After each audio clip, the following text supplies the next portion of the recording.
with fish. Oh, yeah. You talking about Jesus Christ. He ain't Jesus Christ, okay? Just some crazy dude who thinks he's Jesus. Oh, no. He is Jesus Christ.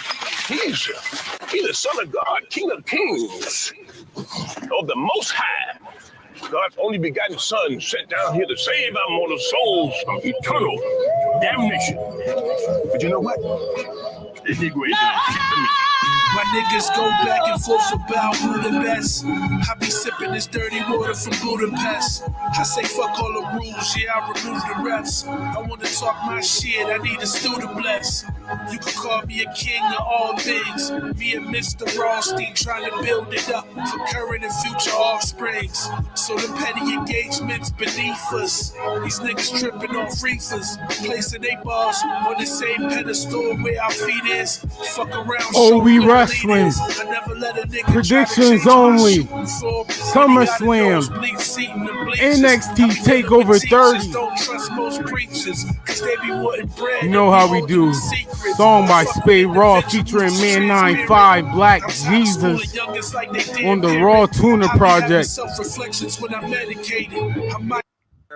Who has a dusty robe, hangs out with fish. Oh, yeah. You talking about Jesus Christ. He ain't Jesus Christ, okay? Just some crazy dude who thinks he's Jesus. Oh, WE WRASSLIN. He is Jesus Christ. Spade Raw featuring Man 95 Black Jesus on that Raw Tuna Project. Of the Most High. Turn they mic God's up. only begotten Son sent down here to save our mortal souls from eternal damnation. But you know what? This Negro ain't doing shit to me. My niggas go back and forth about who the best. I be sipping this dirty water from Budapest. I say fuck all the rules, yeah, I remove the refs. I wanna talk my shit, I need a student bless. You can call me a king of all things. Me and Mr. Rothstein trying to build it up for current and future offsprings. So the petty engagements beneath us. These niggas tripping off reefers, placing they bars on the same pedestal where our feet is. Fuck around, show 'em where the lead is. I never let a nigga try to change my shooting form when he got a nosebleed seat in the bleachers. I be dealing with teachers, don't trust most preachers, cause they be wanting bread and be holding them secrets. I fuck with individuals that's transparent. I'm tired of schooling youngins like they damn parent. I be having self-reflections when I'm medicated. I might make an interjection if they say I hate it. My credit report good, on paper or on the asphalt. Niggas get pop and go crazy, it ain't the cash fault. Yo, Black Jesus in the pair of homes. Hey yo, I used to bag it up in my parents' home. He a snitch as a man, things you can't condone. Watch the stink bitches, Black China sharing stones. For my son the heir to the throne, carrying chrome. Bang it off, let my dog bury your bones. Sipping wine made from berries and Rome. Niggas warlocks, I need the land spread with the yacht. Christian Dior socks. My niggas set up shop, it was all drop. Seen his light flash from a door knock. They watching from the store top. Sorta like Bruce Wayne. Damn shame what a nigga do for a few chains. Strange coming off the boat like Hussein. You got strange, get your ass a buck and some loose change. Now he look like Heath Ledger in the dark night. Spot him like a hawk sight. Lean him like a pork bite, nigga.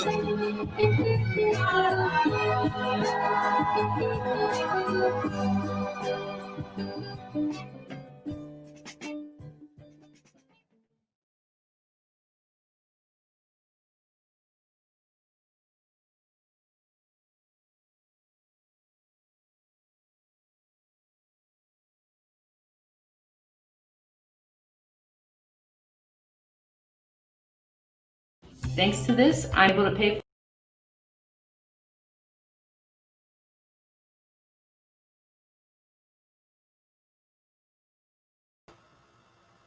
I'm taking Joe down. Joe's going down. Look at Joe. Where's Joe at?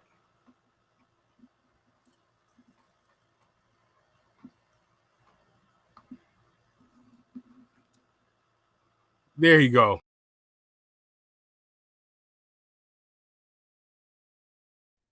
I'm here. I'm just trying to fucking share shit, but I can't share the shit.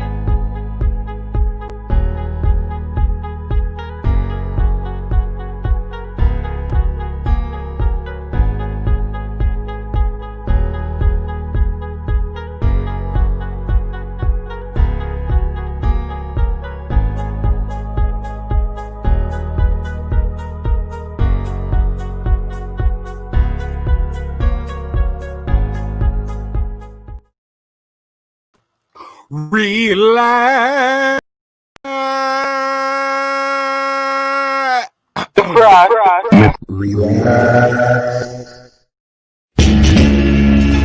Swirling mass, gray, black and white. Turn my mic up.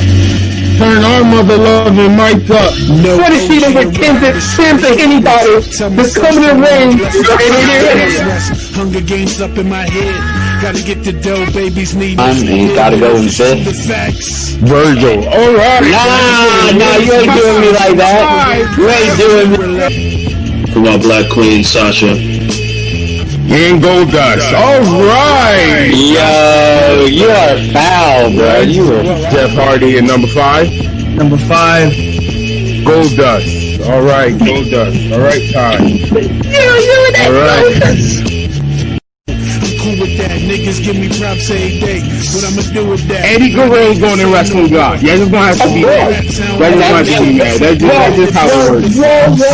No, you whoa. I can keep the job. I ain't giving donkeys today. That's the seed of God plotting on my down. My hot take and my hot trash of the week. Whatever. I'm giving it a horn swallow. That's the favorite squad. I give it a spirit squad because it was close. You get a goddamn spirit squad. You nasty, filthy top 5. Peers who, as it appears, ain't on my tier, being hated by cats.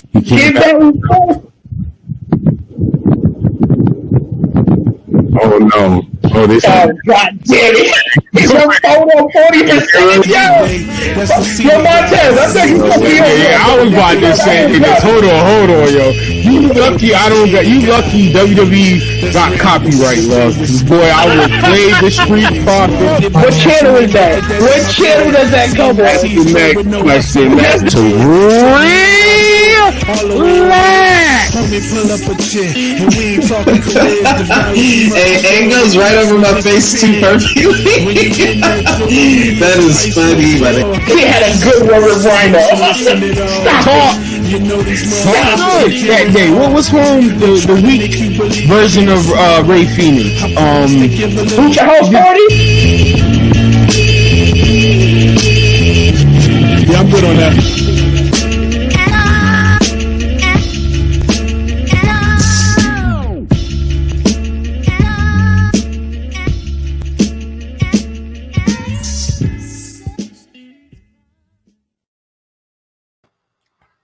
Turn my mic up.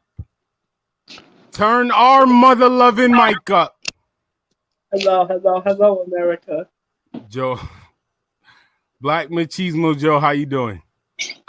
I'm amazing, dog. How you feeling? Hold on, let me change the mood up in here. We in a good mood today. Change that mood up, dog. How you living, dog? I'm feeling the green. It's that happy vibes, that RVD vibes. You feel what I'm saying? Definitely RD vibes only. Definitely. We doing predictions only, Joe.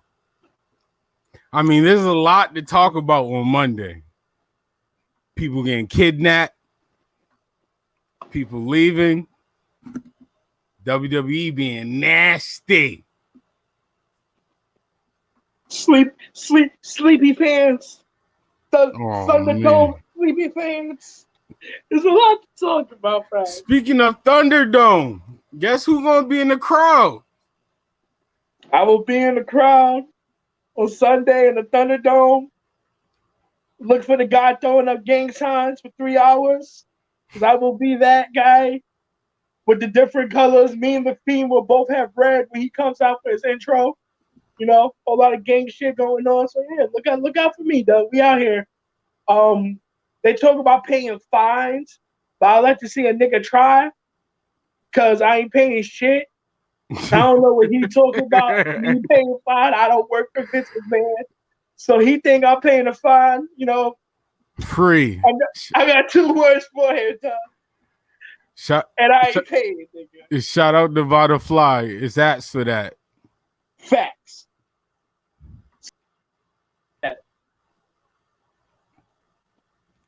All right, Joe. We got 2 people already want to get in the show, but let's get Bring our them predictions on, off. Bring them on. Let's get our predictions off early. For Tazma and the gang versus Breeze need to go. And the brute, Odie Lurkin and Bircher, #1 contender, NXT Tag Team Championship. Is this a serious question? Who's going to win this match? Yeah, It's a Phantasma. It's gonna be the Mexican Mafia. What you mean? Oh shoot, we on opposite sides early.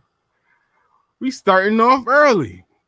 You think only Larkin and Daniel? You think them 2 weird niggas is gonna win? Yes, they're the baby faces of the Breezango too, but I think Phantasma and them going like continue their story. You know. So you think only Larkin, the nigga that slaps himself, and then you burn too. Don't do that. Don't do that. Their NXT takeover match. Yeah, with the listen. You don't do that because you know what they do. They're there to put on good ring work to lose. That's all they do, my nigga. You know the truth. So that's why they're gonna win the #1 contender titles to lose. All right, so I'm glad we got it one different already. Let's get it. Yeah, why you think they're gonna win though? You didn't explain. Bro, the Mexican Mafia is winning. I don't know what you think. Mexican Mafia. Mexican Mafia is winning, dog. They winning. I don't know what you've been watching. They pulling up in the van. Someone getting kidnapped like Retribution should be doing. But we're not gonna talk about that. Yeah, we're gonna say that for Monday. Retribution.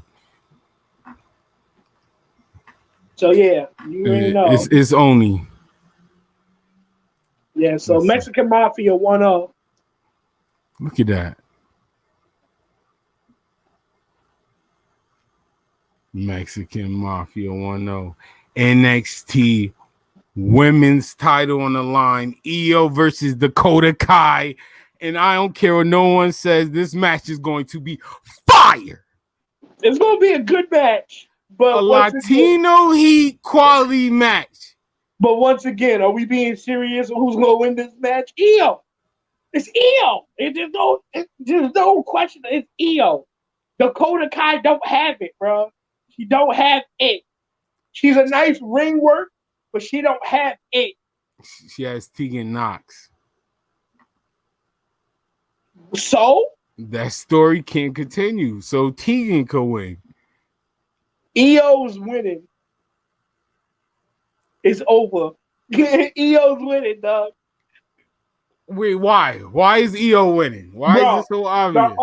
Listen, if Io loses, yo, we need a problematic button or something. Because I'm about to say some real shit. The only reason if Io loses, she's going to Raw to tag with Asuka for payback or something. I could give you a, me loving to play devil's advocate.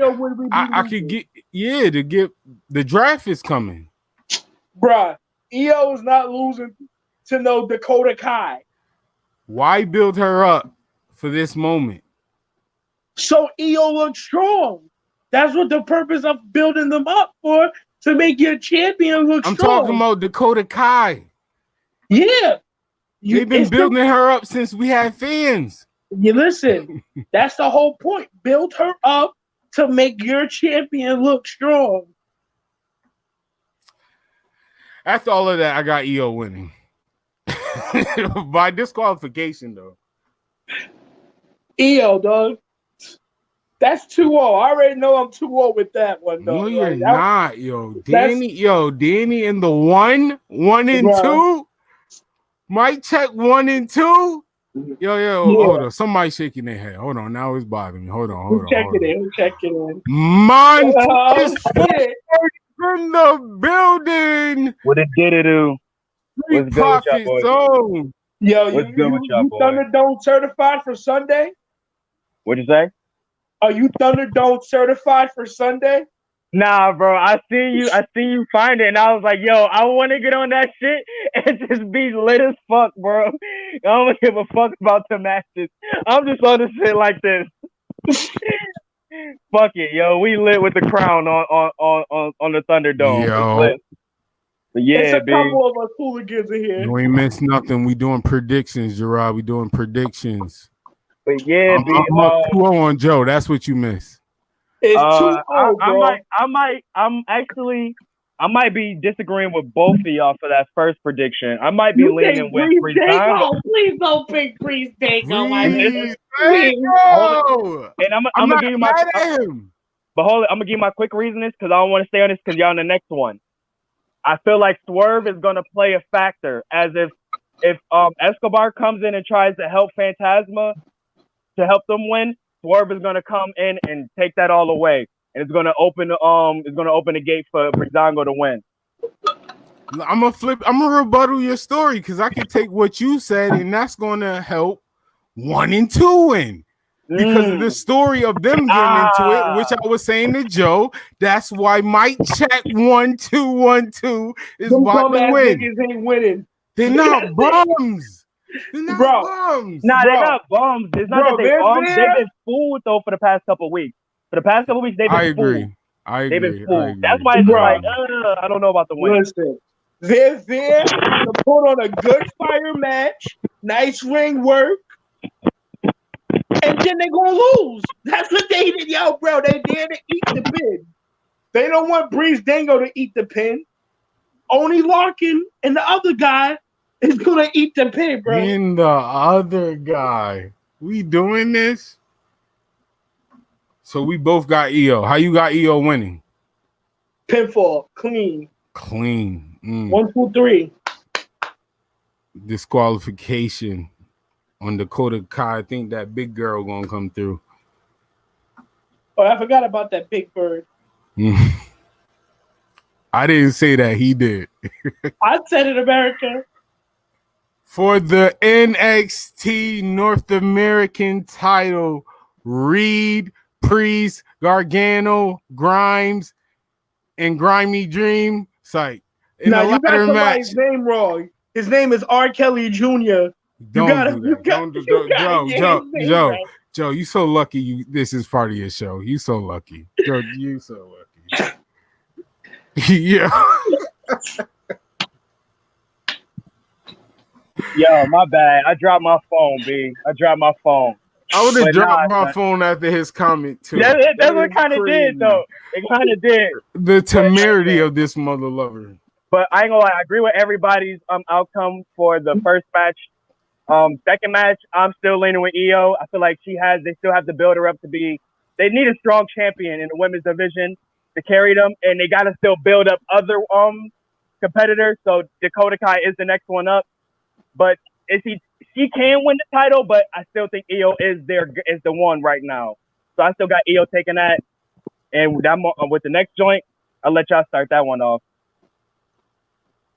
Go ahead, Joe.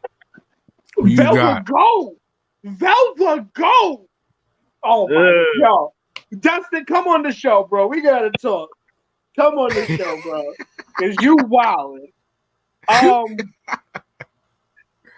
Yeah, first Takashi, now Velvet. I can't take Dustin, dog. Like, Dustin been killing me, dog. But Takashi name will not be mentioned on this show ever. Neither should Velveteen Dream. Velveteen Dream. Dustin, hold on, because I always welcome guests. Guests, you are welcome. Just leave it in the comment. I'll send you a link. But Dustin, if you mention 6ix9ine, I will exit you so fast. I will try to re-enter you to exit you again. I just want to make that clear. And Ari's talking to nobody. Yo, Ari, we can't hear you, dog. Yo, who you got, Joe? Yeah. Reed, Priest, Gargano, Grimes, Dream. That is a fire match. Bro, I want to go see that nigga, bro. I really want to go with my man's Bronson Reed. It really go. I can make an argument why he'll win. But until I the gotta go last with Johnny NXT. Gargano, bro. I gotta go with Johnny. Mr. Takeover, 30 for 30, bro. It gotta be Johnny. That makes sense. But I think it's going. I ain't gonna lie. I'm between Grimes and Dream. Yo, Grimes is Jungle Boy with a top hat, bro. Yo, I swear to God, bro. I still think that Triple H and them is a fan of him. No, like I seen his work in TNA, but like he need to sprucing up his gimmick a little bit, bro. Like, bro, that the top hat, yo, bro. I get like just something, bro. Ari.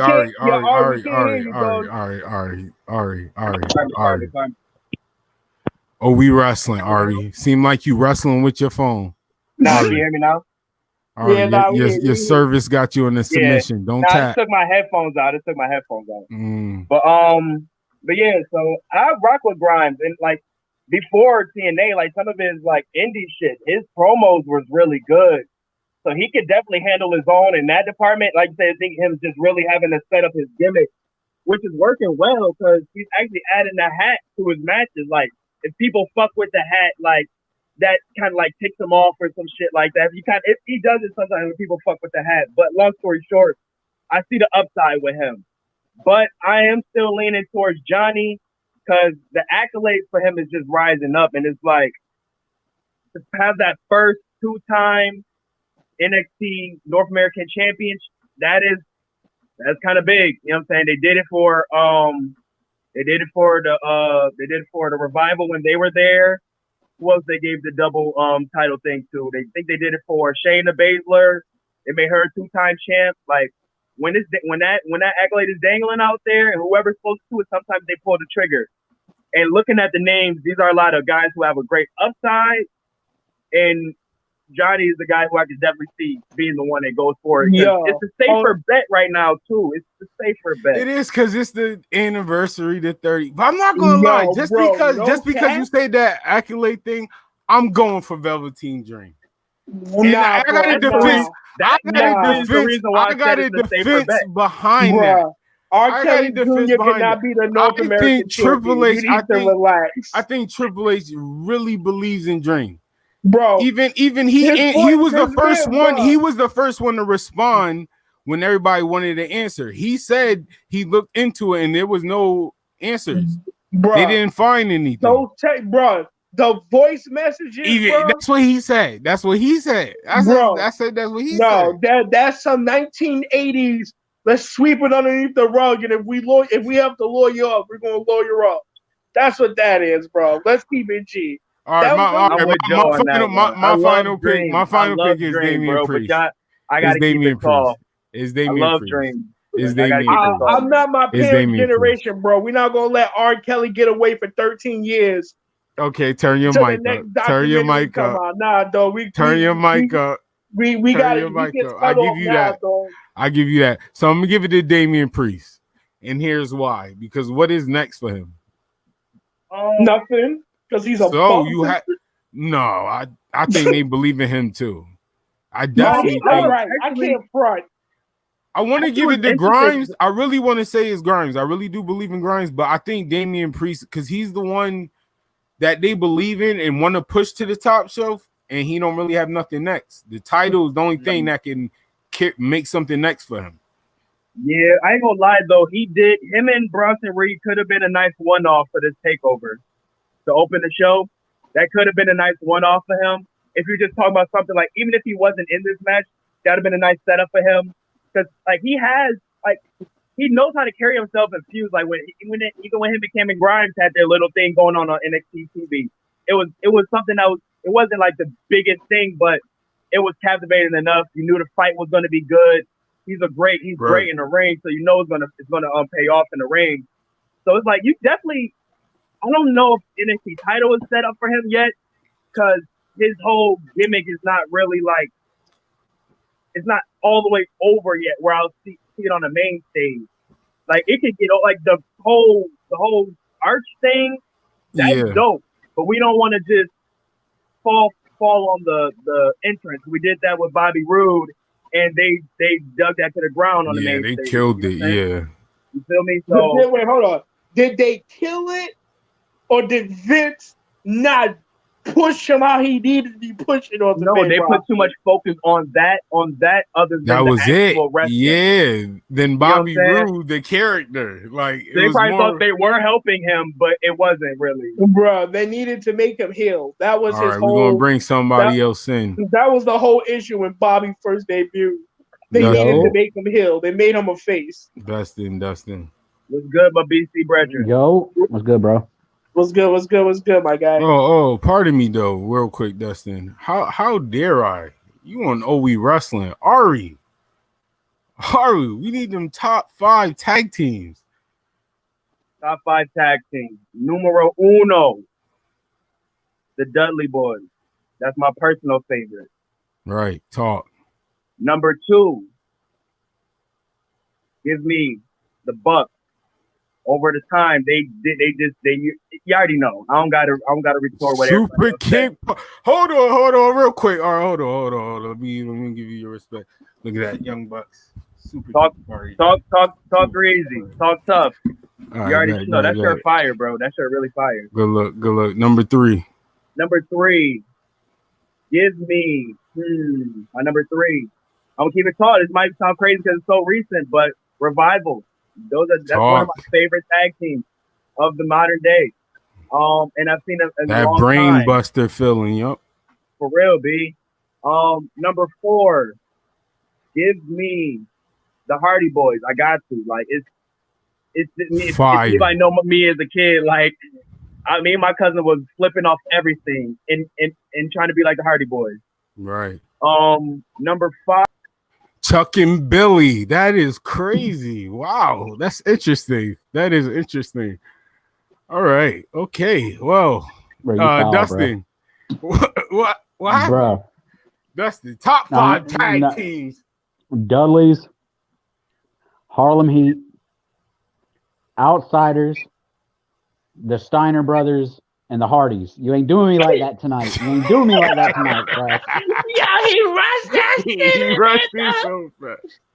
I couldn't think of a team. Homework. I couldn't think of a team. No, trust me. I couldn't think of a team.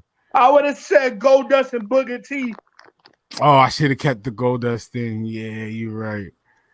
All right. I'm done. Number 5 was going to be Harlem Heat, though. Shout out Dustin.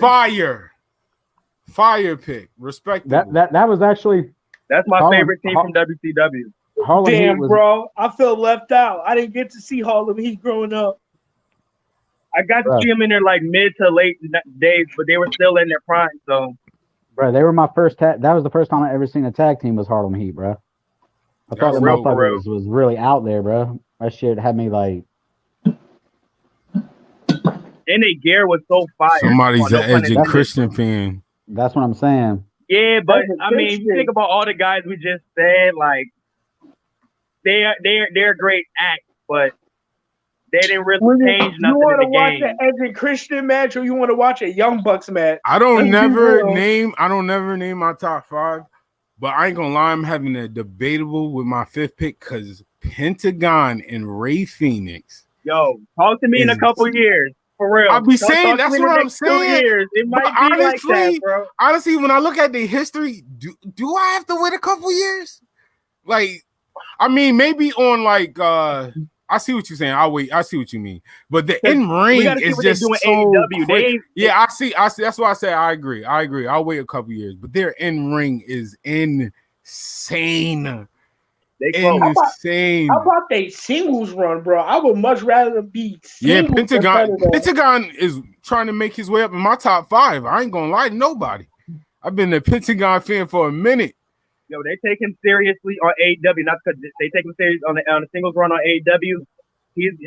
Just the marketing they're gonna have for that, and just the connection they'll have on the South border with that, because he's already lit down there.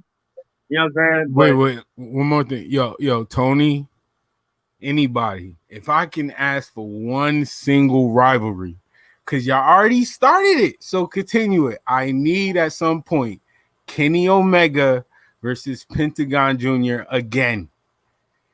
No, Again, I need a That- rival. It's not happening no time soon.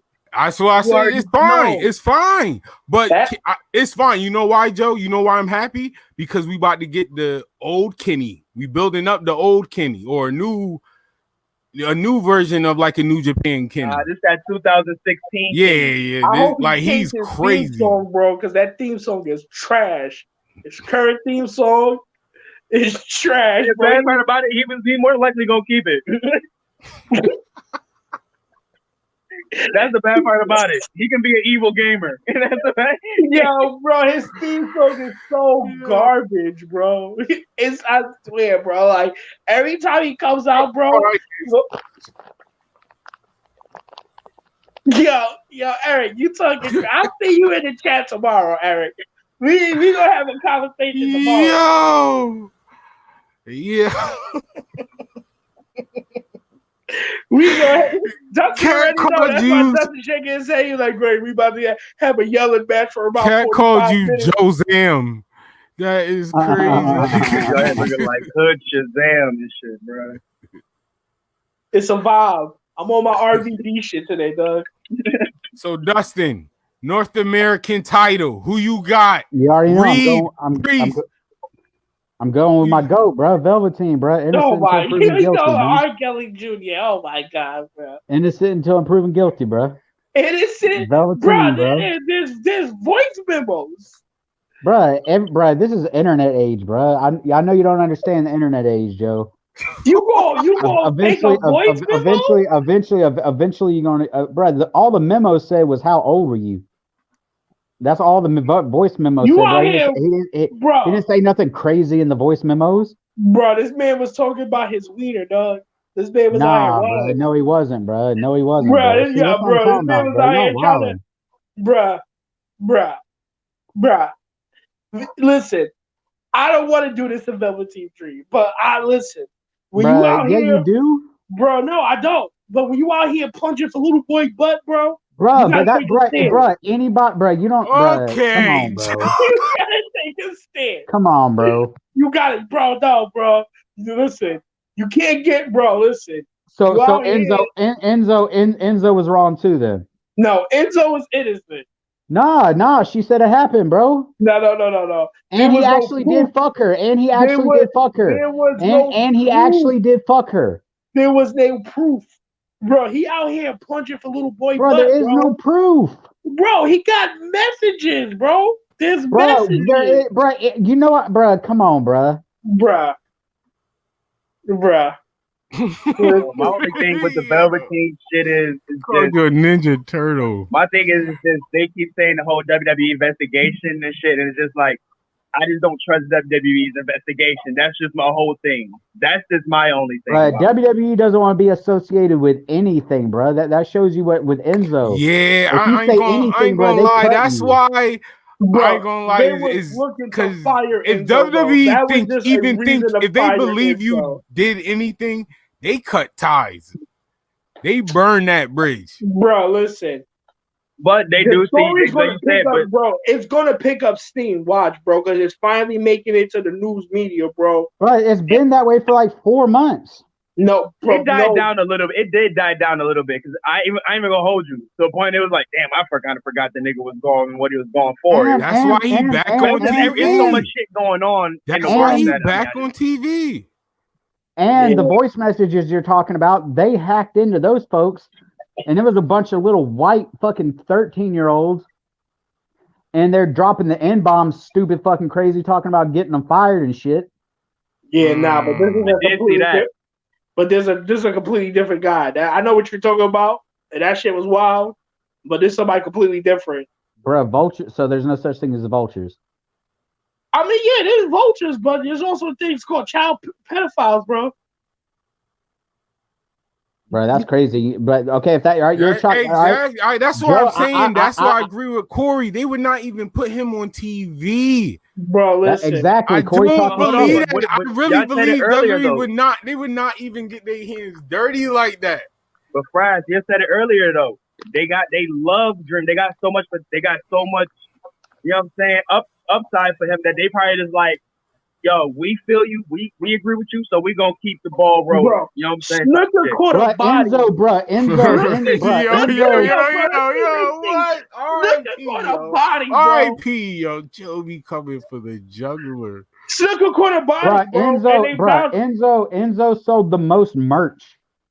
Yeah, but he And still they let had him go. but he was a guy that still had heat in the back anyway, too. So it's like, you know what I'm saying? You know, once you do some shit and people at the job already don't like you, so it's kind of like they gonna already push you out type shit. You know what I'm saying?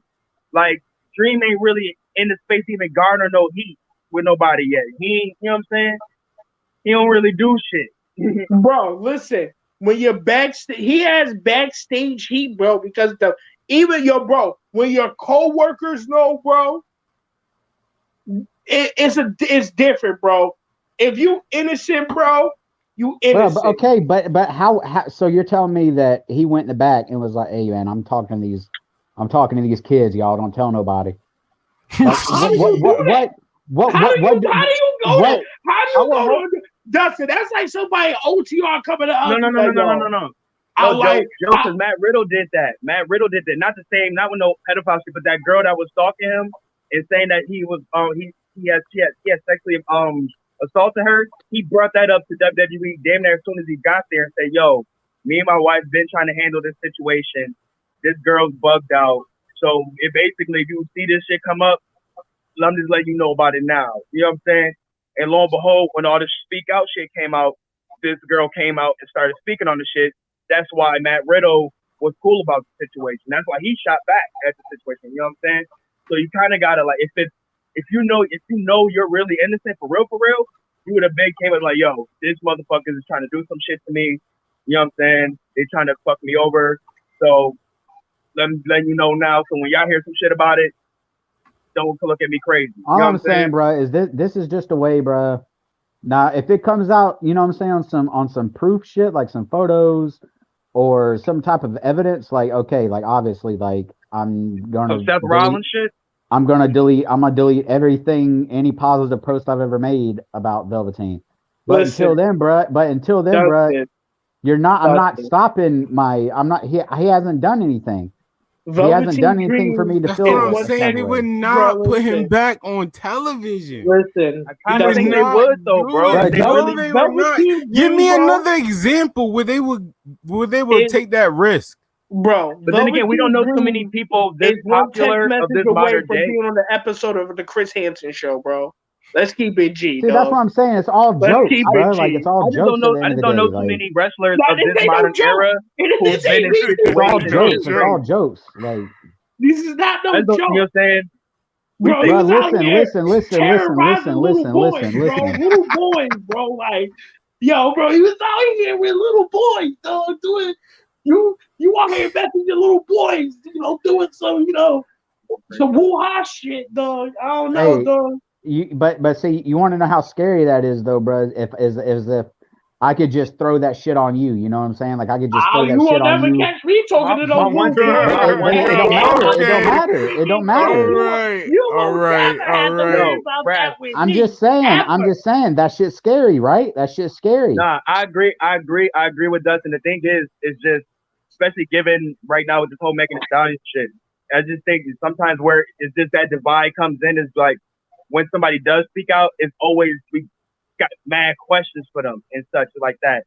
But it's like when you have the situations like you said with the Enzo or with the girl with Offset, you know what I'm saying, try to put the baby on him, it's like sometimes we do, you know what I'm saying? But then you get situations like Meg Stallion where she gets shot and she's trying to be silent about the shit, and you know what I'm saying, everybody putting the blame on her, and it's so much crazy shit where it's like when women are in these type of situations that they have to be questioned like this. You know what I'm saying? But it's just history shows you, and especially in wrestling, so you got to do it. You know what I'm saying? And with Velveteen right now, we got to question it, especially in this climate with everything going on right now. How many times? It's a lot of women. Getting fucked over. But we how just many times? It was questioned. How many times? It was questioned when it was brought up. It was questioned 4 months later. It's questioned now. Twitter is not Law and Order. You know what I'm saying? Twitter's No, not this Law and is Order. WWE, bro. See, this is what me and this is what me and Frass is talking about. This is what me and Frost is talking about. Bro, didn't we just watch a whole joint on Vice where think they were on top of this shit? Court on body. What are we talking about, Yeah, bro? All right, okay, I'm going around. I'm getting everybody picks. One more time, Dustin. Who you got winning this match? I got Velveteen, and I'm standing on it. Velveteen Dream. I'm leaning. You kind of sold me on the Cameron Grimes, but I'm still leaning on Johnny Gargano. But I won't be mad at Cameron Grimes if he sold this win. No, but he would be an opportunist. Johnny Gargano, Mr. Takeover makes sense. Yo, you got me thinking about Damian Priest, dog. I might have to go with the dog Damian Priest. Like with the logic of what's next for him, like this is what's next for him, dog. He got to win something. Damian Priest. Oh, we have another guest. Let's see what's his opinion. Excuse me, sir. I'm back. Yeah. Introduce yourself, sir. Corey Hansford back in here. I made check, break a broom on national TV today, and Dustin hates me. Okay, we'll be right back. Wait. Introduce yourself, sir. Introduce yourself. No, I rock with Corey. Introduce yourself. I'm talking to you, the man on the screen, face all up in the screen. What's up? Introduce myself. Well, I'm Dustin. What's good? I'm in here all the time. I'm Dustin. What's good? I like that. I'm here all the time. Talk your shit, Dustin. I'm Dustin. Fucking good. Introduce yourself, sir. That's the shirt right there, my guy. Introduce yourself. I'm Dustin. What's good? Introduce yourself, sir. Shout out your podcast. Yo, shout out to my boy Loso. Get your bars off podcast. We out here, boy. All right, Corey. Yo. I need your top 5 tag team. I already told y'all, Edge and Christian's on my top 5. Even though I wouldn't rank them this high, I got the Lucha Bros. I fuck with the Lucha Bros. I'm not mad at that. I'm talking shit. I'm gonna throw who I think is the most underrated. I'm throwing the Usos in my top 5. That's a good pick. I ain't mad at that. I'm throwing the Dudleys for sure. And 3-minute warning. All right. Yo, 3-minute warning wasn't trash though. Low key. Your favorite, real quick, though? Top real 5 quick. ever though? That's in your top 5 ever. Wait, 3-minute warning, top 5? Because you look like Joey. I fuck with that whole 3-minute gimmick, bro. Where he was, you got 3 minutes to entertain me. You didn't entertain me, yo, bro. When you heard the words 3 minutes, everyone said, "Oh shit!" The fuck out of that. Yo, Home brutally super kicked that woman in the stomach. That was bad. HLA, right? Yo, that was the lesbians, yo. What? Oh that shit! Nigga came and said, "Fuck lesbians," and kicked the shit out of her. All right, Corey, we gotta move. So, Corey, before we go on, who you got? NXT North American title: Reed, Priest, Gargano, Grimes, Dream, ladder match. I think they're pushing Reed too much. Otherwise, I would have took him.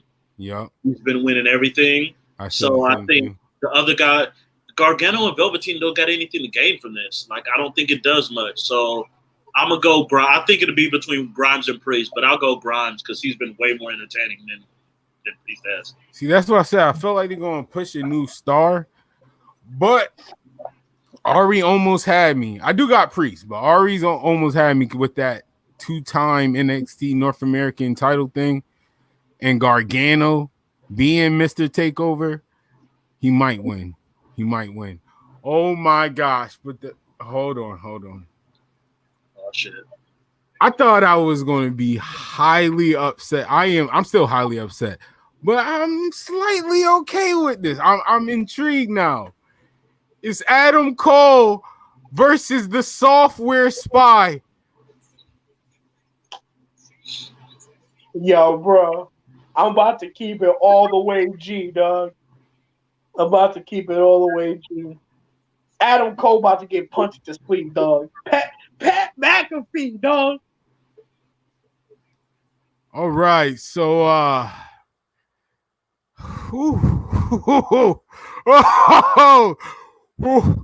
We'll be right back.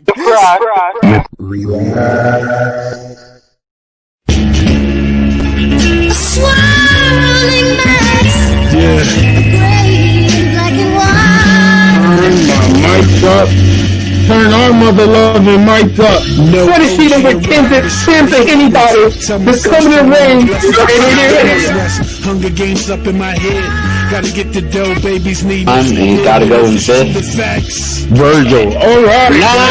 Nah, you ain't doing me like that. You ain't doing me. For my black queen, Sasha. And Goldust. All right. Yo, you are foul, bro. You are Jeff Hardy at number 5. number 5. Goldust. All right, Goldust. All right, time. All right. Cool with that. Niggas give me props every day. What I'ma do with that? Eddie Guerrero's going in wrestling God. Y'all just gonna have to be mad. Y'all just gonna have to be mad. That's just how it works. No, you whoa. To keep the job, I ain't giving donkeys today. That's the seed of God plotting on my Oh, my hot take and my hot trash of the week. Whatever. I'm giving it a horn swallow. I give it a Spirit Squad because it was so You get a goddamn Spirit Squad. You nasty, filthy top 5. Peers who, as it appears, ain't on my tier, being hated by cats.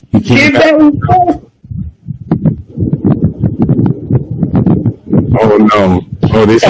God damn it!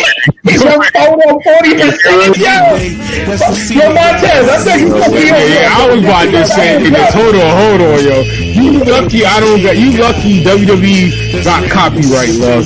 Boy, I would play the Street Profit. What channel is that? What channel does that come on? That's the next question. That's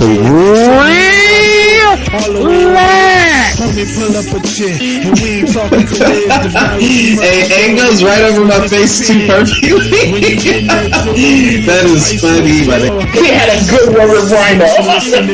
Stop. That day. What was home the weak version of Ray Phoenix? Who's your host party? Joe. Damn, that was fire. No. Yeah. I had to take a green light break. Yo, Frass, hold on. Let's get serious. Let's get serious with it, bro. Let's get serious. Snooki, Floyd Mayweather, Shaquille O'Neal, Pat McAfee, nigga. The celebrities winning the match, bro. Whoa, bro! I didn't know where the fuck you were going with that. I see where he was going. But you did mention Donald Trump, though. He didn't wrestle. He got Stone Cold Stunner, though. Nah, I feel you, though. I feel you. Completely. How's it different? How's it different? Because they weren't employed by WWE. Pat McAfee's been doing pre-shows. He's been doing stuff for WWE. He's been training. But what is he known for? Those were one-off matches for a big check. This is someone that they employed, built up, had a whole angle off of WWE TV. It's completely different. You are so you don't think they're gonna have the guy that's been training to win the match? No. You don't think the longest reigning NXT champion of all time was about to come? Bro, they had Floyd Mayweather knock Big Show out. But hold on, bro. But Floyd Mayweather brand is way bigger than a Pat McAfee. Bro, you know what I'm saying? Pat McAfee losing.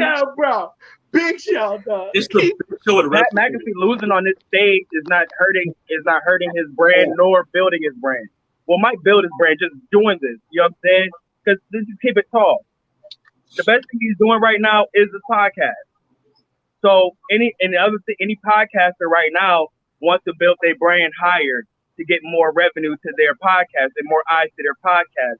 So you see him on an NXT platform or WWE platform wrestling other than just a pre-show, which most people probably don't watch. You know what I'm saying? They see him wrestling. That's going to bring like, oh, Pat McAfee, I've heard of him from somewhere and such and so forth.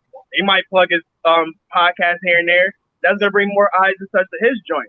So and at the end of this, it's gonna be a win-win for both parties. You know what I'm saying? Bro, listen, It's gonna bring but- eyes to more eyes to Adam Cole. I get you guys. I get what y'all saying with the whole Adam Cole thing. Hold on, real quick. Let me just get this because this hurt to say. Now I'm 50-50. I have to say this. Oh, that's so nasty. It's Adam fucking Cole. No, bro. I know. He's not losing this. What? Not But being Adam Cole, I feel like he would take the L for something bigger. And this is the way because I think something is going to happen to Adam Cole or somebody's going to debut. And that's why I feel like Pat. Of course, I don't think Pat's going to win clean. There's no way. Pat. He's definitely not winning clean. Way. There's no way. Paul needs to be fired. God, this man Paul. If Pat wins clean, but I'm not gonna lie, I see them bringing in like a new character, a new star. McAfee's already done his job. He's already done his job with his heel work. He's been great in this build-up. Like he has nothing away from that. He's done his job. He's got people legit interested in this match because of what he's done in his heel work. He don't need to win. It don't. Yeah. And I know this might sound like a reach. But you got to think about it. The draft is coming. And some of them NXT stars are leaving. We just gonna have to believe that Vince is taking some of them. And this hurts to say, but as much as I think Triple H says Undisputed Era needs to stick together, I feel like Vince only wants Cole. I don't know. I think with the faction thing building up in WWE, they would and just in wrestling in general, they would have to take the whole game. I don't know. I ain't gonna lie. I don't know if Vince believe in. I don't know. I guess. I think you can still. Cole can still sell. You can still do what you want to do with Cole. I'm gonna be real, and let's all be real. NXT start, they're gonna lose something. When they go to the main roster, they're gonna lose something. It's their push, their entrance, their name, their move set. They're gonna lose something. Cole is going to lose something. I get it. Y'all know I'm Undisputed Era gang. They're in my top factions and people don't like it. But I don't think I feel like he's going to end. Believes in Cole enough to separate him from that. I don't think he do. Believes I think he do. And like I'm gonna bring this little dude up and split him up away from his heaters, basically, and that he does as a top guy on the main roster. I don't think Cole did a light version of what KO did. He went to the main roster and beat their top stars. Out of an emergency. He still beat. It's still you. Come on, you know Vince. Like you said, I don't care what the emergency is. Vince would send somebody he pushing and push him at the top. He made an NXT star beat two of your top stars. Can I keep it tall with you, Frass? And out of all of that whole Survivor Series build up and all of that such, the person who they still want to see on the main roster more is Keith Lee. 100%. Facts. He would take Keith Lee before he takes Cole as a single competitor. I don't know. They just released of Drew McIntyre having a little lockup and shit on their YouTube. Oh, I didn't see that. Yeah. It was like a playful, like we're chatting about old times and shit on the road, and then like little lockups and wrist locks and shit. But it's with Keith. You're talking about him and Drew. Yeah, with Lee and Drew. Okay, yeah, I know what you're talking about. Yeah. Lee is easily, far and away the guy that they're putting. They had him pin Seth. They had him go hard with Roman. Yeah. They had him go 1-1 with Brock. All of that, and made him look good. So, that was a big moment. Daniel Bryan is an indie guy who they feel they can sacrifice to another smaller indie guy. If that was Seth, and he feels he can sacrifice himself too. If that was Not any of too them, many guys that'll do that. Cole would have got killed. Daniel's like, hell yeah, easy. Let me wrestle Cole. I'll put him over. Daniel probably suggested the shit. You know, yeah, I believe that. I believe he did, if I'm not mistaken. Vince didn't. But my thing is though, why instead of thinking about him going up, we need to actually be noticing the babyface term that's happening. Oh, for sure. Yeah, that's what's actually happening. They're using Pat McAfee as a catalyst to turn the babyface or spleen or whatever, because they kind of did whoop Breezango's ass a couple the week and a half ago just to make a statement and shit. Like jump him. But yeah, this whole shit is something. But yeah, they use Pat McAfee, and the way Cole and them are moving, he's moving definitely like a baby face right now. Like he hasn't even touched Pat McAfee yet. He's not even touching yet. They're basically positioning them as like the protectors of the business. Oh, I don't like this, yo. Okay, let's get it. Cole or Pat? Who you got?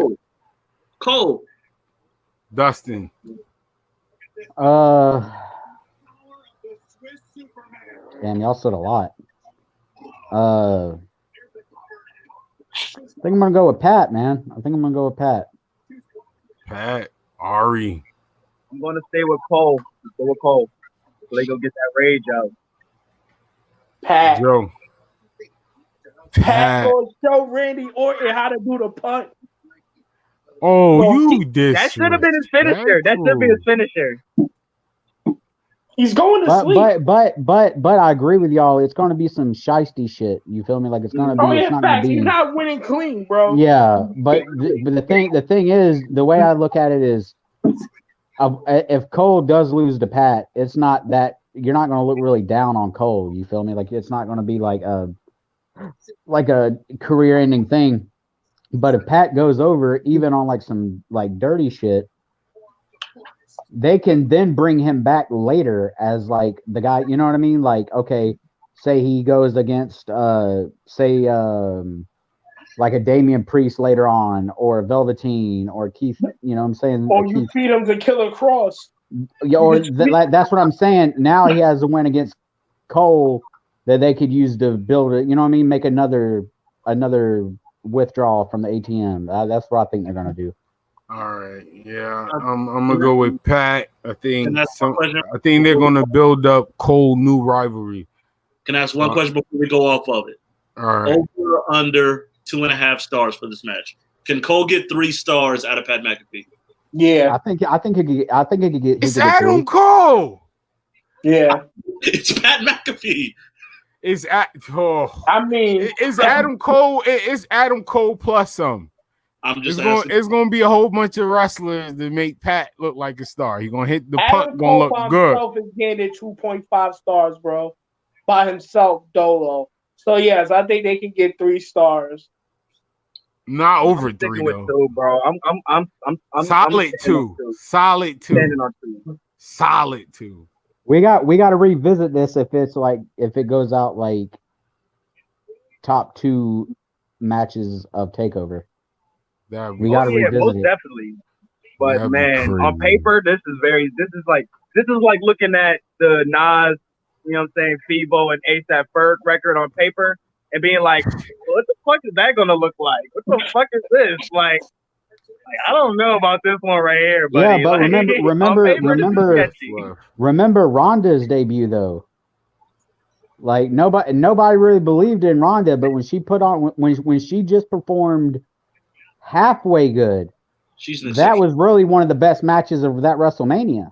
And they said Pat been training, so it's not like but the head start she has compared to Pat is crazy. Right, it doesn't matter, bro. People at this point, people hated Ronda, bro. No, I'm not talking about hate. I'm just talking about, you know what I'm saying, training for the match and like actually like sharpening the skill.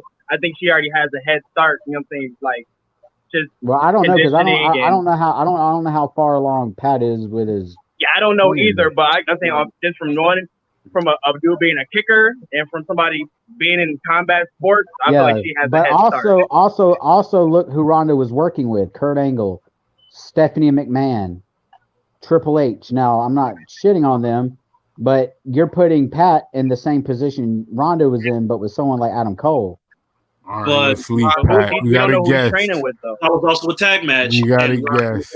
Yo, this nigga is bugging. Can I get a moment of silence real quick for my Uncle Ben? My Uncle Ben just passed away. Hold on. Yo, my Uncle Ben just passed away. All right. Yo, what y'all talking about, man? Yo, turn your mic up, yo. Yo, introduce yourself, in sir. Marvel. Fuck them niggas at DC. And if you ain't got Spider-Man downloaded as a creative player on your WWE roster, it ain't official. So, Sir Frass, I know you got your rosters. You better have a creative Spider-Man on that bitch. That's all I'm saying, man. Yo, top 5 tag team Spider-Man. Yo, what's good with y'all, man? Oh, shit. Wait, like a slave under that mask. Wait, motherfucking mask. It's hot as a bitch. Spider-Man the Venom. Oh, damn, man. Hold up, am I the only one up in here? What's good with it? Oh, Keith Lee. No, what's your top 5 tag team? Damn, this is a tough one, man. I think Keith Lee retains the title, but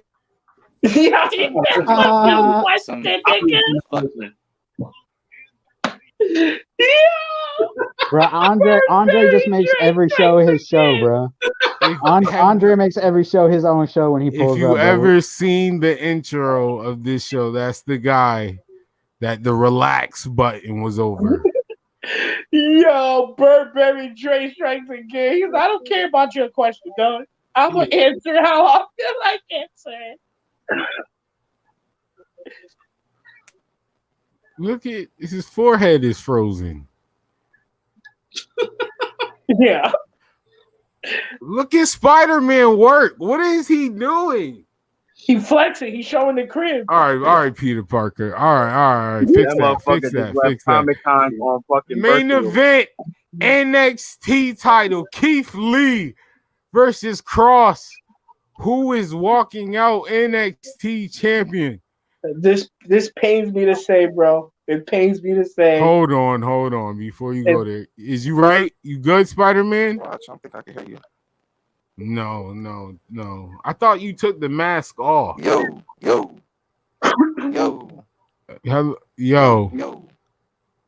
No, this is nasty. Turn that Wi-Fi. Wait. We ain't do it all show. Perfect. From the relax button to your service being a spirit squad. It is nasty. Y'all hear me right now? Do I got no? Jobber, no. Can you hear me? Your service gets a goddamn spirit squad. So like you got bronchitis, nigga. Hey, is my audio working? Nigga came here sounding like Frog from the fucking rap. Right, dude. Yo, bro, my man sounded like he got bronchitis. Yo, this nigga got Rona? He got his big Rona over there, What the fuck going on over there? NXT title, Keith Lee versus Karrion Kross. Who's walking out? So like I was saying, this pains me, bro. But you brought up a valid point. The draft is coming up soon, bro. Kross is winning, bro. Kross is winning because Keith Lee's going to Raw SmackDown. Okay, now see, this is a flashback of an episode. Hold on, because I could have swore Corey was there. Hold on 1 second, y'all. Oh, yeah, there you go. Wasn't we talking about... Oh, shit, let me get it together now. Oh, we was talking about Keith Lee losing both titles. And what was the point of him losing the North American title? And then you want to tell me he going to the main roster, bro. Get it go. He going to the main roster. For that photo op. He won it for that photo op. I'm gonna for a picture? I see. I can see for a picture? But real talk. If anything, they didn't put a date on the draft yet, so I don't know how soon that draft will be. Maybe it'll be coming towards this fall. But I don't know how soon that. Like when did the new season of SmackDown start? October, right? October. So it might start around then. So maybe. They said September. So he can make. It's already past He could due, probably ain't it? lose. Yeah, I keep hearing September though. Yeah, It's I heard past due, ain't September. it? Doesn't the draft usually happen like 3 weeks after Raw? I mean, after WrestleMania? They switch it up to whenever the fuck they need to try to pop. Yeah, exactly.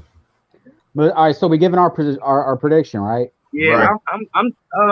I go with y'all. I gotta see what the later land. I gotta read. All right, man. Who you got, Dustin?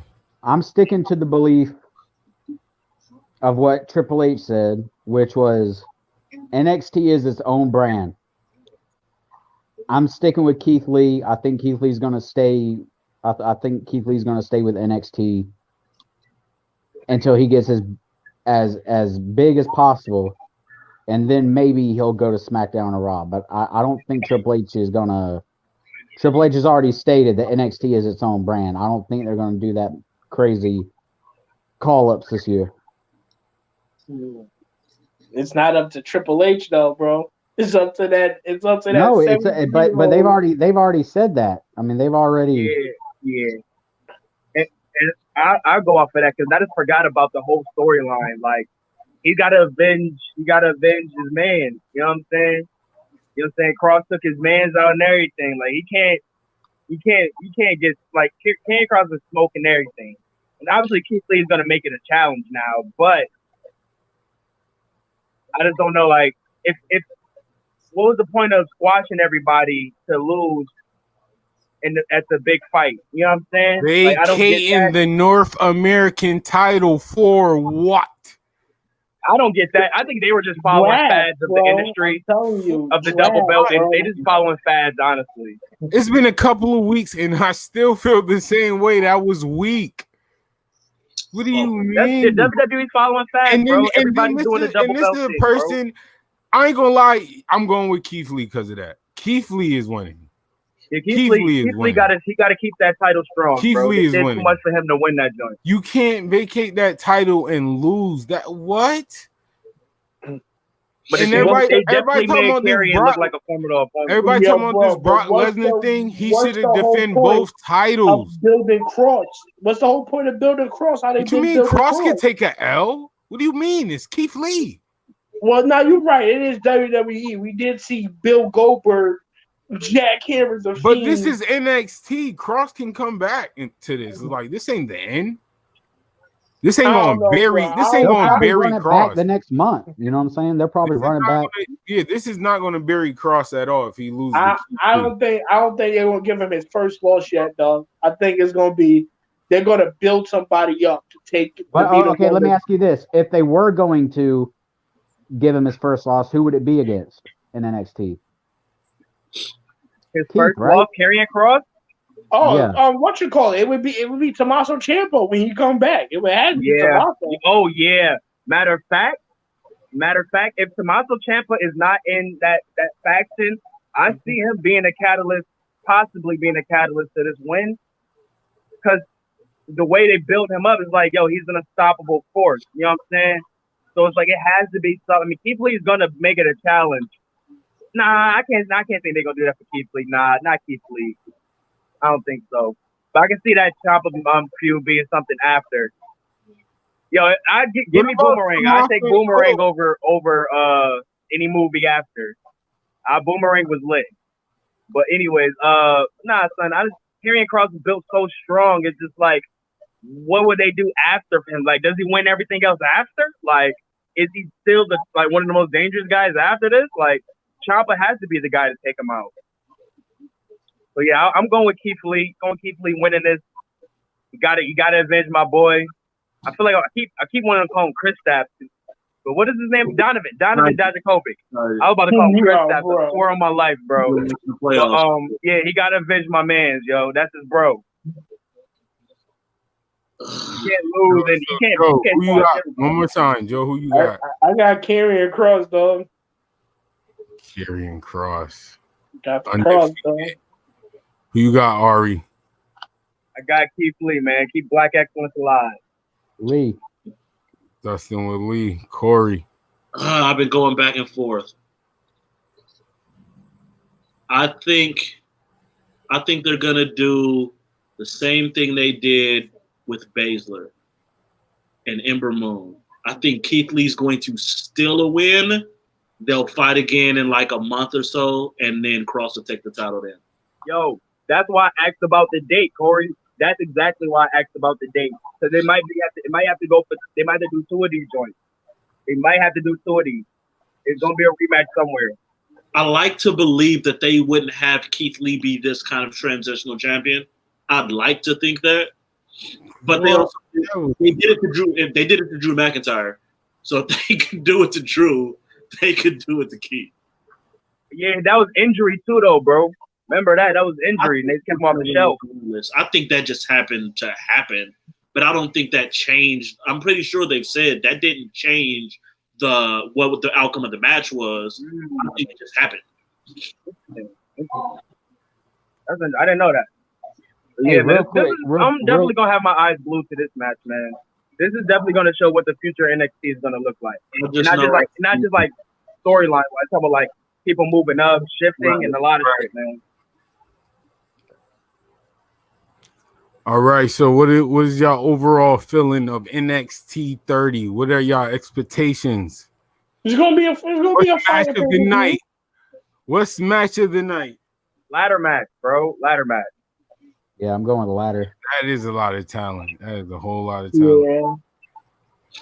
They gonna wow the fuck out, yo. I think the triple threat tag team's gonna be might be up there too. And if they're opening, they might show out. I think ladder match opens.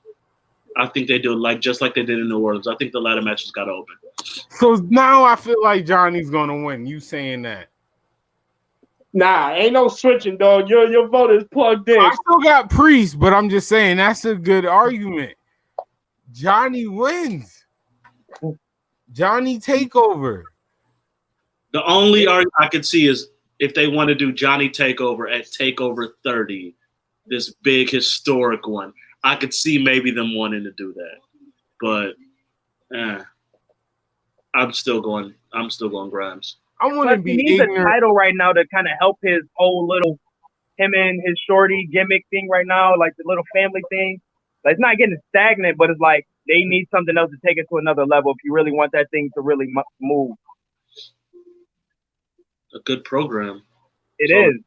No, that's all they need. They need a good program because the one with Keith they had it with Keith Lee for a little bit, but you know what I'm saying? He's occupied right now. Ain't too many other couples right now in WWE. I mean, in NXT that I know of. All right, so before we go to SummerSlam real quick, let's go down the match. You just give me the star rating.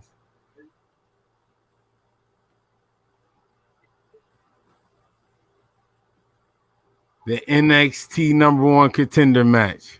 A lot of these, bro, are gonna have to deal with like the placement on the card, bro. 3.5. Yeah, that's comfortable. I'll go 2.5. Corey, the Nazi judge, he said a 2.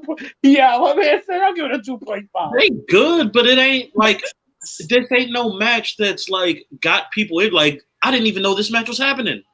Like this ain't something that's been. Yo, Corey, listen. It'll be fine in the ring. I didn't know the match was happening either till it popped up on Frass's screen. And I was like, oh, the Mexican Mafia in the back. I was like, they winning, nigga.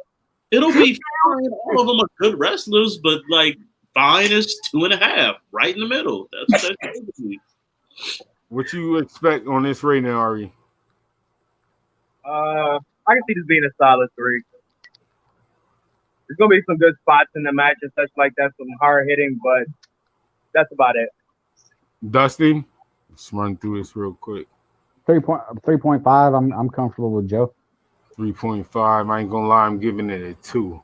Definitely, I ain't. That match is so. I mean, the triple threat tag matches have always been fire, bro. Yeah, facts. I feel you. I don't think I've ever seen a trash triple threat match on NXT, like on a takeover. I give you that, but it's still a 2. Yo, I don't really care about. I really don't care about this one, man. This match 3.5 is good, dog. I'm giving this like a 2.5 final form of 3. I'm going 3.5 for this one. 5. I'm going to 4. The combination. This match is going to be fire. We're finally going to get a good women's match. This is going. No, don't say that. Don't say that. Ain't been too many crazy ones on NXT. That's what I was about to say. Them shits have been duds for a while. I'm saying ain't been too many crazy ones on NXT lately. I promise you, their moveset combined is ridiculous. Now it's gonna be some hard kicks. That's what I said. Dakota Kai could go all out with her kicks because you don't know how to sell those. Yeah, she been doing. I'm leaning to 3.5. I'm leaning to 3.5. So I'm leaning 3.5. And if they really go hard, it could be a 4. I'm sticking with 3.5. I think go a 4, maybe like 4.25. I have full belief in takeover level Io Shirai. I already know Io's gonna. She always takes it out. Dakota's fine, but takeover Io, she's trying to get up there with takeover Asuka and takeover Sasha, and she's trying to get to that level. And Dakota is a partner that you can get to that level with. This one, I mean, 4 stars for me. They're gonna show the fuck out, but it's not gonna be WrestleMania 17, but it's gonna be a good ladder match.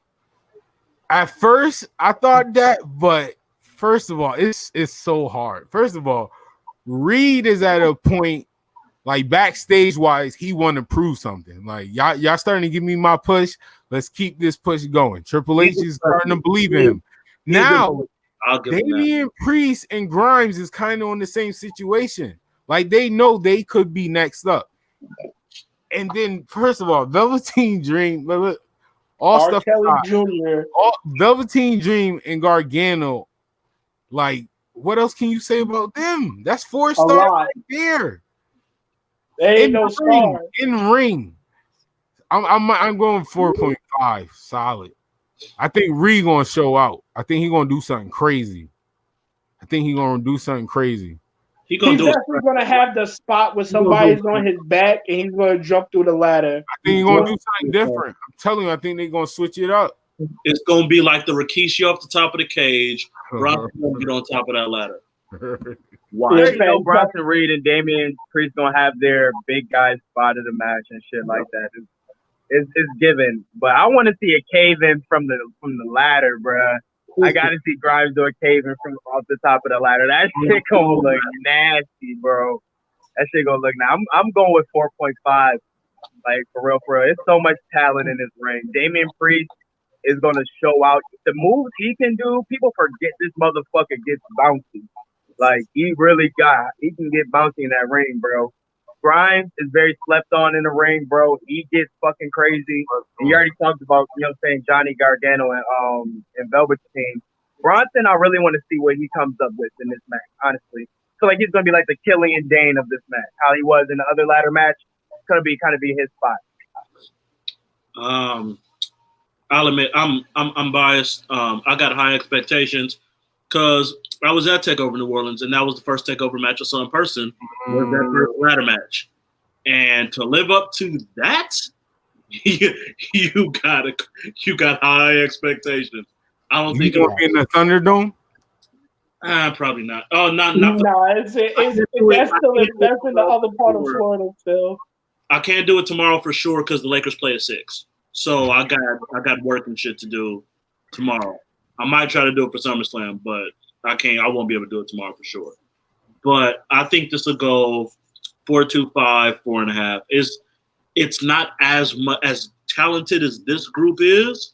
It's not Ricochet, Adam Cole, Killian Dane. Yeah, I agree. So I'll say 4.25, 4.5. Do we? All right. Did we already do this one? Yeah, we did that one. All right. Yeah. 3. Yeah. Keith Lee. Give me three. Give me three. Give me three and a half. Give me 3.5. 3.25, bro. 3.25 for me. It's safe. Yup, exactly. It'll be fine. It'll be decent enough for a championship match, but it ain't gonna be one of the best main events. Yeah. I don't know if Karrion Kross can go like that. All right, it still has to be seen. Predicting to be NXT TakeOver 30 overall. A 3.5. Nah, I think it'll be a 4. I'll go with like a 4. I think the ladder match and the women's match is gonna carry it up to a 4. I'm sticking with. I'll go with 4. Because this takeover, they still haven't went. I don't think they had a chance where they really went under 4 yet. I don't think so. I don't know about that one, Chief. Not many. The only time I've been disappointed was the In Your House. Like I felt a little bit like that shit was trash. A little bit disappointed, but it started off good. The first half of In Your House was takeover level. It was them last couple matches that fucked it up. That's what I'm saying. The last one, no. Let's talk about a pay-per-view who has seen under 4 stars. Summerslam, Mandy Rose versus you gotta fix that. You gotta fix that, hair versus hair, and loser leaves WWE. We found that out tonight on SmackDown. I got SmackDown going right now. I'm seeing 2 black queens wrestle right now, so I'm late, but I don't care. Wait, so you say loser leaves WWE? Dead ass? Yeah, that's what Sonya Deville said. Yeah, on SmackDown they changed it. Sonya saw that man with some duct tape and a butt knife and was like, y'all can have this shit. Yeah, I don't want this. I don't want this. Trish Stratus been here. Lita been here. Sable was naked on TV. You want to kidnap me when I put my hair down and wear a suit? Stop it, bro. Listen, stop it, man. You gotta remember, bro. Whoa, she just had a post was like, yo, stop sending the mail to my crib. That's what I'm saying. Exactly, Joe. Mandy was there too. He was Mandy there. Rose was there too. But Mandy was there too. My man said, "I'ma kill the other bitch and you." Yo, my man, he was on. That's what he said. Yeah, bro. That man's wild, bro. Bro, he wasn't even gonna fuck. He was just gonna kill him. Yeah, bro. I don't know what the fuck he was doing. What the fuck? Bro, the transcript from the court was crazy, bro. Like, yo, bro, he basically was like, Mandy, the security thing went off. He followed them in the house. Like, he broke into the house and was chasing them in the house. And then they ran into the streets and called the cops. That's what I guess. And then they ran that's back. Some, like, scream shit. That's some fucking... I think they said he got confused and thought they ran upstairs when they had left, when they had ran out the house or some shit, and that's why like he kind of stopped chasing them because he thought they were upstairs and they ran out. It's something. He just sat down and called it quits. He was like, "Fuck." No. He didn't call it. No, he drove away. He left, and they had his license plate and shit. Oh shit! I thought I had a different. I thought like. He was but he definitely was like, "I'm gonna kill you and that other bitch." That was the statement he made. Damn, and bro, to that nigga, bro. Yo, Fresh, you got a hornswoggle in the spirit squad for me, dog? Cause that nigga, bro, you on some nut shit, boy. Boy, you on some, I don't know what the fuck you was on, dog. But you out here like, yeah, bro. Nasty. Like, what's wrong with you, dog? What's wrong with you? You out here kidnapping women that don't want to be kidnapped? Save Sonya. Up next. I'm feeling good about this one. Oh, Dustin, who you had? My fault. Gotta go around. I'm going Mandy, bro. Yeah, I'm going Mandy. Yeah, Ari. Yeah, Mandy, bro. They Shit, gonna Both of them bro. motherfuckers might be out this motherfucker. Yes, everybody agree. Sonya out of here. Sonya out of here. Yeah. I'm glad you say Sonya. Seriously, that's crazy. Yeah, that's wild shit. Raw tag team titles: the Street Profits versus LWO. I mean, Andrade and Angel Garza. SummerSlam. LWO walks out with the tag titles, and Montez Ford becomes a single superstar. Angelo Dawkins is going to turn on Montez. If they put Andrade and Angel through all this shit over the past couple of months, they better at least give them the fucking tag team titles. Them niggas took 17 Claymore kicks each. Yeah.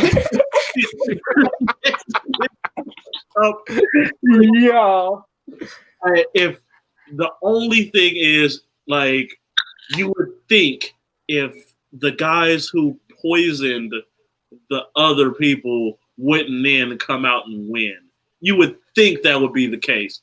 But Montez got his revenge on Raw this week, so I think they did that. So give fucking Andrade and Angel the tag team titles so they can. Nah. Hold on. Time out. Cause Frass, I know we said we were just gonna do predictions, but I gotta talk to you, son. I gotta talk to you, my guy. You was out here tripping. You was out here tripping last Monday, dog. What? You was out here tripping. What we talking about, sir? Turn your mic up. So, and I quote, you said that was some great writing with what they did with Montez Ford this Monday. Listen. But I said it was lazy shit writing. Mixing my words. What did you say, Frank? What did you say? All right. It made sense. No. Bro, this nigga was happy and smiling. Oh, exactly. Yeah. Now let me explain. Let me explain. It's because, like I was telling you, it's to show his turn. No. Or wasn't there. He got a victory by himself. He full of joy. The spotlight was finally on him. When they lose the tag titles, I promise you, this is in my prediction, Dawkins is going to do a nasty spear, look like he tripped into him. He going to throw him, do that weak-ass splash, and throw both of his bandanas on. I'm telling you. Listen to me. Listen to me. Dawkins, listen to me. If they could, bro, listen. If all right, Frass, if we talking kayfabe now, right? Your homie just got poisoned, right? Yes. Your homie just got poisoned. Are you smiling in the video? Talk about roll the video. Roll the video. No, bro, that shit was straight. Bro, that shit was trash. That's the point I'm trying to prove. If Dawkins turned on him, that showed that he was a snake the whole time. He wanted to spot him. Because they were sitting there. Can we just chop it up to what it really was in that video, bro? We chop it up to what it really was. Dawkins is a really bad actor. Yo, I mean, he's trash. First of all, not noticed this since they've been doing all this shit. Dawkins is a very, very terrible actor. Hold on. I don't want y'all to get that misconstrued at all. Dawkins is trash. Y'all can say what I want. Black power, all of that. I want all my black people to shine, but his shining is in the jobber lane. You hear me? That 360 move, I would never let that go. A man out here looking like ring around the rosy splash is nasty. Nigga out here looking like Savio Vega cousin from Compton and shit. He was the missing member of Los Boricuas. Nigga like fucking Dino Brown, bro. Can someone explain? Since we brought up Raw, I got two questions. One, how can they sit here and go, look how crazy and intense Montez Ford is? We've never seen him like this, and that nigga still danced and went through the crowd like normal as shit on the fucking head. How does that make sense? None. For the love of God, someone explain to me how Nia Jax can attack someone in the middle of a tag team match, Yo, and there's no disqualification, but Oscar can attack someone who's not. Yo, you post that shit. I was screaming at the top of my lungs on Monday when I saw that. I was like, "Oh, this is not a disqualification." But 2.5 weeks ago, someone that wasn't even in the match, she got a disqualification. Yeah, she punched me in the glass. They just doing dumb shit to push stories right now because it's like they really want to get to the finish line. It's like, come on, B, like. Come on, so y'all got time to really do this shit. So I really think they about to mix up superstars. But I honestly don't think they're splitting up Street Profits. Like, if anything, I seen them splitting up Andrade and Angel Garza before they do that. Save the foul. Angelo Dawkins is turning on Montez Ford. So answer this question then. Who do y'all think poisoned Montez Ford? No, I honestly do think it was Zelina. I think they could pull. I think the only way they could pull that is if they find out that Zelina and Dawkins were working together on that. I'm telling you, that's so what Dawkins gonna be like? I wasn't black. I was Dominican the whole time.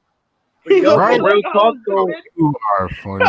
The way they did it, and Angel was mad Spanish, mad fluently. The way Kalo K, Papa, Kalo K. Are they gonna do two storylines like this at the same time? So let's keep it tall. They've been doing the same type of storyline with trying to like set the seeds of splitting the team with Sasha and Bailey. Yeah, but that they're really putting all their chips in all that. Do you think they're going to try to do that same thing with one of their actual tag teams? I don't think anyone cares enough about Angelo Dawkins for it to matter. The only way they do care about Montez Ford. Right. Agreed. But the only way for it to make sense is Dawkins joining the Hurt Business. That's the only way to make it make sense. You got to do that. The whole Otis angle showed that you can have a singles run in a tag team. No, but not for Montez. For Montez, that's gonna work. We talking about for the other nigga, for Dawkins. It is what it is. They're gonna have to take that seat, but I mean, man, you gonna Tucker Dawson open the door for that shit. You gonna Tucker Dawson, dog? Come on, keep it going, Dawson, bro. I could see them do it because the way they did it on Raw was that Andrade and Angel had no clue about it. That's so I could see like they looked at her like, bitch, what the fuck? Once again, this is predictions between me and Joe, and I'm thinking like that guy, Vincent Kennedy McMahon, that guy, he is going to split them up. I could see that they are a tag team that he doesn't care about. He is sick of this. Yeah. The cup. Vince is done with the cups. Vince is done. Vince is done. What you mean? They just started putting them back in the crowd again. That's what I'm saying. Like, what are you Vince talking is about, done. bro? Watch. This is still Vince McMahon. You can go right out there. He switched up shows that day. Bro, Vince loves people that have. They gonna run through the crowd, high five the LED board. Yeah, right. Like that's done. This is the perfect opportunity to do that. They're gonna start. All you're gonna see on Joe's screen. That's gonna be dapping up LED screens. They gonna see a bottle of Henny and me doing the Street Profit deal. And even though I'm gonna be 5 minutes later, I'm gonna be watching a bootleg. This Thunderdome is only through Monday though, isn't it? It's not every.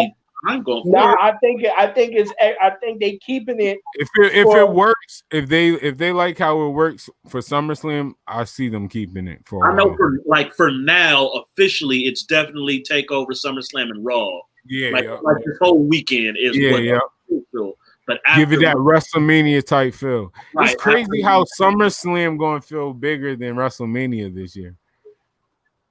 Hey, it's all in the timing, man. All in the timing and technology. WrestleMania wasn't that big because we already knew there was gonna be no fans. Like that was like when the pandemic was like it started, but it wasn't crazy. It was well, let me not say crazy yet. It was crazy here because it was just it was the NBA. Real talk. Yeah, it was a couple weeks after the NBA. So everybody has Angel Garza and Andrade, right? They fucking better. I ain't gonna lie, I got Street Profits. I got Street Profits winning it. I'm gonna be pissed. The Street, all black everything. God damn it, I'm gonna be pissed. Y'all know how I rock with Andrade. No. I'm sorry. I got Andrade and them winning, but I don't got Street Profits breaking up though. Our United States Championship is on the line. Apollo Crews versus MVP with Hurt Business. Another goddamn raw question. Why the fuck is this the match and not Apollo Crews versus Bobby Lashley? Didn't I say this shit? Right. I don't know if I said this on my show or y'all show, but I said the same shit, bro. Like, I love MVP and I love everything he's doing right now. But it's your purpose was there to set Lashley up. And how does this do that? In what way? It doesn't. He literally just got pinned clean twice, 2 weeks in a row. Or not 2 weeks in a row, but like 2 out of the last 3 weeks, he's lost to Apollo clean. Why is this the match? Bruh. And I thought y'all was in Underground. I thought you took over the Underground. Yeah, that Underground thing. What happened to that? Shane took his contract back. It's trash, bro. I don't care what nobody. But what they was gonna do with that shit would have been fire. If Bobby Lashley was on some like Goro shit up in that bitch, bro, that should have been lit, bro. Too bad they didn't do it. Too bad they had. Too bad they didn't do that. I'll say this: it's the fucking most impressive shit Dolph Ziggler's done in like 3 years. Right.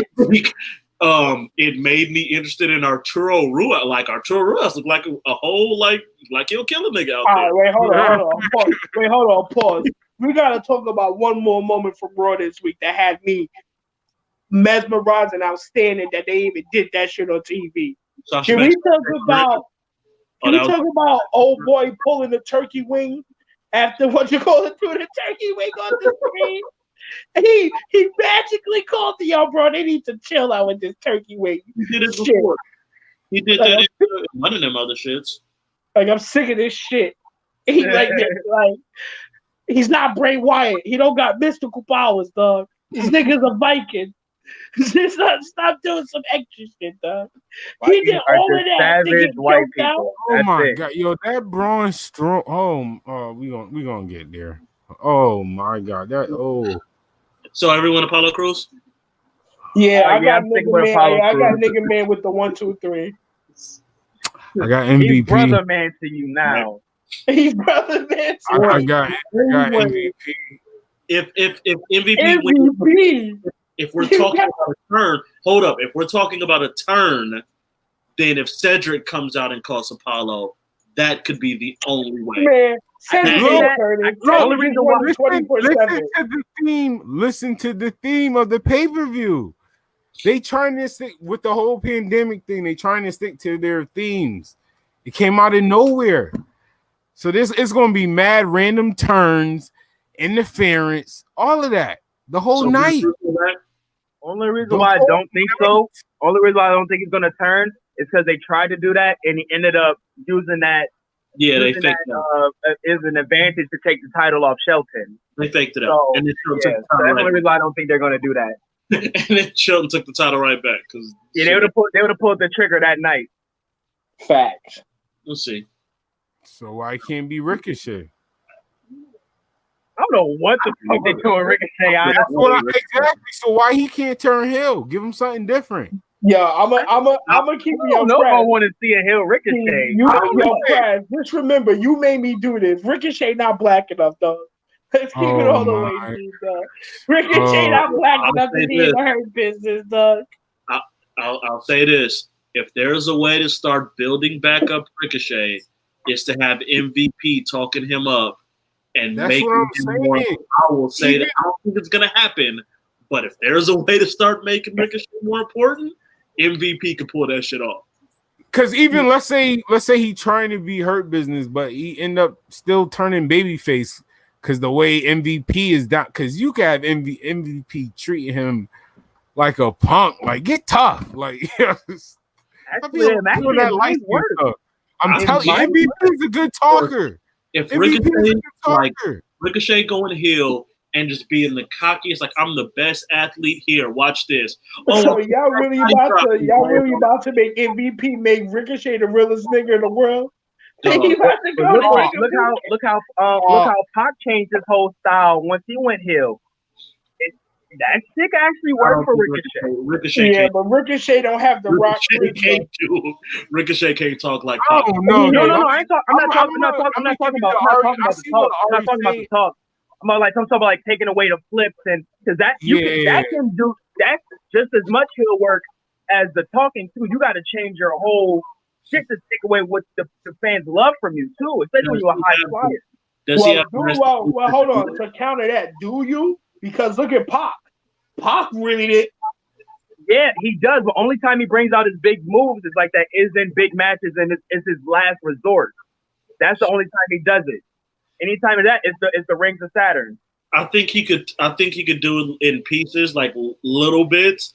But then I think the way to really like if he was here would just be to keep landing on his feet on shit and just being cocky as hell. Like people try to do some shit, he just landed on his feet and look at him like. Who used to be like that? You know, Zack Sabre Jr. type. Like that. Damn. I can't think of it right now, but it might be Styles. It might be Styles. He could do it. Oh man! If Ricochet could stick them landings regularly, and just like every time they try to do some shit, he just land on his feet and laugh at them, and then like that. And just smack him one time. Turn around and smack him. Ricochet's not that bad on the mic. Like he's solid. Right. He's solid. He's held his own, but he was super baby face shit. He super baby face. I can't believe him as a heel. He's on. I would never believe. That's what I was saying in the beginning because he unless he do what Corey says, he would have to play that Adam Cole cockiness. He's got to be. That's the only type of heel I would believe. But like, I'm gonna beat your your ass down. He gotta be even with Cole. Cole can talk that shit too. Cole said this time, I'm gonna come over and make you my bitch. Like he gotta be that type of heel where he be like, I got a Bobby in the back for you. You talk crazy. I'm gonna sit Bobby. Like he gotta be one of those hills, dog. Like I got a Bobby in the shoulder for a fucking nigga. Like yo, bro. You gonna say that, and Vince McMahon to be sitting there like, is someone about to do a run-in? But let's see. I don't know if Corey's gonna be laughing anymore because off rip, I got Asuka taking the Raw Women's Championship away from Sasha Banks. Nah, see, Fresh, you fucking hold on. Time out, Fresh. Not 1, 2, 3. She's going to tap. You messing up, bro. You gotta put the other match first. You can't. No, I did that on purpose. It was first. I wish I could screenshot it. It was first, but he was talking. He was having a good time, and I saw it. I saw Sasha Banks. Corey. Keep in mind, the Bailey match is first before this match. I know. I caught that. I'm past that. I saw that. I'm fine. That's all good. I'm still waiting for my shirts to come in. I hope they come in tomorrow before SummerSlam happens because I want to have my all the gold shirts before somebody loses one of these belts. That's all I want. If it's not coming in by this Sunday, it's too late. It's too late. Yeah, where they coming from? China? It's been like 2 weeks. It was on pre-order. They weren't out yet. Like it said, it was pre-order, and I didn't realize it until after I ordered it that it was a pre-order, and I got it. But it shipped earlier this week, so I don't know when it's coming in. That shit ain't coming, bruh. That shit ain't coming, bruh. All these shipping motherfuckers been on shit, bruh. Let me get some prediction. Corey. Sasha Banks ain't losing. He had the dead serious face too, though. I got her beating Banks. I don't got her beating Bailey. I got Asuka, bro. Miss White Teeth herself. Asuka is taking it. Asuka is taking it. Not only she's taking that, she's taking the SmackDown Women's title Asuka is walking out of SummerSlam with both titles. Nah, it's happening. Nah, It's Bailey happening. winning. Yo, save foul. I'm not mad at that, Frass. It's all in the storyline. Save foul. Yo, take away the storyline. They gotta find a way to legitimize the reason her getting the first title. Remember, it was just handed to her. You know, a lot of people are like, "Oh, it was just handed to her." Whoopsie, whoopsie, whoop. All right, now she just won both of them back to back. Say something now. You know they do certain shit like that to silence fans sometimes. Order. You know what I'm saying? I think they're gonna swap. Bailey, it's going to happen with like a mistake with Sasha Banks. Bailey is really going to cost Sasha Banks the match. That's where the storyline begins, but continue on.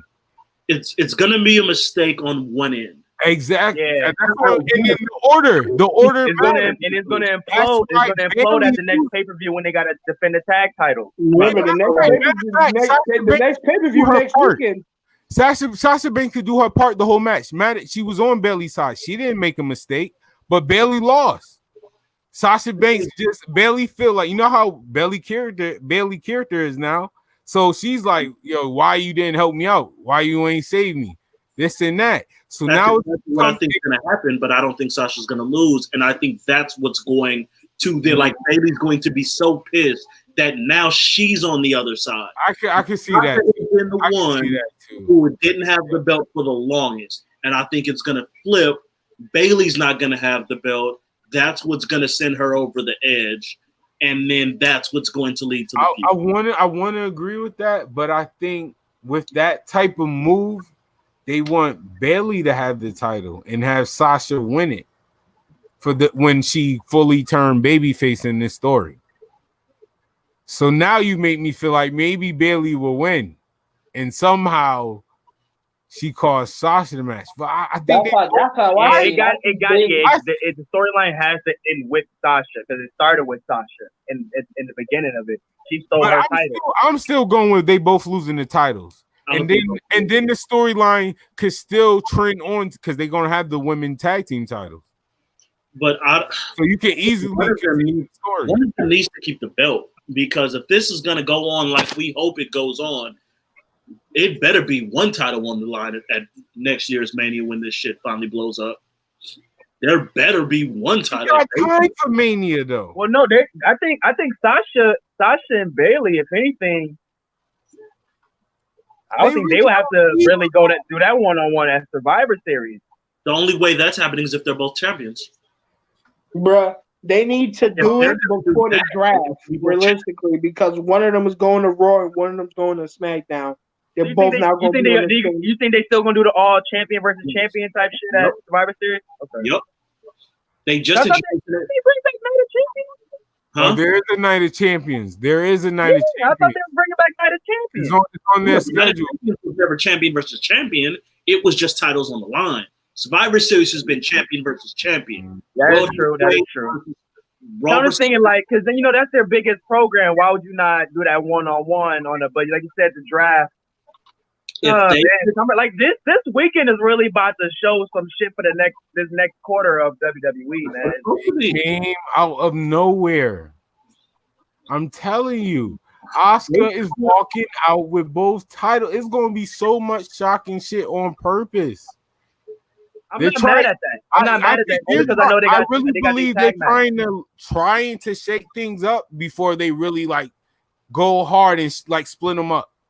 Just another thought. If, again, this is all dependent on if they want to stretch this out. If both of them retain, they go to Survivor Series because now it's NXT's a part of it, and they do this triple threat match with whoever, with like EO, whoever, and they fuck up then, and EO ends up winning that shit. Like, just as a way to stretch it out, if they wanted to keep stretching it out and keeping it a really slow burn. I got another way. They can make it too slow. My bad. Go for it. They can have a decent slow burn with the tag team title. Bro, right? it's already been a slow burn, though. All right. Continue on with the story because this is going to build on to one of the big events. It is. They're not going to put it on like a payback. So you're going to have to continue this story. So what I'm saying is they had the tag team titles. We still want to see them with the tag team titles. Payback. They're losing that.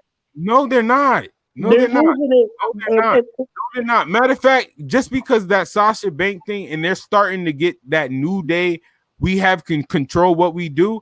I believe they're going to have that like Ray and Eddie when they was tag team champion match before they go to the turn.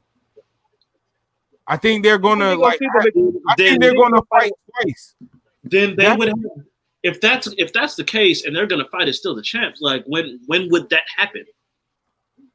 You got time. I think the blowout comes to WrestleMania. You don't have time though. You got to draft. I think it's tournament. Yeah, first of all, low key, is anybody sick of seeing them? No, right now. Answer me this. Is anybody right now? Hold on. No, I'm asking the question. Since y'all saying it can't stretch out. Right now, are y'all sick of seeing them on TV together, period? And we're not even talking about them fighting each other. We're talking about them together. Are they not doing together? I like them together right now. The fact that they still can go a little while being together before we like, all right, now we need to see you fight. We was at the point where we was like, yo, y'all have to fight. What are y'all doing? They got created control, and they show you we can stretch this out. I don't want to see them lose the women tag team titles right now. I want the story to continue. Like they keep playing to see. Oh, let me push you into this match. Oh, well, let me add you into this match. That's like Undisputed Era. They've been doing the same shit, and it still worked. No, it's true, but it's like with them, we know it's predictable. That they've done it many times. You know what I'm saying? But let me ask you this: that's why they gotta pull the trigger. So because they've been going for so long, so Sasha Banks and Bayley, their storyline is real predictable now. Regardless, we at a point we don't know who's going to walk out. You can't tell me off rip that they're both going to walk out with titles confidently, 100% sure. No, I'm not. I'm talking about predictable on the split. That's what I am. But that we're seeing them. People talking about the split when they first started the program. I'll tell you why that doesn't matter. We all knew, everyone was waiting for Kevin Owens to turn on Chris Jericho. We all knew that was coming. Everyone was like, when is it going to happen? It's got to happen at some point. When it finally happened, it's one of the greatest turns we've seen in it's timing in this millennium. That's what I'm saying. Timing. So we all know a turn is coming, but at least with this, we don't know who's gonna turn. That's what I'm saying. Even if they lose the tag, even if they lose the big gold, like this story is, to me, honestly, y'all keep saying the titles. This story is a great job. Like, as much as it sucked, this is one of the WWE things that worked out at the end, because I honestly believe they can go to WrestleMania, and if they build it to the main event without the gold, I would watch it and be excited, because I know what they did at TakeOver. Yep. They do not need, these two people do not need the gold on the line. I really believe that. This story, and I'm gonna say this because the women don't get enough credit. So when y'all do something right, we need to give y'all praise. I feel like even though this is hype, I feel like everybody's still underplaying this storyline. Like Bayley, we talked about her turn, how it started off. It was horrible. You look like you was on the episode Dragon Ball Z. Yo, let's think about, and I'm like being a wrestling fan. When people copy like gimmicks, it's like, oh, like try something different. Bayley two-strap work. I'm not mad. I'm not mad one bit. She took her mic work up. She made me forget about Becky 2 belts for a second. And then Sasha Rose belts. Like, how did you work that in there? Like, that's what I'm saying. That just shows Becky's impact, though, on the low. First off, get it right. On the low. No straps. And 2 belt things, okay? It's all Black Queen Sasha Banks. Mic up. Turn your mic up. Don't disrespect my Black Queen. Turn your mic up. Get her wig right. Turn your mic up. They don't need the belt, but they deserve the belt. I agree. But I just wanted to show the point. Like how great of a storyline this is. It has been. And I'm going to tell you, this is my one concern of what might fuck it up. And it's because it always fucks up great storylines in the women's division. Charlotte's going to have to come back at some point. Oh, you know what? Yeah, but bro, she did say she was taking out some good time, though. Like, this time she said she was sitting out for a minute. And I actually believe her, though. I ain't gonna lie. I think she's sitting out for a short Charlotte letting them have their sign. So she can come back at the Royal Rumble, and she will be inserted into whatever top female program they feel like it. Well, it'll be the NXT again. I'm sorry. It's not going to be Sasha. That's their storyline. The only way, if she don't come before Survivor Series, it's not going to happen.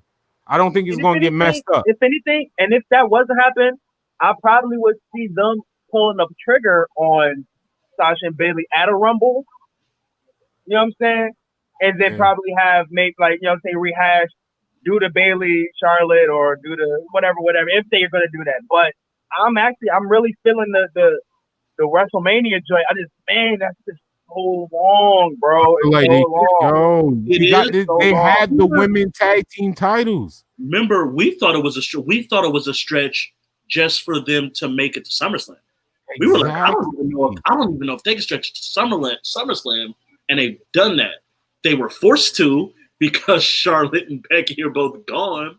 But I'll be damned if they didn't take the ball. You took the ball around with. Speaking of giving flowers, but hold on, right before we go to that, what about Shayna Baszler? Where is she playing all this? Is she called next? No, she got Oscar again. Yeah, that's why my story works. She's going to fight. She's going to fight for the Raw Women's title. Yeah, she has to get. They're going to rematch Oscar. Look how my story comes full circle. She's going to fight Oscar again, not them two. Baylor, no. Oscar makes sense. She's the only one that makes sense to take the title away from them. I don't want to see Baylor in the mix. I don't want to see Baylor in the mix. With that, I lean her just losing to Sasha. So, but we can go to that next one. Seth Rollins versus Dominic, and I want to give Dominic Prince his flowers. Mysterio.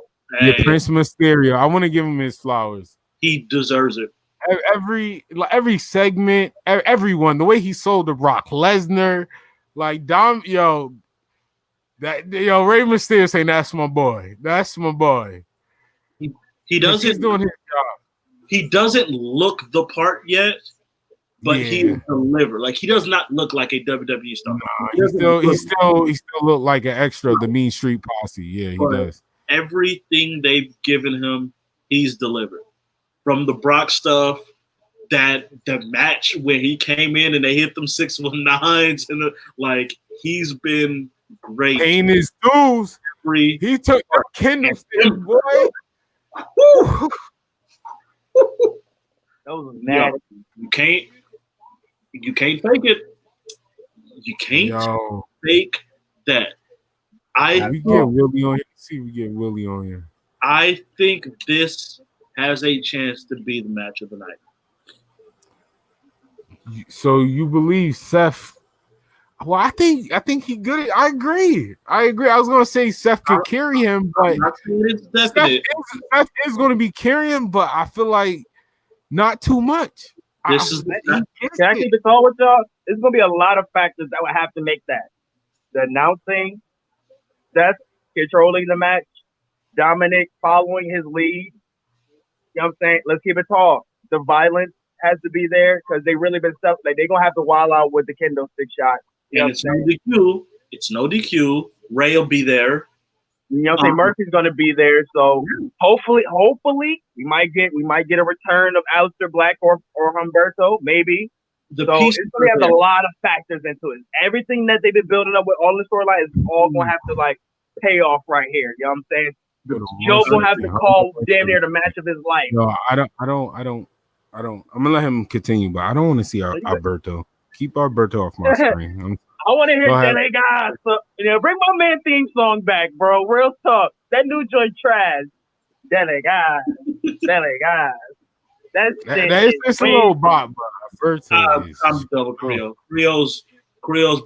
The Creole is damn near. Look, if Dominic deliver on this match, Carrillo will be the 5th best Mexican on Monday Night Raw.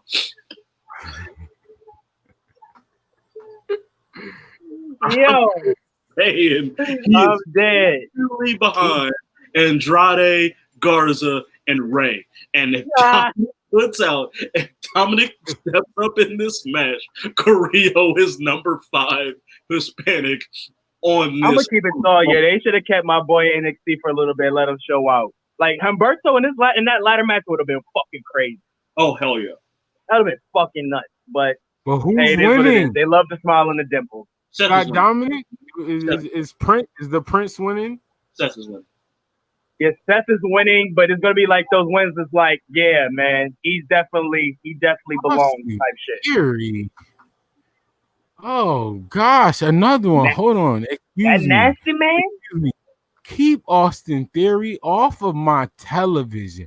I am so WWE. Oh, you put him with LW. I'm thankful you took him out, but that was nasty. You put him with 2 goats. Like how much Taino do you got in you? A quarter? All right, we're gonna put you over with these guys. Like he only knew Ola and Banyo. He knew Banyo because that's what he was. The bathroom. He was trash. He stank. You stank. You're nasty. I never understood the big deal with him. When they brought him in on NXT and he was supposed to, the Evolve champ and it supposed to be the next one up. I've never seen it. I liked him when they had that Evolve showcase. I thought he was nice. I was like, okay. I didn't watch that. I didn't watch any of that. I'm saying just from his NXT when he was coming up and doing them NXT matches, and when they brought him up to Raw, I haven't seen it. He's fine. Yeah, I feel you on that. It's not. It wasn't enough on the screen to show what he was saying. I feel you on that. These other dudes, when you see these other dudes step up and immediately you're like, oh, he's regardless. Like certain guys that even he hurt, but fucking when Loomis first made his appearance on NXT, you were like, oh shit, I need to. When is he coming back? Like when? I've never seen that with Austin Theory. He just looks like another average jobber. Did they ever put a mic in his hand? Jobber. There's I don't think we ever gave a wrestler one of these, but Austin Theory, I don't care what nobody say. You are a Spirit Squad member. You hear me? You're nasty. Austin Theory. What is your finisher? The suplex number 4? You're nasty. Austin Theory, you're nasty. Throw him in the bin. He looks like he could have been in that picture. He yak on that very well in that Spirit Squad picture. He's a nasty man anyway, so let's get him the fuck out of here. Yeah. I got Seth Rollins winning too. The Universal title, Braun Strowman versus The Fiend. This has been very interesting. The monster versus The Fiend. Oh, yeah, I'm sorry. The monster is back in these streets. Y'all wanted the monster? He's back. Side note. Talk to me real quick. Braun Strowman, you're a hornswoggle. I just want to put that out. I don't care what nobody says. Yup, I'm starting early. Braun Strowman is a goddamn hornswoggle. Get Them Hands was fire for 2 weeks for me. I was on board. I ain't gonna lie. But after that, you're a horrible actor. You went bald in what? I don't. Why was that an amp part of the night? I didn't know what the ball thing was for. That was supposed to make you more mean. Mean now. That's what that was. Nah, get this ugly nigga off my face, B. So I mean, that threw me off. He could have still did everything he did, you know what I'm saying, after the swap without the cut. I think it's just when it's wrestling, Yo, I wanted something fresh. Let me cut my hair. Hold up. Who put that? Nah, Shout out my bro. Crazy. Get your bars off. Yeah, man. Like this is just that shit was insane, B. Like that nigga finished her thoughts on me too. I'm dead. But nah, it's Braun. I mean, I ain't gonna hold you, bro. Like, I like the segment he had with Alexa. Like, Even though Alexa really took it, like she took it to the next level, Braun was just there to be like what he was there for. But I kind of liked it, man. I mean, the Alexa twist is nice. I do like that. But it did really give me that like, yo, this is that Braun, that monster that we was liking when he first pulled up and was fucking up Roman and fucking up everything in his past on Raw. You know what I'm saying? The nigga that didn't give a fuck about who was in the ring with him. You know what I'm saying? If you ain't fuck with what he say, he's getting you the fuck out of here type shit. But anytime I came on here, we all talked about what the beginning of this shoot was gonna lead to. The Monster versus the Fiend at SummerSlam. And who I said, I'm sticking to who I said was gonna win in the beginning, and it's gonna be the Fiend. Especially now that he's a tweener. That's exactly what I was about to ask. Yeah, I guess he's a tweener now. So I'm like, Alexa got the little thing going on, I guess. Braun's playing heel. Oh, you know what it is, Howard all day. We out here. Yes, sir. Yes, sir. We out here. Chris Paul wear our shoes, you know. Listen, I went to a high school and a college that love to talk shit about how great we are, goddammit. Listen, when Beyonce made Homecoming and did that shit at Howard, you couldn't shut nobody from Howard up.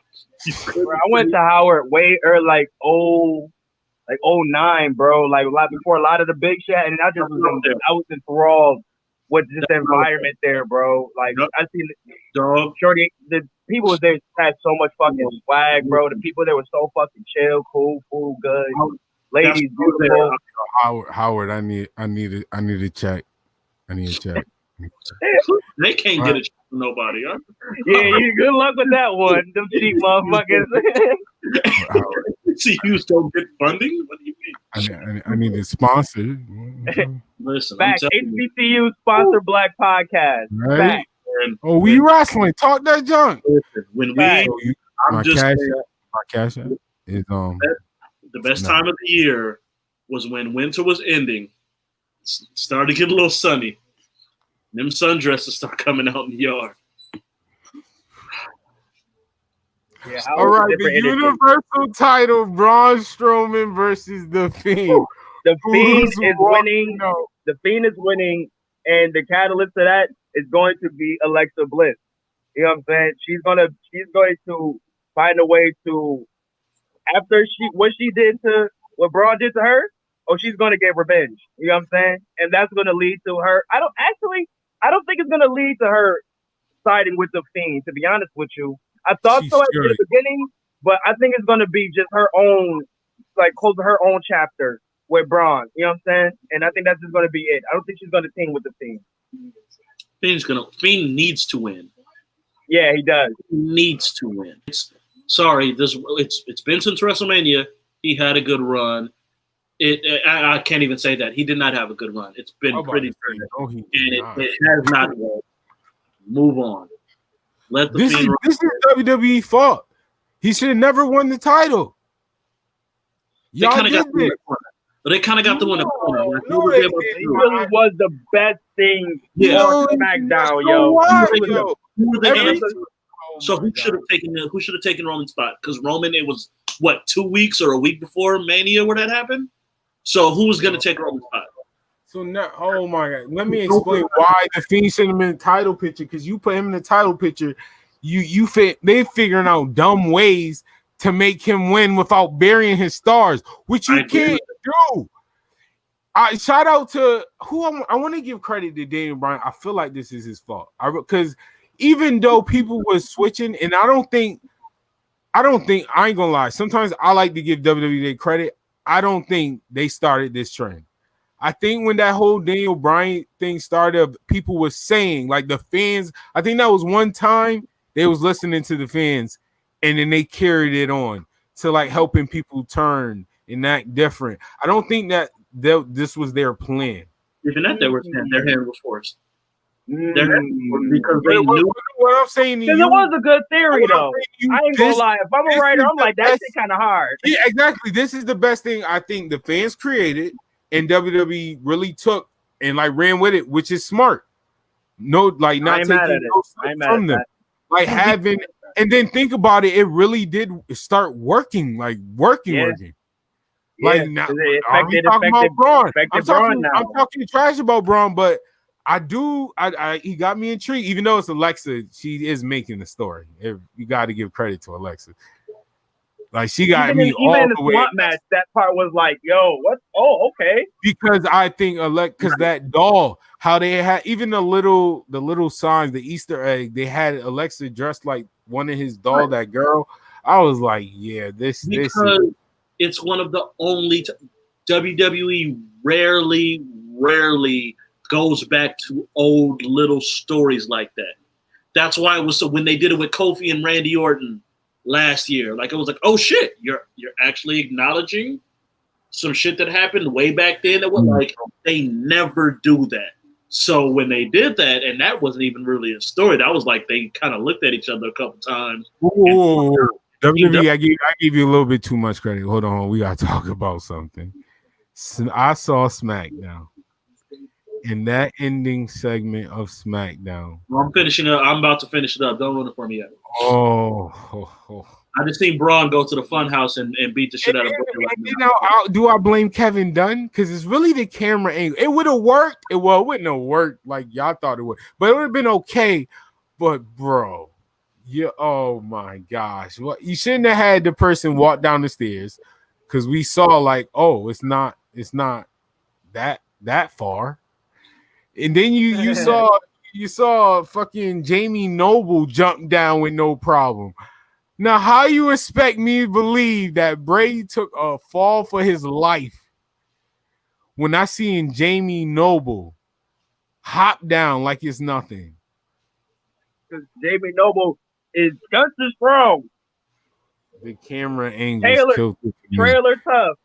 The camera angles character. Oh, I'm gonna let Corey finish. Oh man, I'm watching it right now. I'm seeing it. Because there's another part I'm upset. The very ending. Yeah, right now. I'm upset. I am pissed. Yes, he ain't done it yet, but like I'm looking forward, and you can. It's undefeated. Braun is trash as a champ. Honestly, I agree. You know it wasn't far because you see him land and his feet come up. Like you see his feet come up in the air. Yep, there you go. The camera angles killed it. And watch, the cameraman gonna run down the stairs. I'm seeing it. I'm like, what? Exactly what it is. When they first did it, like that first angle, how they was having it from the ground, I'm like, oh shoot, he that Kane and JR type height. That entire thing looks awful. Like none of it was good from the beginning. Wait till the end. Okay, yeah, I just had to rewind because I have to look at this again because you can literally see the point he lands. His feet are still in the camera, so you know it's not that far. The ambulance is right across the way. You can see the ambulance right there, so you know it's not a far drop. I'm trying to figure out who had Jamie Noble hop down. All of this, Jamie Noble, the Indian dude, not a camera. So sad. Who is this? J Security. Oh, is that P.S. Hayes in this loud ass suit when the cameraman rolls down? Like that nigga be out here trying to dress like Magic Don Juan and shit, yo. Did they put Bray in the ambulance yet? No, I ain't got to that. Okay, tell me when they get there. Because somebody was doing a decent acting job, but they made him act like the tape was stuck on rewind. Oh, Jesus. I guess that's, pretty lucky that he chokeslammed Bray into a concrete area right 5 feet away from the fucking. I think he's going to be a lot of gimmicks in that Bray versus Braun. But it's not. That's what I exactly was about to ask you. Is this going to be a cinematic match? No. In the ring. They're going to be live, and they're going to have that Thunderdome. You're not about to do cinematic match when you finally got a crowd in a whole big ass arena. Once again, Fiend should not have matches in the ring. I don't know. Yeah. The Fiend should not have matches in the ring. Okay. I don't want to see the swamp shit no more. I don't want to see the swamp shit either. But remember, I said this before. I think this should be on some shit like how the Funhouse match was. Obviously, that was a once in a lifetime thing. But I think with this being a big show, it should be a big show type thing. When it's a big feud like this, where it's like obviously you have history with the guy, and they've been bringing up the history. Let's go back to that Funhouse. You try to come to my Funhouse, you fuck me up. It's funny how WWE write for new fans every storyline. Like Braun Strowman found the fire Funhouse. That's so hard to get. Didn't Seth Rollins find it? Yep. Who is Seth Rollins? Well, I mean, we very much know that the Firefly Funhouse is inside every arena. So, you know. Yeah, man, I got Fiend winning this, but I don't know what's next after this shit, to be honest with you. I really don't. I mean, who is next up on SmackDown? That's why a draft is happening. Braun's going back to Raw.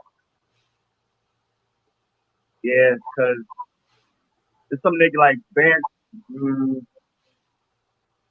It's in Baron Corbin or Raw. You need to shake it up. You need some better competitors. Because Big E's about to do his thing with Sheamus. That should actually be a new match. But once again, we don't know what Fiend is right now. So I don't know. Still a tweener. I don't know. That's why his character is so weird. Like, I get what you're saying with the title, but even if he didn't have the title, I still want to know who would be next for Fiend. You know what I'm saying? Yeah. That's what I'm saying. Who's next for the Fiend with the title? With or without, I don't even know. That's what y'all built. It would have been so much better if he never had the title and he could have kept destroying people without the title.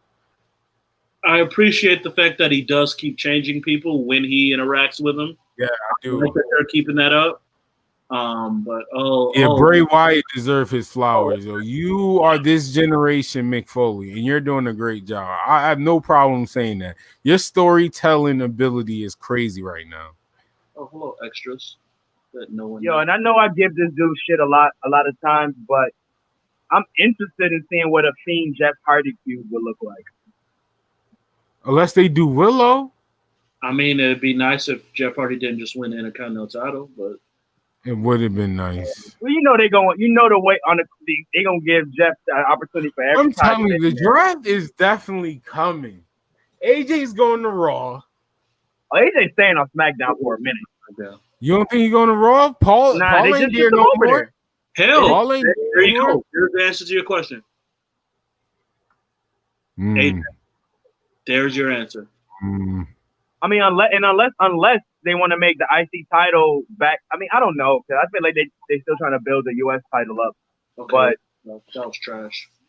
Jeez. Yeah, man, I don't know what's next for Fiend. I'm really trying to think about the roster on SmackDown. I think assuming Fiend wins, which I think we all think is going to happen, I think AJ's next. That's why they took the title off him. The IC title off him. That Edge and Fiend story would be crazy. You gotta say that for one of the big because Edge, how his psychotic style, and everybody know I talk shit about Edge, but when it comes to storytelling, when he like freaking out, he go back to oh man, that's a good story. That's how long is that supposed to be out for? I don't even know. They be having storyline time, then you got the real time sometimes. Yeah, he's got to have, because it was like a torn bicep, torn tricep. Yeah. It's got to be at least 6 months. Crazy, dude. Like, May? Fucking timing, man. Yeah, that was in like May, so he's got. That motherfucker might not be until damn near mid in fourth quarter. He gonna have another. He gonna be a surprise entrance to the Royal Rumble 2 years in a row. Again, yo! Oh my God! There's a win and win this time. Hey, if Orton is the champ, there you go. Speaking of that, WWE title: Drew McIntyre versus Randy Orton. Boy. Who is walking out champion? I want to say Drew so easily, but boy, it's Randy Orton. And in rings, kayfabe, and backstage, it's Randy Orton. He can walk out with the title anytime. And he's doing a good job. Is Randy Orton doing a good job at that? Both of them have been. I don't. I don't. I mean, Drew McIntyre's doing an awesome job. I think Drew's been very, very good. I do not want to put that down. He's been good. I haven't always agreed with what they decided to do with him, and now he's just come like basically fucking Brock, kicking out 3, 2, 1 thing, murdering everybody and shit. But with what they've given him, Drew's been excellent. But Randy is, as much as I hate to admit it, Randy's MVP of WWE so far in 2020. Yeah. It's just what, as much as I want to argue my Black Queen and Bayley, and they're a decent second. That legend killer gimmick is undefeated. Randy's, or even with some of the stuff that's been kind of predicted, like we all knew he was about to fuck up Sean. And I think if he does lose, it'll be because of Sean. I also think Sean could easily turn around and super kick Drew. And I think Sean's going to be involved in this match. I think Sean is going to be involved in this match. He knows. If Sean's involved, this has to lead to a match against Randy Orton. He no-sold the punt. He did no-sell it. That's what I've been thinking about. But why turn on Drew? What is that going to do? Are you going to fight Drew? Wait, did he really no-sell it? He was. I thought they helped him up.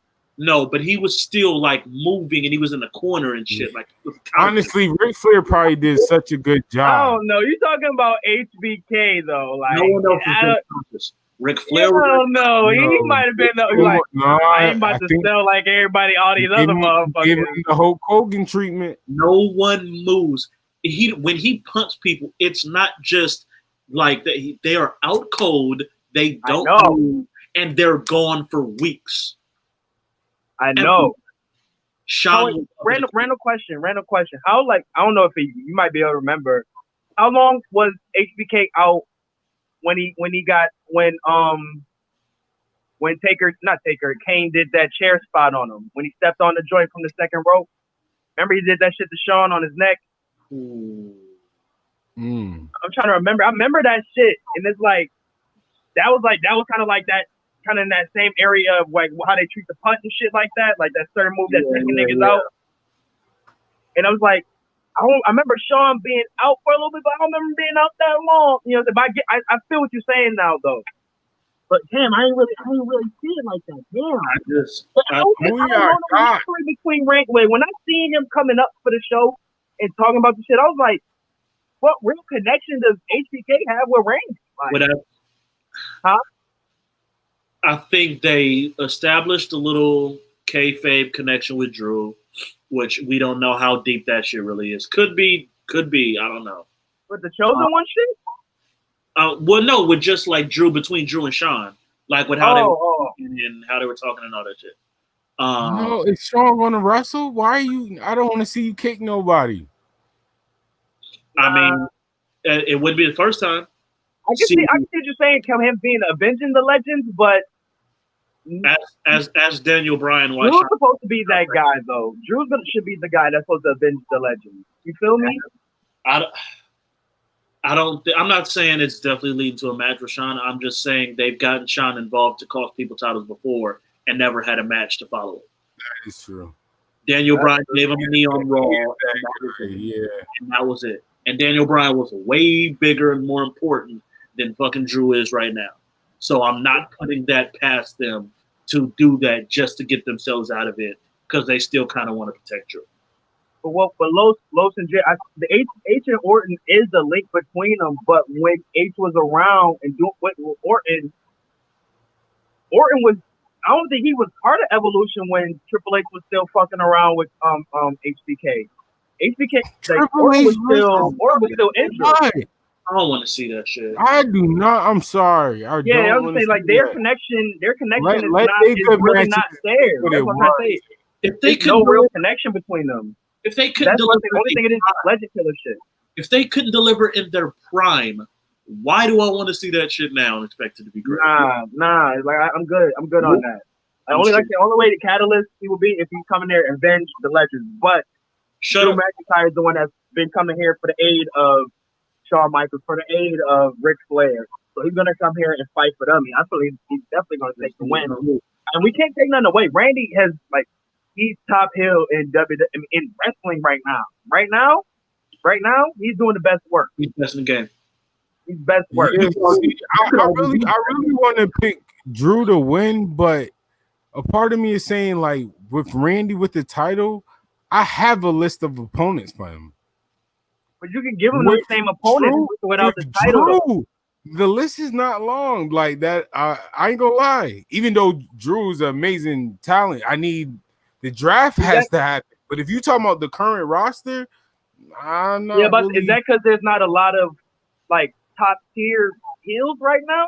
Not a lot of top tier anything right now. Yeah, but what you're saying though, the hill part, but that's why. Because Randy is somebody, they don't have to be top tier. Like you can try to push for Randy, and Randy can tell a story. And I'm not taking away from Drew. Drew is awesome, but on the other end, like who he worked with, the only person that I keep saying, but because of the position he's in, would have been Andrade. I think that NXT story, it might be too late for now. That would have worked. They'd have to read. They got to read. They got a lot of and if Drew wins the title, the only person I see next to him, and I'm still sticking to what I said earlier, Adam Cole. That if they're willing to go back to the NXT, that would make sense. And Adam Cole's not going to win, but Adam Cole is next. That would be a fail. Yeah, they are going to mess it up, aren't they? Oh God, that would make sense if they. Correct me if I'm wrong. Cole debuted exactly. The story is beautiful. SummerSlam week, which was SummerSlam weekend. If I'm not mistaken. That would be amazing. Who's been on a hot streak right now on Raw? Nobody. Nobody. There's nobody. It's been mainly heels that's been winning, right? That's what I'm saying. Right? That's why, as much as I want to pick Drew. And I'm saying it has to be Cole. Like, not to say I'm just a Cole fan, but to be real, who else do y'all have for me to make sense and be invested? I can only literally think of Adam Cole because his NXT story then can make 360 twice. Because remember, he beat Drew around the same time he debuted for his title, didn't he? Cole? No. Andrade beat Drew. I thought they jumped that nigga. Yeah, Andrade, but that was Cole's debut was Drew won. Drew beat Bobby Roode. Yeah, he ran in. That's when Red Dragon star appeared too. Right. Yeah, so they were to kind of retell like Drew has the belt, celebrating again in the same fashion, and then that would be amazing. That would be amazing. That would be amazing. We talking that? about the main roster. I'm gonna keep it tall with you too, though. Real talk. I wouldn't mind seeing Seth versus Drew too. I don't need to see it again. I'm just saying though, if we talk about Randy, I guess if he's like you talk about the next, I forgot about saying he's like the only next person that's been having a hot streak right now as a heel is Seth. Yeah, I'm not gonna lie. If he like I ain't gonna lie, Seth might be that he doesn't need a title. Yeah, it's not that he needs a title, but after this, man, you got to give him something big, man. Seth is not big, but he got to. No, I think Joe. Oh, I forgot to mention my prediction for that one. I think Joe is about. I don't know Joe's status, but they're teasing he coming back, and I think Joe is going to interfere the Seth Rollins match. So I'm not going to lie. I'm actually going to say this. I think Dominic is going to get his first victory at SummerSlam.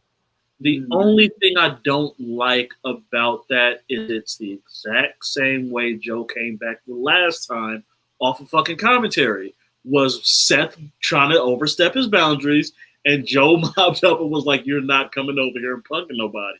And they're doing the exact same thing. That's the only thing I don't like about it. Oh, you're talking about when he had AOP, right? Yes. AOP came over to the commentary desk, and he was like, "If I get up from this table, it's going to be a problem."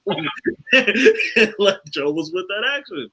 And it's still been great because Joe's fucking amazing.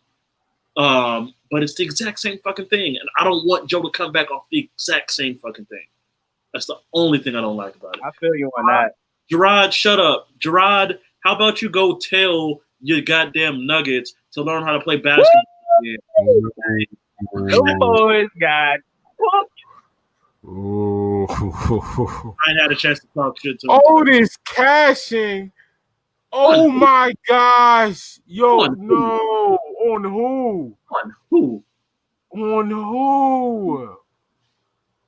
Shit, can't be between on Braun Strowman? No. Any of them. Wait, who got? Yeah, that's the Universal title. They're not going to give him the WWE They're all title. going to be in the same building. They're all going to be in the building, so he could. Oh my God, I don't like you. We might need to do a new show called Let's Book It. That's crazy. I ain't gonna hold you, bro. I think they might dub his cash in. I think he's gonna give it to somebody else. I still believe that. They've done nothing with this. I think they might dub it to next year. This is almost as not bad like fail cash in. I think that's what it's gonna be. Is it worse to have someone like this where he's barely been on TV? That's why. Or to be on TV and lose a bunch like they did Dolph and Corbin. What's worse? I mean, all in all, both is worse. What's really worse is us having to basically it's like, oh yeah, it was cool. It was like the story of Otis was dope, but it's like when you got to join, it was like, do we want to see this dude take the title? Like, look at who our champions are. That's what we really want to see. Like, come on. After that, it was just like, You think they'll cash in on Cesaro and Shinsuke?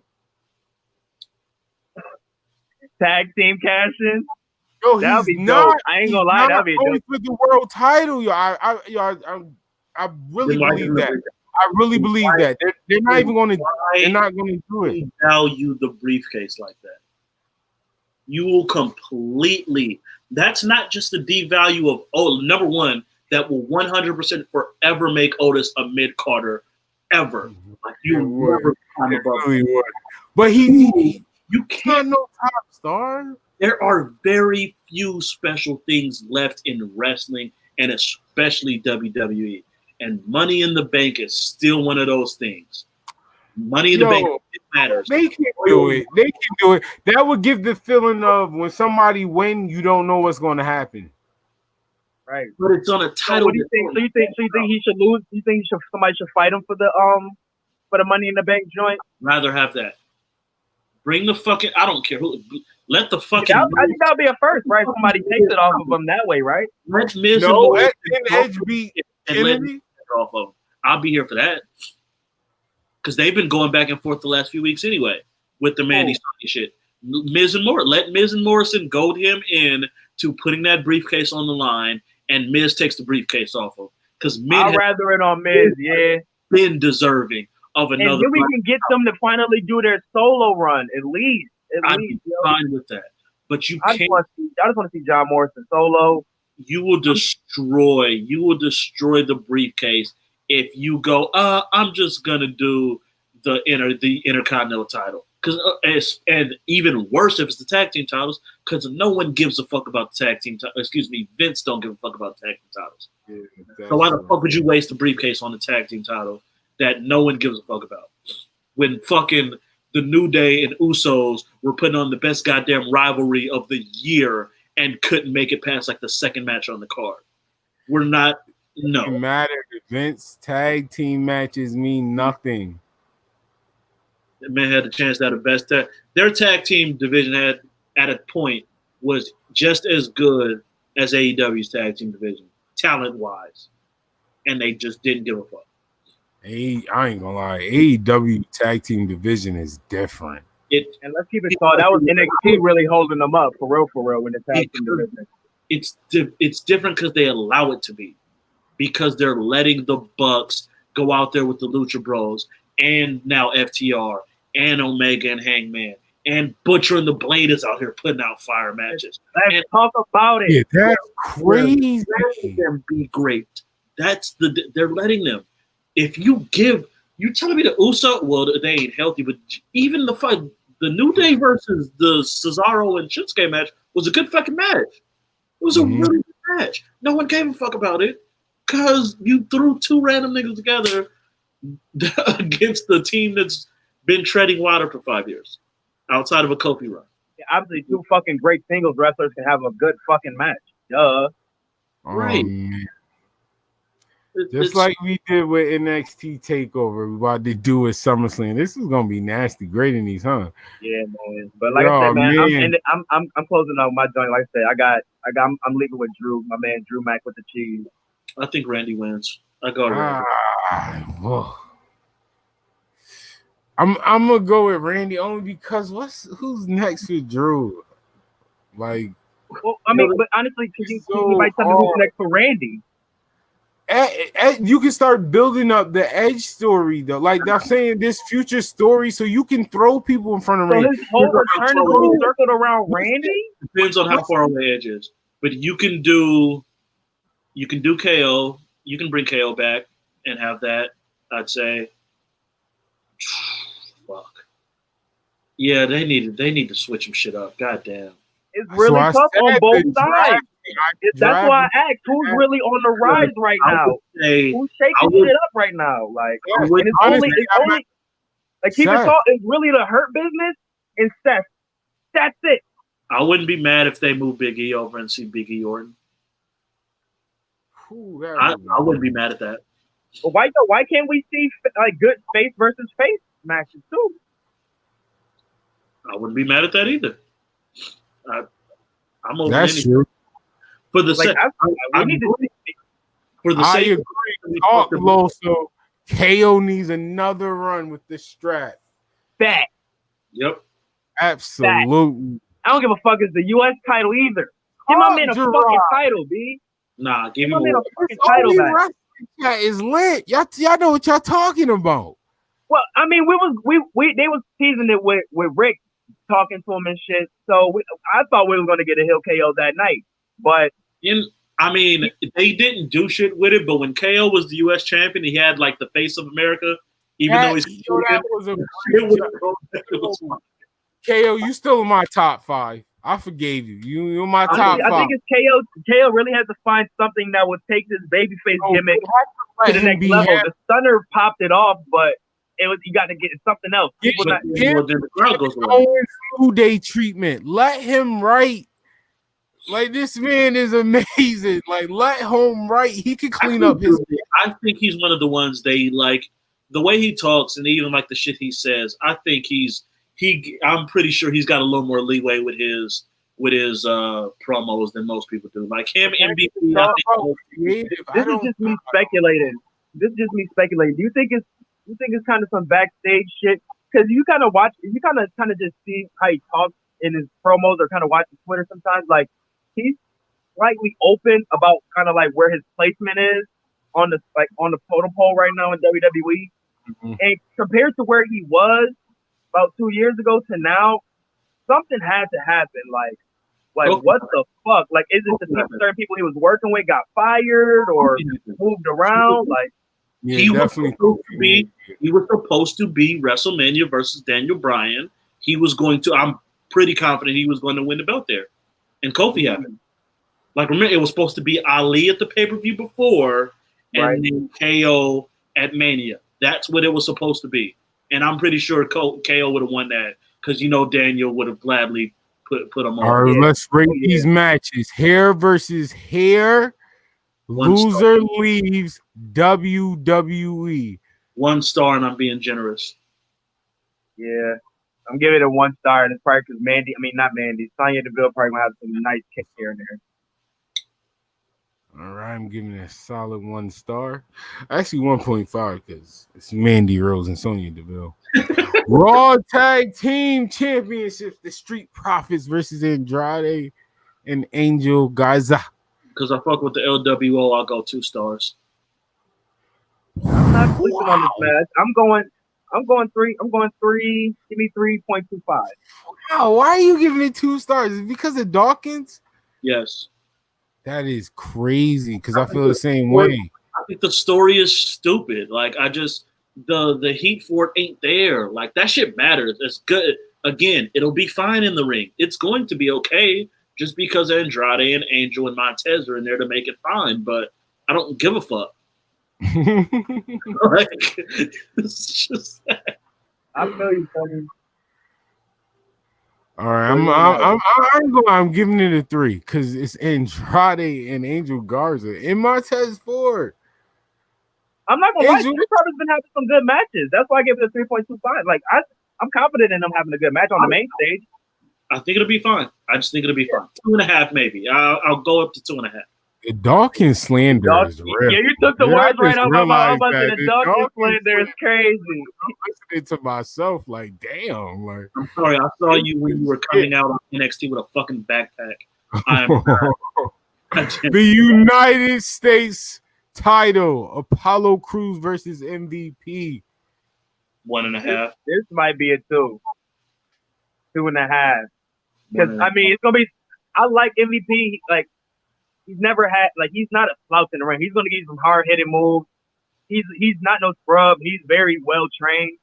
Apollo's really nice in the ring, but I just don't think they have that great chemistry that can really give that crazy match. So I can see maybe 2.5, maybe stretch to maybe 2.75.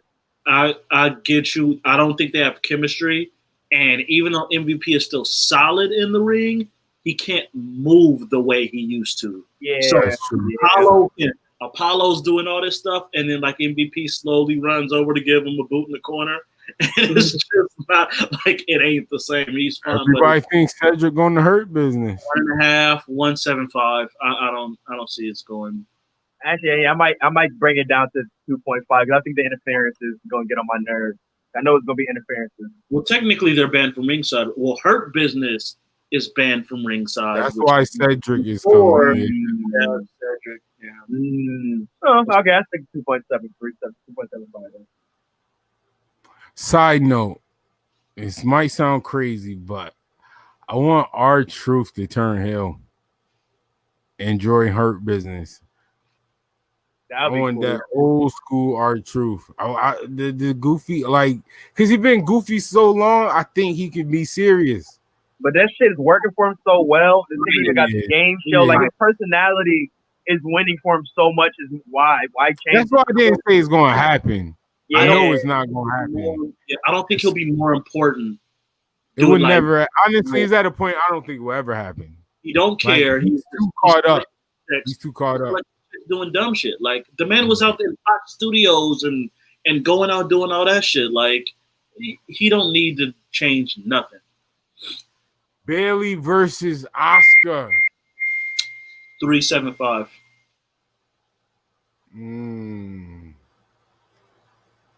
Bailey versus Asuka, and then that's the first one. Yeah, I'm with that 3.75. 3.75, maybe 4. Yeah, I feel like it's gonna end. I feel like they're gonna have a nice finish. I feel like Bailey ends their matches pretty nicely. I like the way she ends her match. I think it's gonna be a crazy finish. I'm almost willing to say every match is going to have something. This pay-per-view, this SummerSlam, every match. So you're taking WWE at their word now. You're taking WWE at the word.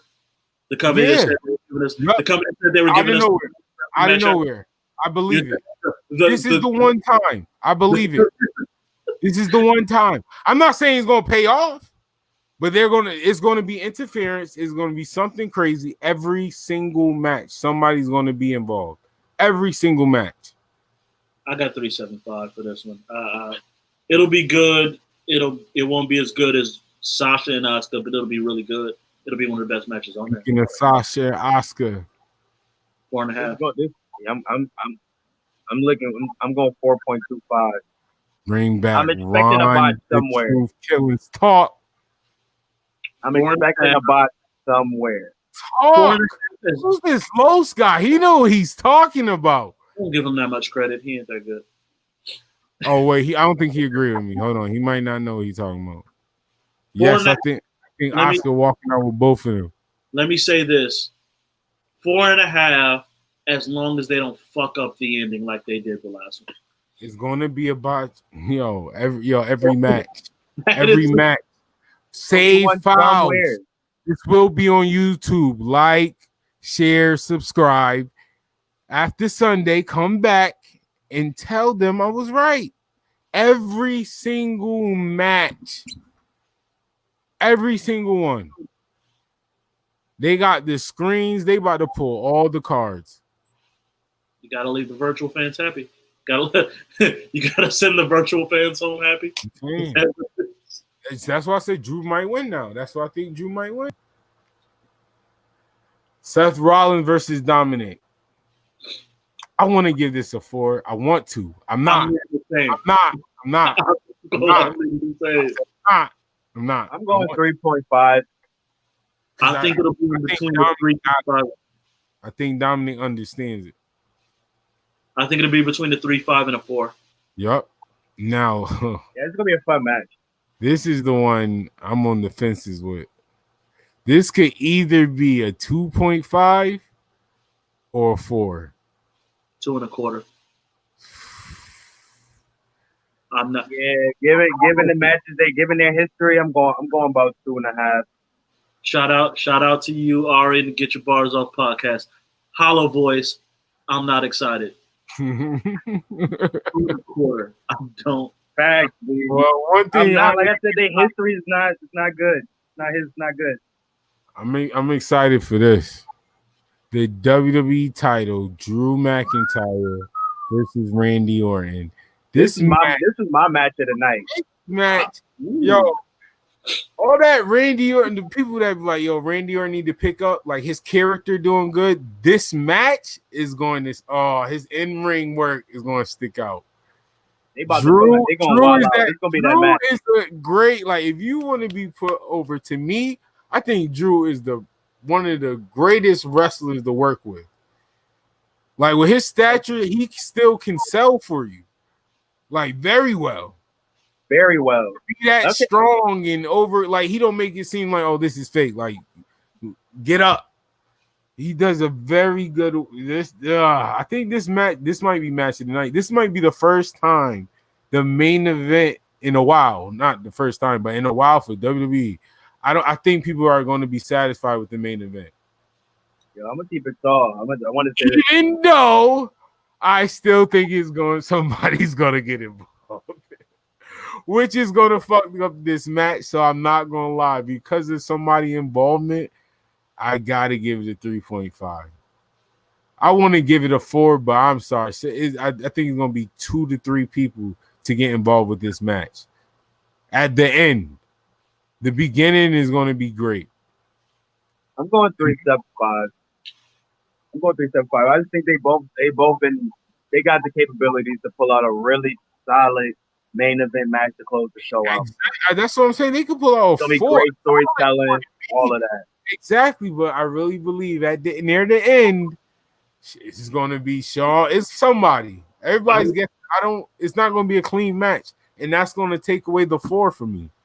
I agree. That's why I'm solid on the 3.7. I know some shit gonna happen. Yeah, I want the RKO. I want the kick out at the RKO. Hold on. Am I crazy for like wilding out when somebody kicks out of an RKO? No, because they've actually one of the few moves they protected. All right, my man was telling me I was bugging out. Like, they sold that move. They definitely when Edge kicked out of the RKO, I wowed the fuck out, dude. Only a couple. I wowed the fuck out. Protected the Claymore, they protected like shit. That's why this match works. Them false finishes is going to be epic. Yeah. That's what I'm telling you. That 4-star you can get out of Drew. They both can sell. They can tell stories, and they both can come out of nowhere. Their finishers are out of nowhere moves. Right. All right. That's what I'm saying. Like in that same and I think they both going to do it, and it's going to work. I think Claymore kick, RKO out of nowhere. RKO out of nowhere, Claymore kick. Like, it's going to work too. Them false finishes is going to work, and then we're going to get to the end, and then it's going to go downhill because it's like, why you finish? Like, is there a way to Kevin Hart boys? No. It makes no sense, but I want to see, like, there's got to be. Is there a way for him to reverse a Claymore to an RKO? I don't know. I think it is, bro. He's gonna catch the leg. He's gonna catch the leg, bro. I'm telling you, he's gonna catch the leg. He can duck it and do it real quick. Is there a step to the side and kind of catch him? Like I duck. I think duck under would be. They better be practicing that motherfucker, yo. I tell you, yo. But their timing is excellent. Yeah. That ending is gonna make everybody mad. I'm telling you, this match. I agree that people are going to be satisfied with the match. It's Sasha and Asuka's. I can't vote against that for match of the night. I just can't vote against that for match. There's too much evidence of Sasha and Asuka get together, and it's 4 stars guaranteed. Like, you want to know why it's not going to be 4 stars? Because something is going to happen out of nowhere. I'm telling you. We got the worst. It can't possibly what? Hold on, Corey. No. I know you didn't say that. We watching WWE World Wrestling Entertainment. What? There's no possible way a finish to Sasha and Asuka could be worse than the one they did a few weeks ago. And that was still damn near a 4-star. Turn my mic up. Once again, we are watching WWE. What do you mean it can't be no worse? That Kyrie ending was horrible. Horrible. You don't think they could do worse than that? AJ Styles versus Jeff Hardy? What? Well, they did that match tonight. That just happened. What are you talking about? Did they do the match tonight? Because I need to know if I can skip it or not. Yes, and it was tell them about it, Corey. Tell them how horrible the ending was, Corey. You don't got to tell me. I already know. I was as soon as I seen Jeff Hardy. No, Corey. I only tell you that. Tell them the horrible ending to yourself. I want you to hear it again. Think about it. WWE can't do what? Okay. Point taken. Her business. What?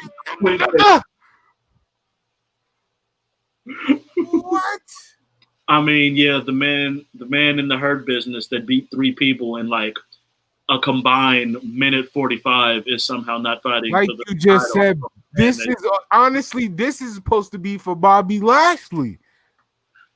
This is MVP sign. Yeah, okay. I can't argue that point. I'm still going to hold to. I think it will leave the fans satisfied, but I'm praying for it. I know they can do it. The match of the night. They definitely can do it. Oh no, the match of the night is between the Raw Women's title and the WWE title. WWE title. And I do still think the sleeper possibility is the Seth Dominic. Absolutely. I think that's absolutely. That could be y'all. That's your sleeper. My sleeper, low key, is the Raw Tag Team title match. I'm not gonna hold you. I'm not mad at that. I'm not gonna hold you. I hold you. I really think they're gonna show out. It is some talent. That is some. I don't put anything past Andrade. He's that good. Yeah, man.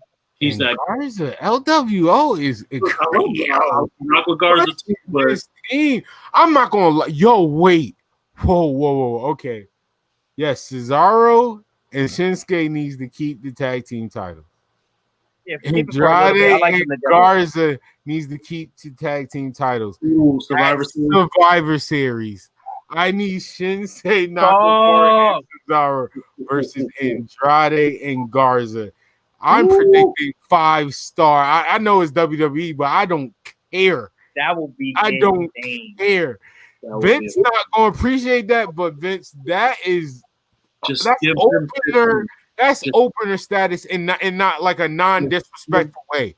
That's like that NXT appreciation opener. That's that Seth Rollins versus Brock Lesnar at WrestleMania opener. NXT's part of Survivor Series now, so you're gonna have to add Imperium into that, or whoever the fuck is the NXT tag team. No, not Imperium. No. They're not a bad team, but that don't mesh. No. Hold on. That's not the Imperium versus Cesaro and Shinsuke before LWO. That match will be insane. What? That will be insane. Absolutely. Imperium versus Cesaro and Shinsuke? LWO? Bro, I'm telling you. Yo, y'all really slick. Maybe because y'all don't get to see them on TV enough. But when they on, bro, Imperium is very fucking fire. You are not the talent. Bro, y'all just saying, yo, y'all was just talking. Yo, I get it. I just said earlier, you put two dope singles guys together, they're gonna cook food. That is true. Well, I'm just saying. It's no disrespect to Imperium. It's not. Imperium added to that match, or was that shit is fire still? Yo, you about to make me disrespect the team I respect. It's levels to this. It's levels to this. What's the last 5-star match any of them had? It's levels to this.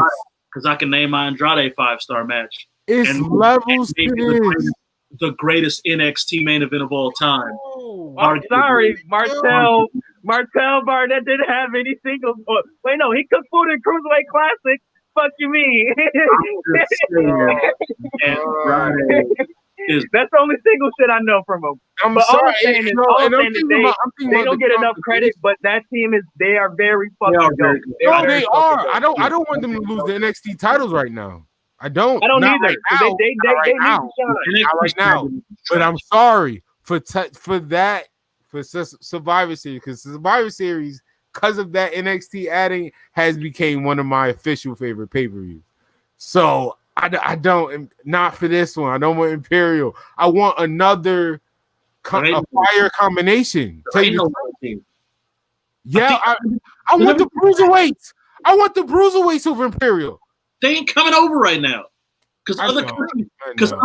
But I'm reaching. It's time. That's time. Survivor Series is what, 2 months away? Other countries give a fuck about their people. They not about to have them traveling and coming back. And they give a fuck about that shit. UK trying to build their shit back up anyway. They're trying to build their wrestling scene back up anyway. The number 2 tag team in NXT right now is fucking Breezango. Oh my gosh. Tell me I'm right. Oh my gosh. I mean, all right, maybe it has to be Imperial. Undisputed Era did lose the match. Yeah. Unless Undisputed Era wins, then they're not even in they're doing the number 1 contender match. Who is it? We still got time. We got two pay-per-views before. Lorcan and Danny Burch in this? That ass right, yo. The tag division is slowly getting stale. It's trash. Yeah. Trash. That's kind of true. They would have to pair Kushida up with somebody. You feel like AEW better pair Kushida up with somebody or some shit. Kushida and Finn better pair up. New Japan Bros. For real, some shit, man. They better do some shit. That would be fire, though. But it would. I'm just saying, though, because it is getting stale. But I thought Finn was going to finally have his Balor Club. I don't know what happened to that. Corona happened. I feel like the people they was going to use is there.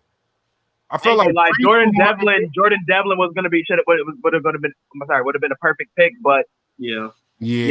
Jordan Devlin and Finn together with the Jordan Devlin now, was crazy. Yeah, and he's just getting back. Like, it's timing. He came back a month before this pay-per-view where you got shit set. So you're not about to run that right. You're not about to run that right now, but you ain't got nowhere to go with it.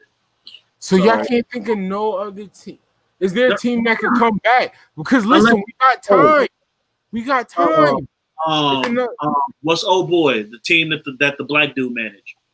That big ass. Yeah, but I think they probably got shit too. They probably got scheduled. I mean, never mind.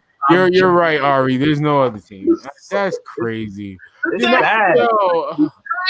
But don't get me wrong. I can't be too mad because they would be a good for a third team. They would be a good third team. They wouldn't. But I just now I'm in fan mode. Like, it's not. You don't think? Imagine hearing doing those Walter theme song. Just imagine hearing that shit at Survivor Series. Oh, I'm not ready to see Walter. I'm sorry. Oh, no, damn, I kind of fucked it up. Yeah, I do. I miss Walter like a motherfucker, bro. I miss that nigga like a motherfucker. They doing all the main 3 top titles, and then all of a sudden we do every title, and Walter NXT is needing right now. NXT needs Walter right now. Walter badly. They need that He's man a bad. baby face too. Well, actually, matter of fact, I forgot it was supposed to be Finn versus Walter, but shit, still, man. Walter. Man, Corona really fucked up NXT. If anything, NXT roster. Corona really fucked up NXT. Remember, they were using a lot of that NXT UK talent. They were starting to switch them around. Pete Dunne ain't been back since. Tyler Bate ain't been back. Tyler Bate needs to do something because he's kind of run his course over there too. Yeah. Niggas ain't trying to move to Florida? Nigga, please. Yeah, where's the highest? Right, that's right. Please, I'm good on that. No, I'm straight. Don't Progress. Y'all doing any matches? Shit, Rev Pro, what's up? Like, you're better than that, Pete. Don't do it. For real, like, it's dark over there, man. It's dark. But man, I can't wait for this fucking weekend. So NXT, we agree NXT is going to be fire. Takeover, yeah. No, it's Takeover. Now, this is what I'm saying. We're talking about NXT is slacking off. They're hitting a downfall. I know it's COVID, but they have show they can. Vince can pull some strings. They deliver on Takeover. And Triple H can pull some strings. But what I'm saying is, you don't think we ain't gonna see a new star? Not right now, because their last they debuted at their last batch. Their last batch was Timothy Thatcher. This is a big one for them. I think it's more likely that you bring down someone from the main roster to maybe pop back up there, something like that. I don't think they're signing anybody new right now. Why you're not signing no one in this climate? Losing Riddle kind of hurt them. Real talk. So if you bring, I don't think it would happen, but just throwing it out there, if like Sami Zayn was to pop back and like someone like that was to come back, and like that to me is more likely. Something like that would be dope. But like to me, that's more like because you're not signing nobody right now. You're not. I don't think it. Man, like I said, the main guys they're trying to work on is the guys that they brought in the last two joints. So they're trying to work on Timothy Thatcher. They're about to do him. Yeah. We missed that match. They never missed that match. Finn versus Timothy Thatcher. That was a late edition. They announced it officially. Yeah. Mm-hmm. Shit. Oh, I'm not. Timothy Thatcher versus Finn Balor. I'm giving that. That might be matching tonight. That's gonna be a goodie, yo. I'm not gonna lie. You talking about hard hitting? That's so we're not gonna completely leave Takeover just yet. But what is your match of the weekend? I ain't gonna lie. That Finn Balor and Timmy, that might be match. I'm not going to say that's my match of the weekend. That might be what that's going to be what Karrion Kross and Keith Lee try to do in the ring. Because keep it tall, Timothy Thatcher really be giving it up filthy in the ring, though. He should be giving it up filthy. Thatcher cold. I'll fuck with him. I'll fuck with that. Yo, that might be. That's a tough one for me. I do believe in the Drew and Randy match. But match-wise, NXT, I know it's gonna matters, man. The matters is always the cheat code. It is the cheat code. It's like adding Anderson .Paak to your song. Like you know it's gonna pop now. Matters is a cheat. That is definitely a cheat code. It's between the ladder. God damn it! Goddamn ladder match. Shit. Fuck, man. Y'all know I'm biased. It's motherfucking Sasha and Asuka. Kiss my ass. Fuck out of here. With Asuka winning, bro. I'm really not. Asuka winning the gold. I stand by it. Sasha Asuka, man. I wouldn't be ladder match, like you said. Ladder match is a fucking cheat. That's code. gonna be Asuka, man. Like 2 belts. Yo, for real. She might get the 2 belts. I ain't gonna be mad. I won't be mad if she gets the 2 belts, but the only reason why I would be mad is because still that's kind of halting up what shit is going over on SmackDown. You know what I'm saying? She gonna be doing a program on Raw. What's going on? SmackDown need Asuka if you think about it. I think her getting both belts would devalue it though. You're telling me because it would be the 4th time someone gets 2 belts in the last. Okay, talk. Okay, so now I believe even more because this is Vince McMahon. So thank you. I definitely believe that Asuka is walking out with both titles now. Thank you. You just add on to my. There you go. That's what I'm talking about. Nah, but AEW is having the same night as TakeOver. You have to believe AEW is going to pull out. Is this a special show? It's they trying to point it like a regular Dynamite, but I promise you, this is AEW all out, semi all out. That's going to be semi all about. Like they stack the card. I think we're going to see a debut. Well, that's why I was asking, was this a special card? Remember, they said they were doing like a special Dynamite. No, the NBA. So they need this Saturday. They need this Saturday. Yo, both shows is so petty. Y'all are so petty. Like petty. Everything y'all doing is petty. But I don't know if I'm mad at it anymore.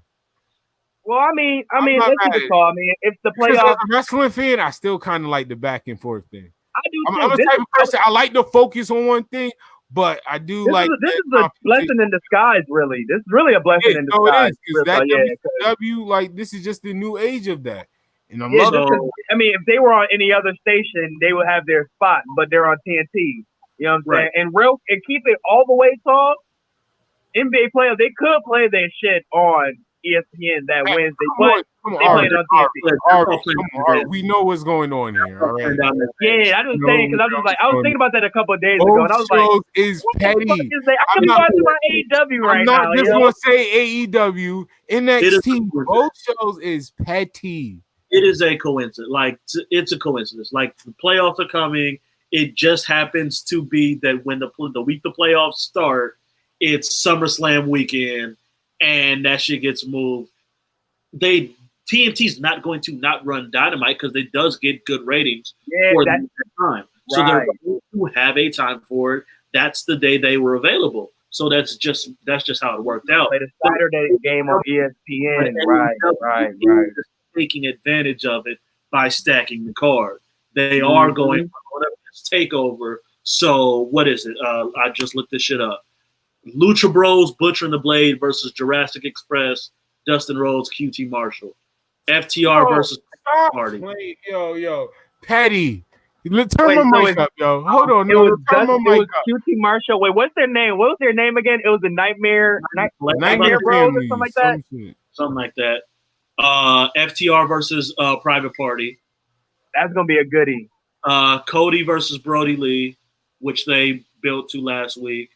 I bet you that match come on the same time as MVP versus Apollo. Continue.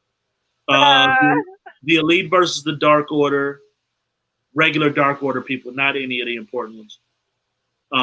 Darby Allin's wrestling, Orange Cassidy interview, and and the finals of the Women's Tag Team Cup. Which How long is this show? On YouTube, man. How long is this show? That means they'll get 4.5 minutes. You know, we already know who winning that shit, man. Nah, let me stop lying. Nightmare Sisters not winning that shit. They gonna give it to the girl. Evilise and Diamante. I need Evilise to win. I'm a fan of Evilise. Evilise is fine. I'm a fan. Ever since Lucha Underground, that's when it started for me. Yep. Lucha, she I was like, yo, this woman is different. Like, she do not care. That's she why I wrestle with Phantasma. Like, once I realized who he was, because I was like, who the fuck is he? And I looked it up, and it was like King Cuerno. I said, oh shit. Oh wow. Damn, I wish Michelle was on. That's my Lucha Underground connoisseur. That's my guy I go to. Yeah, but you know, see, I hate talking about Lucha Underground sometimes, even though he's starting to get his push. But man, yo, Scott Killshot, that was one of my favorites in Lucha Underground. Well, besides Pentagon. Pentagon will always be my favorite from Lucha. He was gold. But Killshot, though, his match, that match he had with Dante, that was hard to watch. I'm not gonna lie. That was hard. Oh my gosh. That's something they need to put back on fucking Netflix, real talk. Something. The way they was shooting that, Lucha Underground was so groundbreaking. That show was fun. Like what? I really wanted to watch. I wanted to see every episode, every single one. I did not want to miss. It was really fun to watch. It's rare you say that about a wrestling program that is fun to watch. Oh, what was like before the cinematic stuff? Lucha was doing that in a way. Man, Mil Muertes, cold, like all of them. They had Jack Evans and all them. I don't know that Cobbs was shit. I can't remember his brother. I stuck with the names, but I remember he was in there. Yeah, he was his brother. Yeah, I'm like, yo, this is crazy. Yeah, no, Lucha was fun. Lucha was fire. Fun. That was a great show. Yo, I ain't gonna lie, that takeover card definitely it's nice, but it ain't. I don't think it's gonna match up to the AEW card like that. Like the tag matches don't show out, but I think Ari. AEW cannot beat Takeover. Yeah, that's what I'm saying. It's not gonna match up. Triple H is going to give them a Paul Heyman speech. Like a Paul Heyman speech. Like, let's be real. Like, okay, yeah, you got to tell us to the media, no, it's not competition. But we know you will not let a Dynamite show, not saying like it's trash or nothing, but still, this is your anniversary show. Yeah. No, they gonna show. Takeover caught up to WrestleMania in a way. They're going to show. They're going to show up, and it wouldn't be the first. It wouldn't be the first time that you look at an NXT card and be like, and then they show out, just like Mike Check 1, 2, and 2 versus. Didn't we do that? Didn't we do that for the San Antonio card? I think a lot of people did that for the San Antonio card, or either that or the Philly card. One of them two. We was like, then that shit was nice. Yep. But nah, so I think it's definitely like AEW cards gonna be. I mean, cannot. They play too many matches. How long is AEW? If there was a better, because I feel like the main event is going to be Cody and Brody Lee, and if there was a better main event than that, then I'd be a little more excited for AEW's card. But right, that's what I'm saying. The tag team matches was really going to hold them up. Yeah, that the Elite. I think the Elite will be fun just because it's the Elite, and that fucking. I mean, it's the Lucha Bros though. They're my favorite. FTR versus fucking Private Party is going to be fucking. I'm really lit for that because it's their match embodies what their slogan is. You know what I'm saying? Yo, I did it at WWE. So AEW, this is your first one. Private Party. I don't want you on my screen no more. All that screaming, hooting, hollering, get off of my screen. Ah, shut up. Shut up. Do that when you get hit. Stop it, yo. Every time you take a back body drop. Yeah, like, yo, you fake. Yeah, I'm going there. You fake street prophets. Yo, you combination of Angelo Dawkins ass mother Private Party Spirit Squad. I said it. I don't care. I said it. I'm not excited. FTR, this better be a squash match. It's not. It's not, but it should be. Do not let that screaming. Yo, oh my gosh, yo. I got you on the screaming shit. Look. And who's that? Who? It's not Mark Quinn. What's the other dude name? Shit. It looked like his name Percy or some shit. You know, I'm in the asshole mode. QT Marshall is better than Private Party. Nah, we're not doing that. We're not doing that. We're not letting the road game ambassador of 2020. It's not better. Private Party. You need to go to QT. Private Party. Inbox me. Come on the show. Talk to me. Talk to me nice too. Because Private Party. Listen to me when I say this. And I know these friends, wrestlers, but no, you know what this means. QT Marshall and Angelo Dawkins at a tag team is more entertaining. Oh, no. Woo! No. I'd rather watch QT Marshall versus Angelo Dawkins one-on-one Iron Man match for 60 minutes. Then watch y'all entrance. Watch her entrance. Turn my mic. No. I'll say this: how about Private Party could stand to go to QT Marshall's wrestling school and learn a few more things, and then come back to see if they can hang with the real. Go to Tyler Breeze school. No, the thing is, I give you that. They're young as fuck. They're young as fuck. The potential is high as fuck. That's one thing with wrestling. They look at age and potential and think that that's the goal. You know what I'm saying?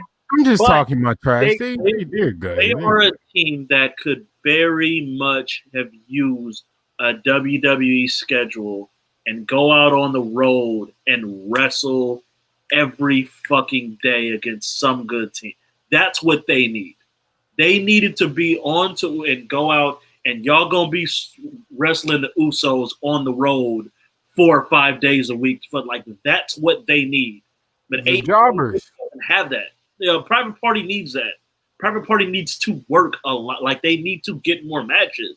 But you're not going to get that in AEW because they have Dynamite and they have Dark, and that's it. You're not getting shit else. They need to be on the road wrestling night and they really need a NXT tag team division, because AEW tag team division, the way it is right now, maybe that might be part of the reason why I don't carry them like that. Shit, though. That's what I like about their division. I hear you, but look who they had to fight against. Yo, Kenny, like Adam Page and Kenny Omega really count that. I don't count that. But what I'm saying to you, because it's a storyline, they're still more of a to me a great tag team than Private Party.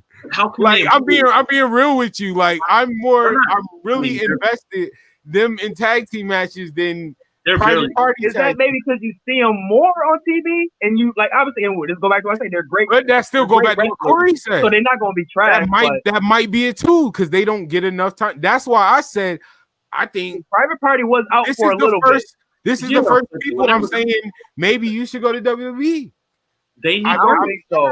I think they will get lost in the sauce. I just need to. They're going to get lost in this sauce. They're lost to me. They're barely top 10. The Bucks they're jobbers. They're jobber tag team. Love them niggas. So what? The Bucks love them. The fans is the eye. They're barely top 10, and they're only top 10 because AEW doesn't have the roster size to push them out of the top 10. But AEW tag team division is too wicked. You talking about working your way up? Who y'all gonna believe? They can't beat nobody for me to believe them. Ortiz can't get a run. If Santana and Ortiz can't get a run, there you go. That. And I give you that. That's what I'm saying though. It's a lot of talent out there. It's so much talent. That's the only reason why I say go to NXT. Any team that gets a shot, they do knock it out the park in their match. Like when Private Party had their match against what's his name? About to say call the nigga Cole, Hangman and Omega. That was a good match. You know what I'm saying? I feel like all the teams are really good. It's just that's the type of shit I want though. You know what I'm saying? That you gotta have great matches to show that you're better than this next team. You know what I'm saying? I agree. That's the only reason why I said they're one of the first people I've said is usually we talk about people from WWE should go to AEW. I really believe Private Party in the NXT tag team division currently, that will help out because what Corey said, having more time, more matches, they would dominate most of those matches. They would stand out. Even if they get like dominant, they will look like great baby faces in that division. The people they work with, to me, mesh well better. Private Party versus Undisputed Era will push them over. And that's not taken away from FTR and all that, but FTR is not in a position to push them over at all. Undisputed Era can sacrifice the push. You're not. Private Party is not. Oh no, but we're in the era. You don't gotta win to get pushed over in this era. But some people need that. Some people need that. Yeah, Andrade almost died. They got that big win as already. an Andrade fan, if Andrade didn't start getting no wins, he would have got buried. He would have died. No, I got you on that. But they got their big win already when they beat the Bucks. That was like the first week of Dynamite. Yeah. I get no timing. Yeah, timing was weird. I personally thought it should have been later in the tournament. But you saying they have more matches. We all agreeing on that. Yeah, they need more matches. Like you're saying, they need more good quality matches. Even though the talent is that there, they need to win though. They need to win. I don't care about. Think they need just work to get better. They're talented, but it's not refined yet. Like even if let AEW let them go and fucking tour around the country and have little runs. Like they can't. If you're on a exclusive AEW contract, you're not working more than twice a week. That would have been dope with Matt Hardy if he would have stuck. I know he keeps switching up his gimmicks, but that would have worked if like Matt Hardy, how he teaching them. If that could have been how Impact did, like show you matches they had, like not show you the whole recording, but show you the matches they having around tour, like the build-up part. That would have worked. They need something besides just being young bulls. Besides weighing in at 25 ounces of vodka cranberry. Nah, don't do that. I fucking love that shit, yo. I pop to that shit, yo. But that's what I'm saying. What is the backup for it? Like Montez Ford, he has the cup, but I mean his but different. Given though, before I even knew Street Profits or them, they showed that they were doing this shit in hog wrestling. So Right. No, I give you. So that's the only thing I can give them that. I can give them that. So, you know what I'm saying? No, because I was on that same thing, bro. When I first seen them, I was on the same thing because I fuck with Street Profits heavy. So when I seen, I'm like, what the fuck? But I seen like, oh no, they kind of been doing this shit before. And when you look at a little different. It's not. I'm not saying it's a little different. You know what I'm saying? But they need. I don't know. Yeah. I ain't gonna lie. This is literally the first people from AEW. I say you might want to try WWE. I don't think they're gonna get lost in the NXT shuffle. The NXT don't have no room to lose tag teams in the shuffle. They don't have no shuffle. Yeah, what you mean? They get shuffled up to the main roster and get fucked up there. Oh, they got time for that. The only reason why I say they can stay there because, like you said, the immense talent that they got there from the experience that these guys got, they can learn that from them. Why can't you learn that experience from the Christopher Daniels, from the Matt Hardys, from the Butcher and the Blaze? Them niggas been doing it for years. The Bucks, whatever. How much time are they getting to do that? Like, how much time are they getting to do that? When are they able to? Are they meeting up with them? Well, one thing I will say, that's one thing I wish I did a bit more is how their backstage is, like how the camaraderie, like after the show.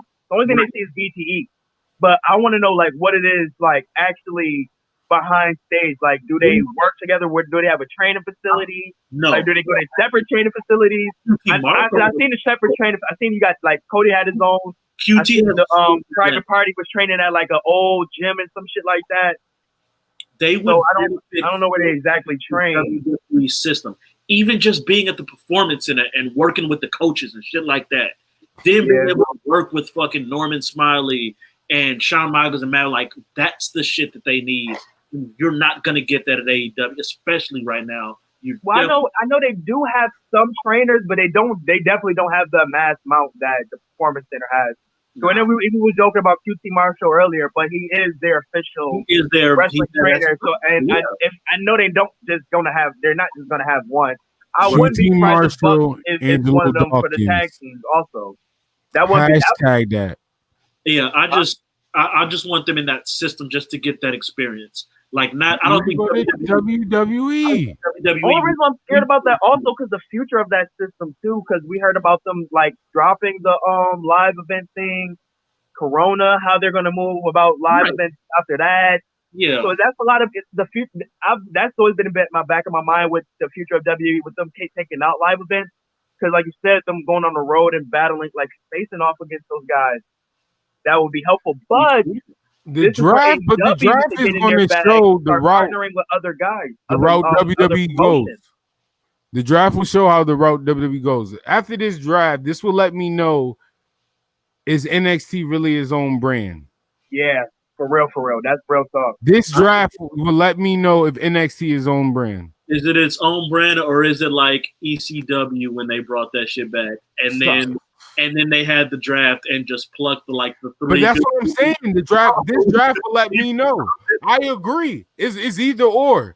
If Keith Lee stay, which I think, he's coming up. And the NXT is his own brand. If Keith Lee doesn't go in the draft, NXT is his own brand. I can honestly believe that. Just because Vince has so much high praise, and when Vince got praise on anybody, that's crazy. Well, do you that's crazy. This is my thing. I think the future people go down NXT. You said what? Down. If it's like that, then do you think people from Raw and I think and like we know as being more hardcore fans, we know some of the people want to go to NXT. Hell yeah. I miss my old wrestling style. Or I want to try out this shit. I've been seeing it for years upon years and never got to get a chance at this shit. I've been waiting. Right, you know exactly. And I'm putting this out there right now. I hope it's Kevin Owens. Me too. I would love it's Kevin Owens. I'll throw another one out there. Robert Roode. That would be amazing. Yes. He will be amazing to be one of their top guys. Yo, and let's think about this. The guys who aren't doing that well on the main roster can be begging top guys. They see their career. They're begging to go back. It's like it's You know what's funny? You know what I thought? WWE is the reverse side of the Fiend. WWE is the Fiend to NXT. We either gonna hurt you, you might get healed. So most of y'all getting hurt. Apollo Crews, get this mandible claw. Yo, Andrade, get this mandible claw. We're gonna leave a slight hill. They got the pictures of in Connecticut with the eyes X'd out. Yeah, that's it. NXT logo with the NXT over the eyes. They gonna write Kevin Dunn with the eyes X'd out and shit back. I bet he do. What I said? Apollo, Kevin Owens. You probably the only one that got the heel glove. I mean, man, that Stone Cold Stunner saved that motherfucker. I swear to God, yo. That's even though Kevin Owens slowed down and he still should be a main eventer, he still did way better. You can see that they value. Yeah, they value him. Yeah, exactly. When he lost weight, it even made it more valuable. He's one of few that you can see they. And like Andrade, that's why I said they slowly seeing it. Even though they should have been saw it, but and then just let him lose to Drew every fucking week for 3 months straight. When that should have been a main. Oh my god, they be dropping. That could have been next. And I'd love to see Andrade versus Drew again. But right now, if I'm living in the WWE universe, hell no, I don't want to see that. I hate saying that. That's crazy. But hell no, I don't want to see that right now. Just fucking lost to They'll do Garza. They'll do Garza versus Drew before they do Andrade. They love Garza. I love Garza. I ain't mad at that. I fuck with Garza. I love Garza too. And they got the future right there. The yang of Eddie Guerrero right there. They got the future right for that, man. The charisma is all in Garza and Andrade with his story. Yeah, his storytelling. He's one of them old school wrestlers too. His storytelling in ring, like when he was NXT, not talk. I used to tell my friend that. Andrade barely spoke. He barely spoke. He spoke like hearing it, but literally he hardly said something. And when he said something, it was in Spanish for most of the people that didn't understand. Remember them dark Mexican pimp days? That was nasty. Yeah, he came a long way. That was nasty. NXT was because they kept putting him against these super. His first match was against Ty Dillinger when Ty was at his highest. His next big match was against Bobby Roode in Bobby's debut. There was no way he was going to get popped up. It was no way. He was set up. He was pushed back from jump. There was no way he was going to start like that. And it's time for that Flair treatment, Vince. It's time for the Flair treatment. Charlotte, speak up. Let's go, Charlotte. Speak up for your man. Be useful for somebody else for once. Yeah, you could get title matches like it ain't nothing. I will accept power couple. I will accept Charlotte being back in the main title picture if it means Andrade is in the world title picture. I will take that trade off. And Imagine newsflash, Andrade. I'm a Charlotte fan. Yo, that might be my favorite horsewoman. Yo, imagine. I can actually see this shit. Real talk. Imagine Charlotte stealing Andrade away from Zelina. Again, it seems like they're already prepping to move Andrade and Garza away from Zelina. What?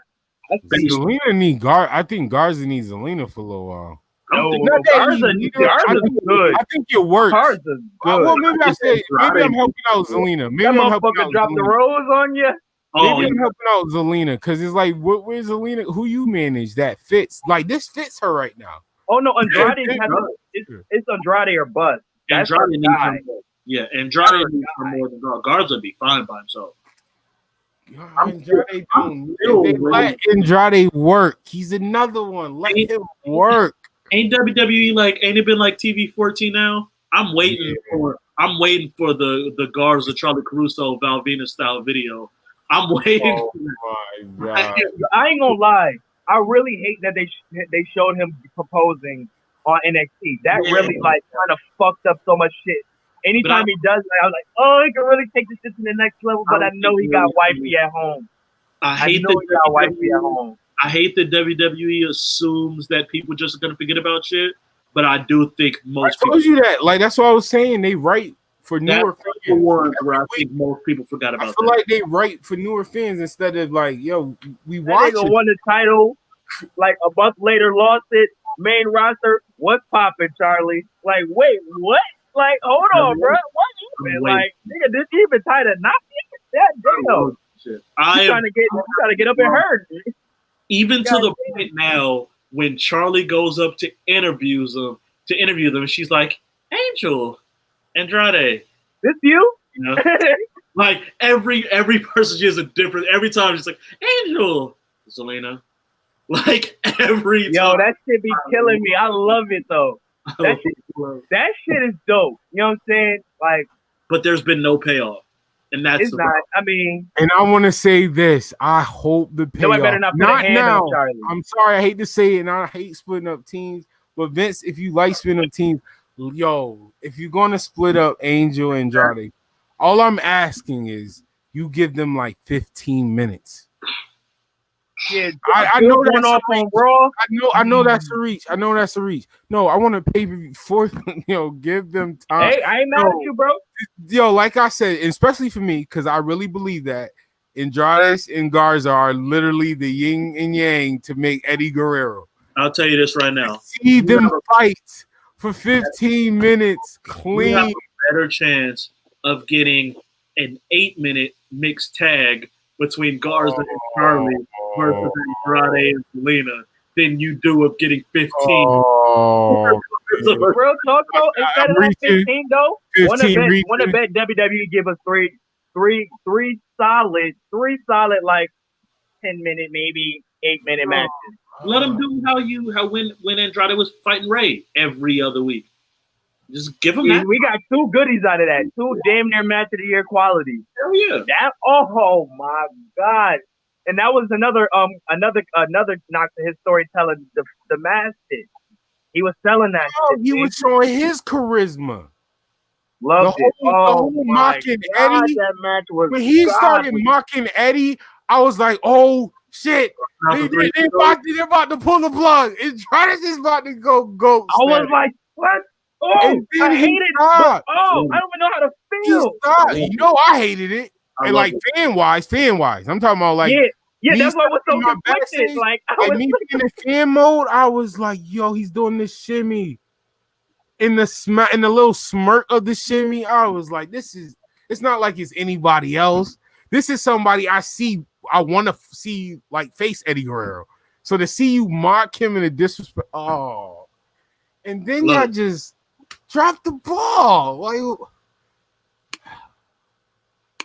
anyway, that's the dream match. Even though I think it could happen. Angel Garza versus Andrade, 15 minutes. 15 minutes. The reason why I love Zelina. Falls count anywhere. 15 minutes. I'm really reaching now. Falls count anywhere. Falls Count Anywhere, cinematic. No, not cinematic. It'd be mad. No Lucha Underground vibe. Spanish music. Nah, that would be crazy. But WWE can't pull that off. Yeah. But if they had, I ain't gonna lie, I would be a mark that day. Andrade versus Garza in that Lucha Underground vibe. It'll be hard. That's just fantasy booking, though. But I'm gonna keep it tall. What's really slowing Andrade down is them, and it's sad because she has so much fucking upside. But Zelina, like them putting a little bit more shine on her over these years, is taken away from Andrade. And Zelina anytime she's on screen, she's on 10. The only reason why I say that because as soon as she started doing her Hurricane Ranas in matches and started implementing herself in matches, even though it was dope, they seen that and was like, okay, she can actually fucking wrestle. I'm not gonna lie, I'm one of those fans though. I loved it. Like NXT, I think she was helping him because he's such a slimy heel. No, that's what I said. It built up over the years. It built up over the years. That's what I said. Once they seen that, they were like, "Oh, she can actually wrestle." But I don't know. What was the one feud? She rarely wrestles though. Yeah, that's what I think. She could take Andrade. That's when they started looking at him as a 50-50 tandem, other than her just being the manager. Okay.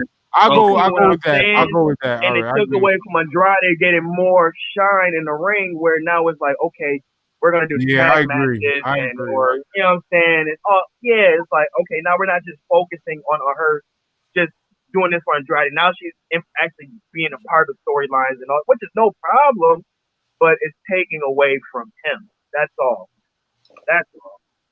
And it sucks because she's really she does amazing every time she's on there.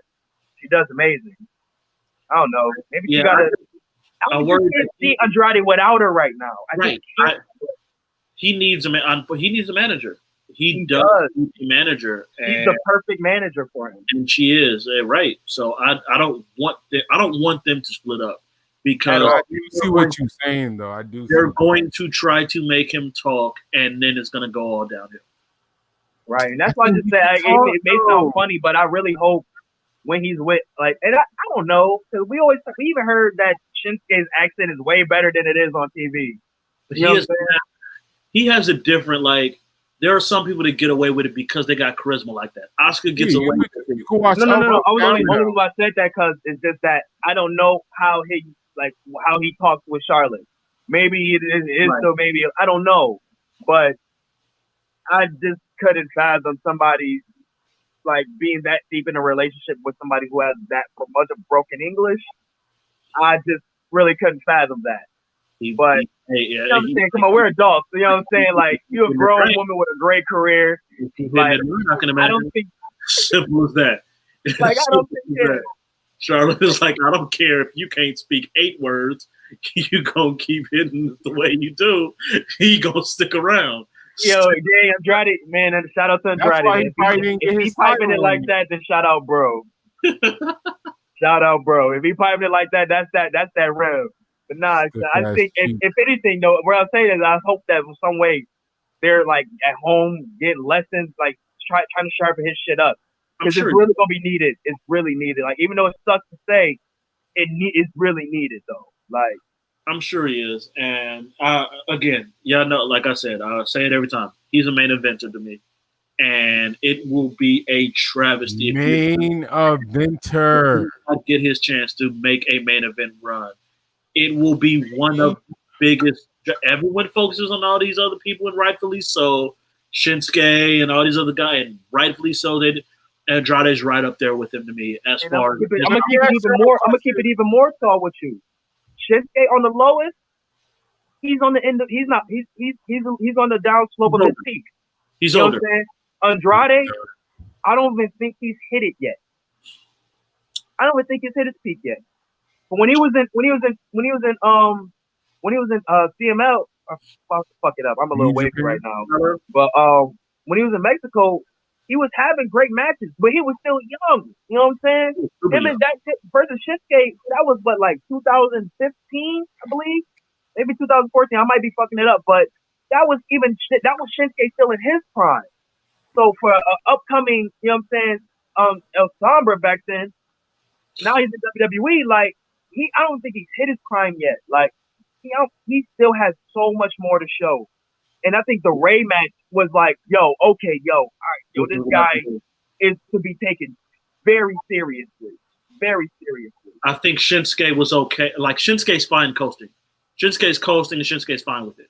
That's why he came to WWE. Right. Let me get this money. Yeah, he was done with strong stuff. You come out here, I'm trying to surf and go out and do all this stuff. Give me these checks, and I'm going to chill. When I need to turn it up every so often, I'll turn it up a little bit. But he's fine coasting. So I'm going to ask you a question coming to the end of this show. Who's the current, to WWE in the universe, who's the main eventers right now on Raw? Let's start with Raw. If I could say Raw, everybody that's in your WWE title circle. Wait. Can I say like who potentially could be, or who? No. Right now, WWE, yes.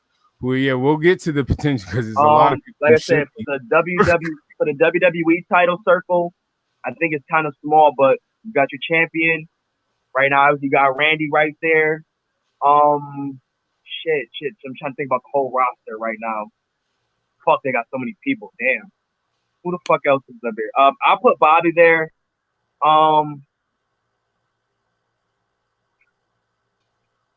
You say you put Seth, who? I put Bobby Lashley as one of their main eventers. I put Seth there.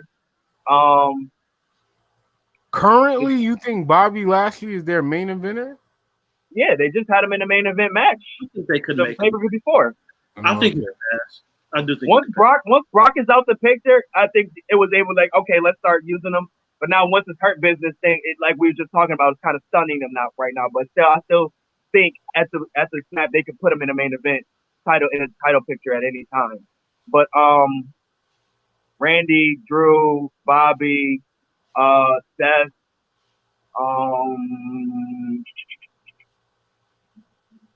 it gets pretty thin after that, yo. And we talking about how WWE feel, how they see who their main eventer. Their title circle is small.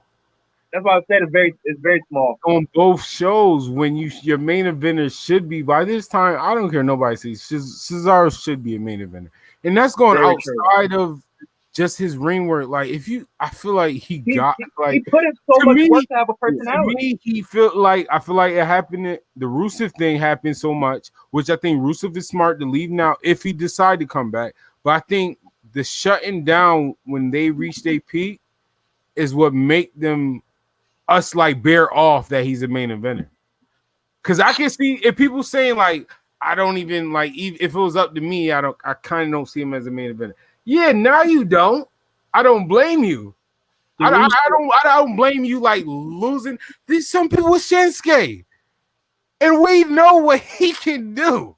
Yeah, they failed to put through. Exactly. That's what I'm saying. That's what I meant by like. There's so many people that should be in the main event category. Like they have the talent, and you know what? This is what WWE. The Rusev thing when Rusev was on Ryback podcast, and he explained that. A lot of what we thought, to see it like knowing that it's true, that's why Cesaro is not a main eventer. Like everybody keeps saying, well, he didn't sell it, but look at the stands, look at the reaction, look at when Cesaro wasn't even in the ring. Just like Rusev Day, there was Cesaro section shit. Yeah. The whole night, Cesaro heel, he got a pop for doing something simple, ripping the beach ball. Cesaro made that over. Like beach balls had to be banned because of Cesaro. Like it was a thing, yes, but it got outrageous when Cesaro decided to make a move on his own. Cesaro, he's got one of the single greatest hot tags I've ever seen. Exactly. Yeah, exactly. That's why I said this, because even I was thinking like they. When I heard the Roots thing, I'm like, yo, they really did like a job like that with so many wrestlers, gotten people thinking, well, yeah, they don't got the charisma. I'm like, yo, we're overlooking it because Vince pulling away. Not to blame everything on him, but if he stops it, like Rusev Day, like that, Like, you have to believe it, because Rusev Day was through the whole show at one point. I believed it. Rusev Day, this is how powerful Rusev Day is, and I proved it to my cousin. Rusev Day damn near for a while stopped the CM Punk chants. Go back. I tell people, go back when niggas was bored with matches, they would say Rusev Day. And look, the CM Punk chants, the shit that went on for years that we never ever. I mean, they still come now because Rusev's not here. But I tell people, look when it faded off. Yep. Rusev Day. I do believe you didn't even have a song to me that made you go, "Oh, Rusev." That's how you know he was over. Most over people have this song to fit him. I'm sorry, Rusev entrance until they started with the announcer. That's what made it. That year at Mania, that was the one that I went to, and it was the most shirts I saw outside of Bullet Club shirts. Oh yeah, that shirt sold. The most shirts I saw in New Orleans that weekend was Rusev Day shirts. Hell yeah.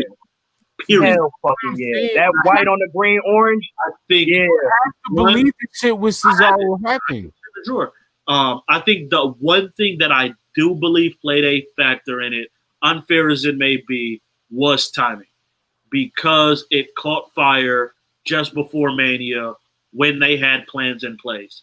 And unless it's to a main event level Kofi, Daniel Bryan type shit, they gonna try everything possible to not fuck up the plans in place. That's not fair. No, but Corey, see, this is why. See, usually I'm on Vince's side. I'm shocked Joe not here because I'm really going against Vince now. See, that's what bothers me, what you saying now, because that still going back to kind of what Rusev say and what people are getting. If Vince didn't start it, he don't want to do it. Because you said they had plans, which I completely agree with. But we know, Corey, Vince has come in there that morning and we not doing none of this. I mean, they still we're not doing none of this. We all thought he was going to I don't think he would do that for one guy, though. We all thought he was going to win the U.S. title at Mania that year. It was that 4. It was him and I think Jinder ended up winning that shit for some goddamn reason. Yeah, it was him, Jinder, Bobby Roode, and someone else. And it was they got this is it. They put Rusev in here to win this match. And not only did he lose, I feel like he might have took the fall in the match. And that's where they're the conglomerate, their whole business side comes into shit. Because now when the gender shit I just remember where they were trying to tap into that whole market and all that shit. Business wise, I get it. I got it. I did get it. You know what I'm saying? I get it. But it's you still gotta focus at home too, though. I get you talking about the viewers, but my nigga, I get it. You know, and then on top of that, why? Well, he did. Never mind. You still want to view shows on your fucking station? No. What the fuck? I ain't gonna lie, and it's hard that interview. Oh, side note, I saw something funny. I have to share with y'all. Renee, if a lot of people don't know, Renee Young is leaving WWE, and I saw somebody Young for Ellen DeGeneres. Well, there goes the next Chris Jericho podcast. I said, oh man. Renee Young to replace Ellen DeGeneres. Yeah, Renee. I ain't gonna lie. She's good. That's a hit. I don't care what nobody say. She's good at what she does. They're WWE gonna have to work somewhat compared to Renee Young. Not being funny. Renee ESPN. FS1. ESPN gonna get her.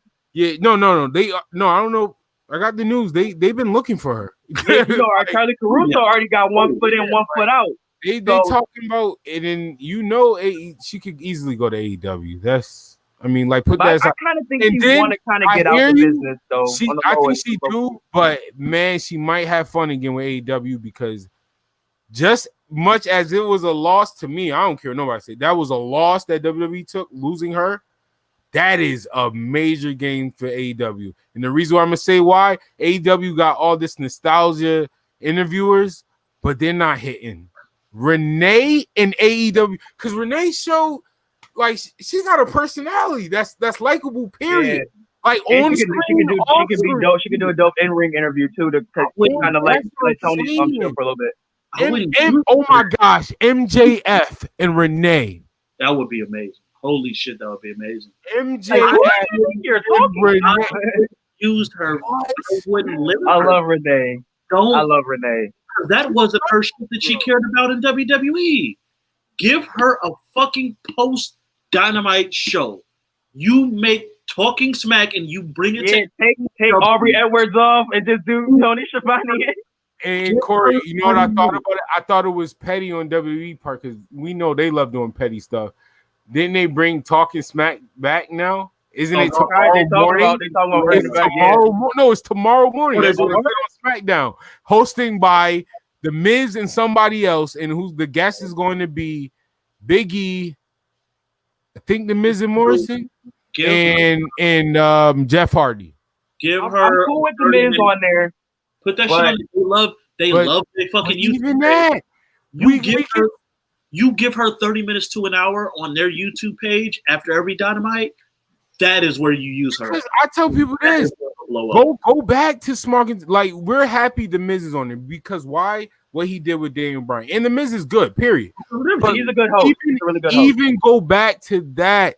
Renee plays such a great role that I think people forget the way she sold the being uncomfortable. Like, yo, Renee, that white lady is great at her job. Renee could be on fucking. She could be on goddamn Undisputed or First Take. She's that level good. Bro. That's why I said they need to call her for real, man. She's low key witty. Like, she has a nerd wittiness that works. Like, her wittiness is in her field. Like, she is. It's a Renee. WWE took a loss. Yeah, he took a loss. Y'all need to step up y'all test. But like I said, a little piece of me thinks she wants to get out the business as a whole. A little piece of me. I wouldn't doubt it. What the type of money she about to get for really doing what you love? Renee, if you go to ESPN, that's your step in the foot of getting your own show. She could do whatever. She I could. like Charlie, man. Charlie's trying to get to that bag. As much, I would love to still see you on wrestling because I really feel like you contribute a lot. Like, it's rare to have like that's old school. Like, that's Mean Gene feeling. Like, the business. I don't want to compare to Mean Gene, but for this generation, she's the only person to me that can kind of compare to him. Like, she can have interviews with anybody and she feed off of them very well. The business. Charlie does too. What? We can't. Charlie does. I like Charlie. Charlie's fine in the interviewer role, and she's fine with that. I don't think she could host a show. Renee can do any role. That's what I'm saying. I don't think she's. Renee is levels to this. I ain't gonna lie. No. It's not that I was saying that they're on the same level. No. Yeah. I was just saying that I think that Charlie, even though they I feel like they kind of pushed her in and kind of were pushing Renee out. Yeah. But then again, I kind of think. But then again, once again, though, I think Renee wanted that in a sense. Yeah. I really think she liked her spot at FS1. That shit, I think she's. That's going to be difficult, yo. Renee low-key became one of your faces on the low. The business, she needs the business. Yo, she needs the business. Facts. Period. Listen what I'm saying. She would be great for AEW, and she's a big loss for WWE. And that's hard. I can't say that with a lot of wrestlers. A lot of wrestlers, I'd be like, damn, that sucks you left WWE. And maybe you should go to AEW. They don't need you, but you'll work out. To me, Renee, I'm saying one of y'all need to pick her up. They got options. I feel you. Got options. I know people saying, well, announcer, but you got to pay attention to her work. Like, her work, even when she corny, it's great. Her corniness is perfect timing. She plays the role. That's her. That's who she is. She did work or we'll say it on my show. You need to come in on some fucking I think you said on my, I don't know if this show either, but you know I talk wrestling everywhere. But yeah, fucking come here for real. Come in with I'm about to call nigga Dean Ambrose with Moxley looking like fucking shit. The shorty, what's her name from Greece? Looking like Michelle Pfeiffer from Greece and shit, bruh. I'm telling you, bro. Pulling with Moxley is lit. I want to see that. But see, they pulled the trigger on MJF versus Moxley too early. But yo, MJF interviewing Renee Young. That just had, you know what just popped in my head the way you did that? that had Lana with Dolph Ziggler. I got that just had multiplying. When Lana left Rusev and started fucking with Ziggler and started wearing jean skirts and shit, like that's what just popped into my head when you described that shit. Oh my god, yo. No. She come with the hair poop stuff. Lana and Dolph Ziggler segment. Spirit Squad. Look at Dolph. I can't believe I did that. I bet niggas look at that shit in Raw Underground before they go out to matches with him. Why that look like the fuck Miz? this nigga up? On the right end, that look like the Miz. That's funny. And you could Photoshop Austin Theory in there, and it will look the exact same. The boy man. Like I said, man, it's so much crazy shit. This next quarter of wrestling is about to be so fucking dope. The draft is going to be needed. You got the draft, like you said, man. I ain't gonna lie. Let's hope they draft. I hope they switch it up again. Try something else. I think, but no, real talk. Before we got it, you asked us that question. I think one last show, and I don't think we ever got into who was some of the people you wanted to get into the NXT. The draft. Yeah. So like real talk, my 5 people from SmackDown that can go to Raw. Take Baron Corbin over there. I think that King shit. Take it over to Raw. Let that shit work over there. Fucking. Maybe Lucha House Party. They can stay on SmackDown. They need it. Send Naomi over there. Send Naomi to Raw. Maybe she can get some more opportunities over there. Who won't? Probably not. Yeah, who knows? But or maybe instead of her, Lacey Evans. There's a woman quota. You can't have her and Bianca on the same show. It's not cool. I would love for them to be together, bro. I would love to see segments with them together, bro. Don't bring down get my girl over there, man. Don't bring down Bianca. She still has a shot.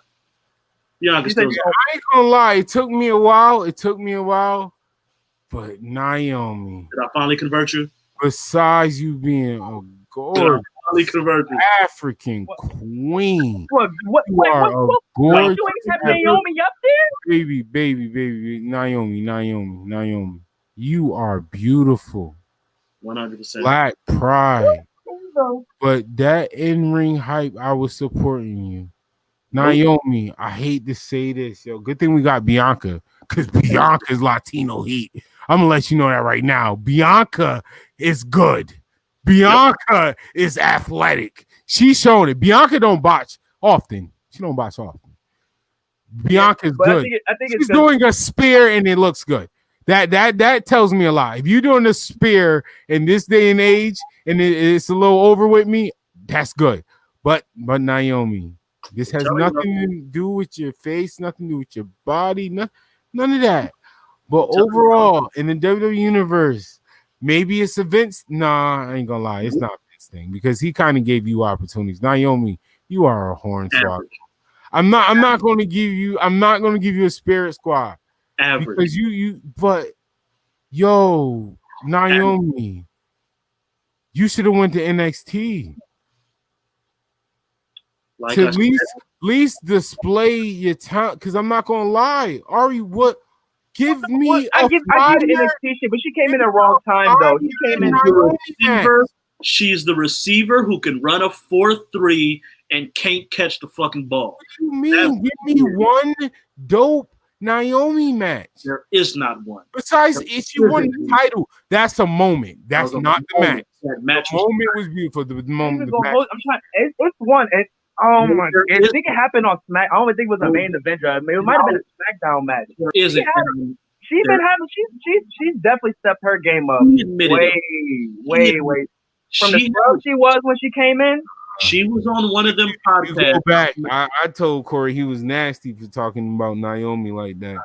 I ain't gonna lie. I actually went back and did some research. And it was a couple years ago. It was like a year or two ago. It was like a couple years ago. I want to say it was Jericho's podcast, but I'm not positive. And Jericho always asks every wrestler, "What's the favorite match? What's the best match you've ever had?" She listed a FCW match, and she admitted, "I haven't had that match yet on the main roster." Now I want to say that was like 2 years ago.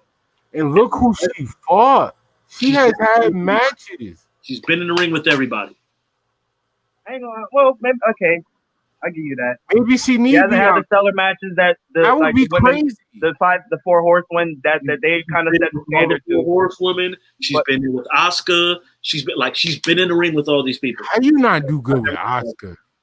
What I will say, I'm not how sitting you here not clamoring for her to be champion. with Asuka? I'm not sitting here clamoring for her to be champion. You know what I'm saying? But she definitely is one of the most entertaining women in the ring. You know what I'm saying? Out of a lot of women, like, you know what I'm saying? She definitely knows how to entertain in that fucking I can debate that. Nikki, she got soft. But a couple weeks ago, I would have said, or months ago, I would have said Nikki Cross is more entertaining than her.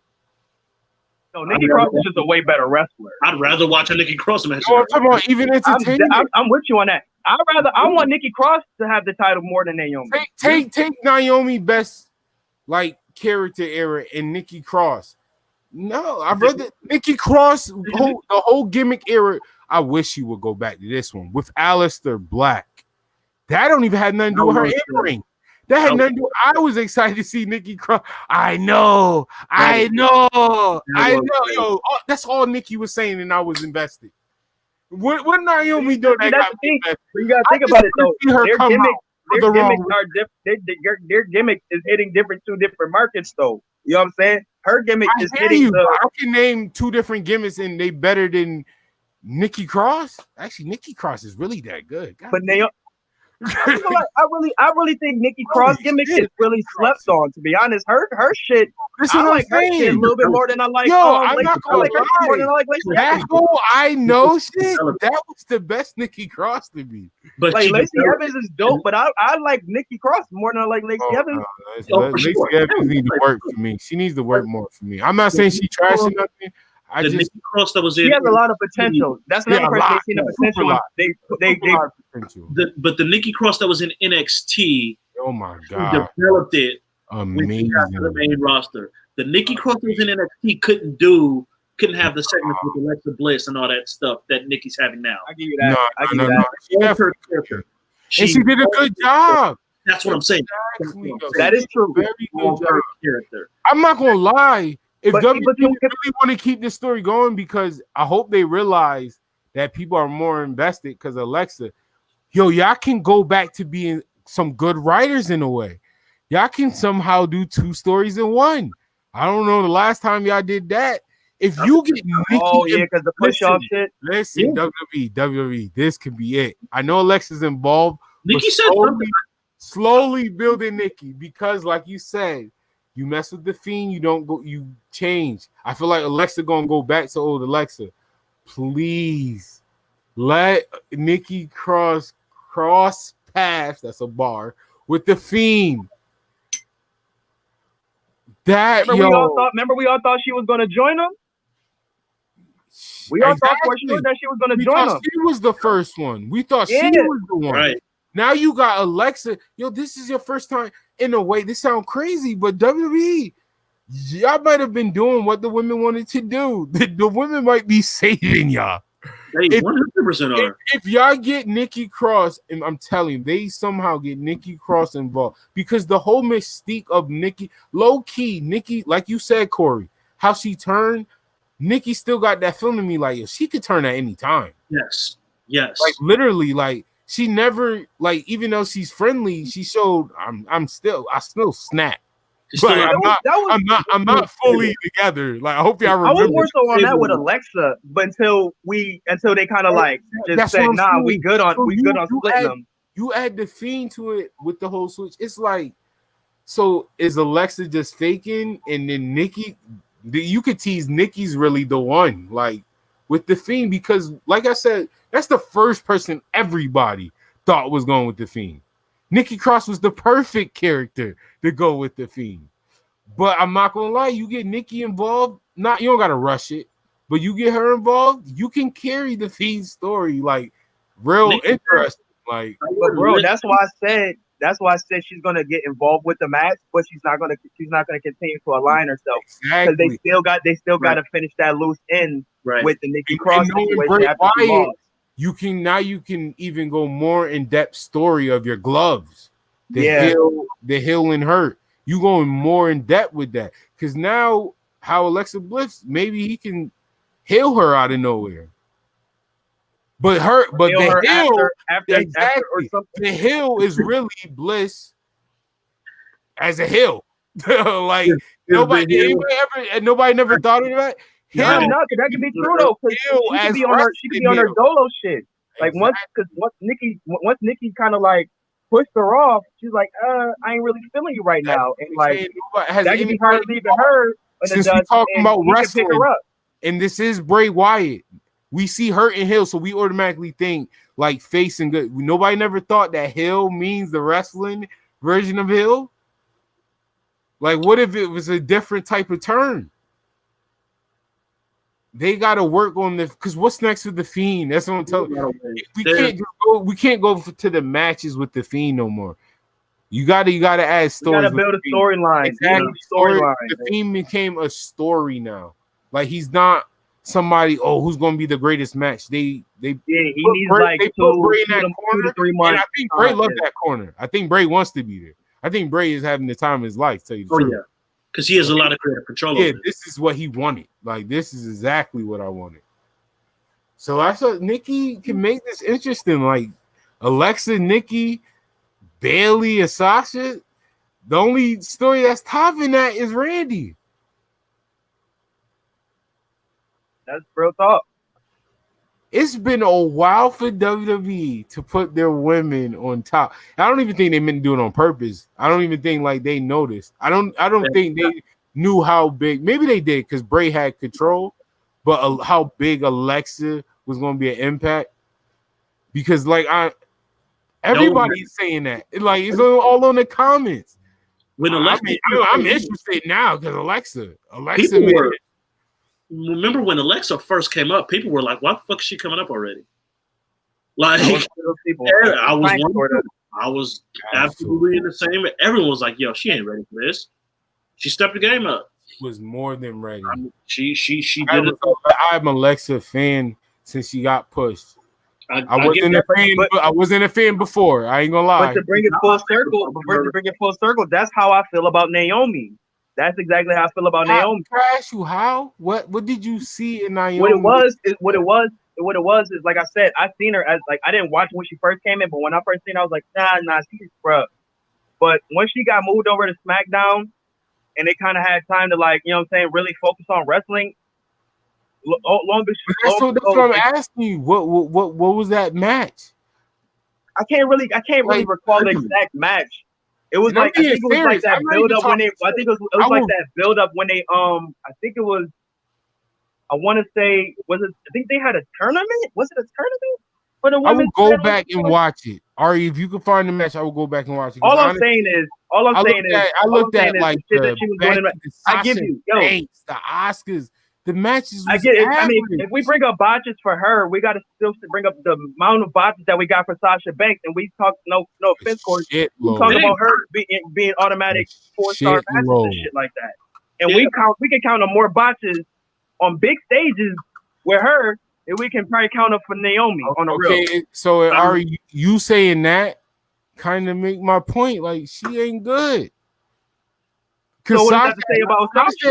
Sasha having botches in her matches is still good. Here's my thing with Sasha, and I will challenge. Well, some of them, not all of them, but what I'm saying is they're botching. Don't get it wrong. Just because you botch, no one botch better than the other. Well, technically, yeah, because even though Sasha botching, the outcome and the end result of the match was still way better than Naomi.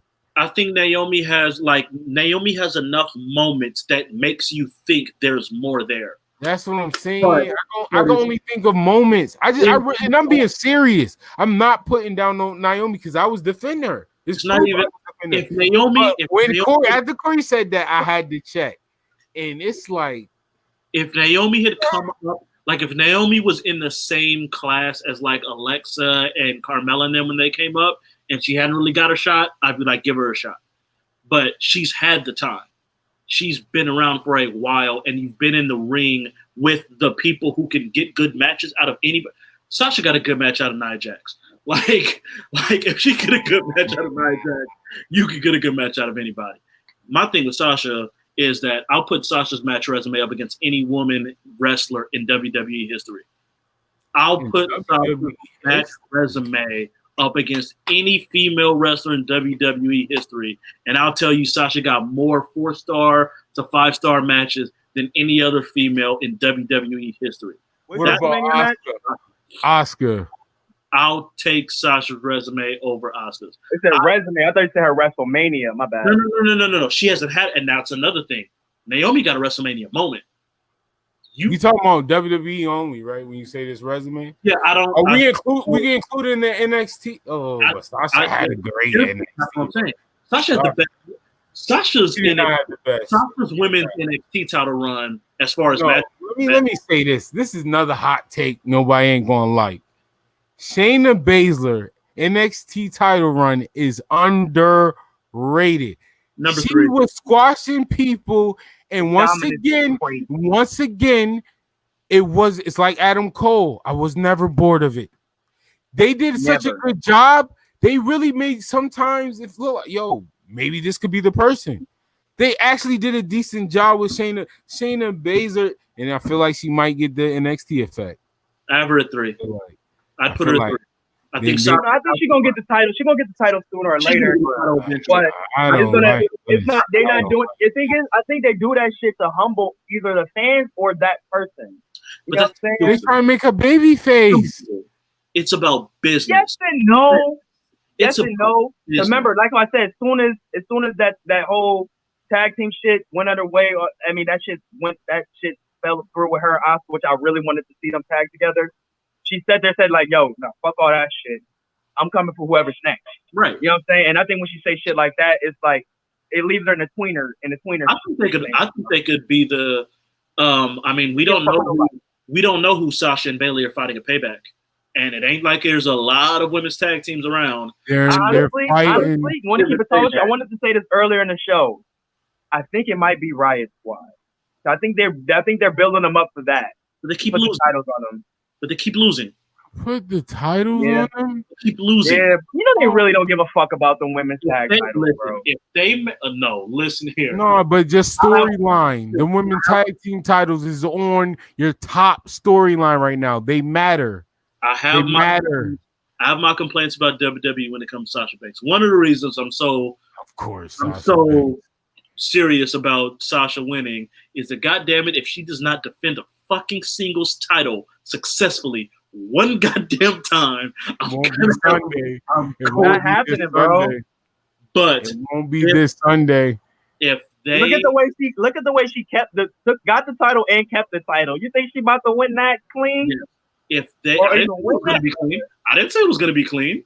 I didn't really mean to say that, but I didn't mean she coming out with that title. Nah. Listen, if Sasha and Bayley lose the women's tag team titles to the Iconics and then lose them the second time to the fucking Riot Squad, Sasha needs to get the fuck out of there and go and run AEW's women's division.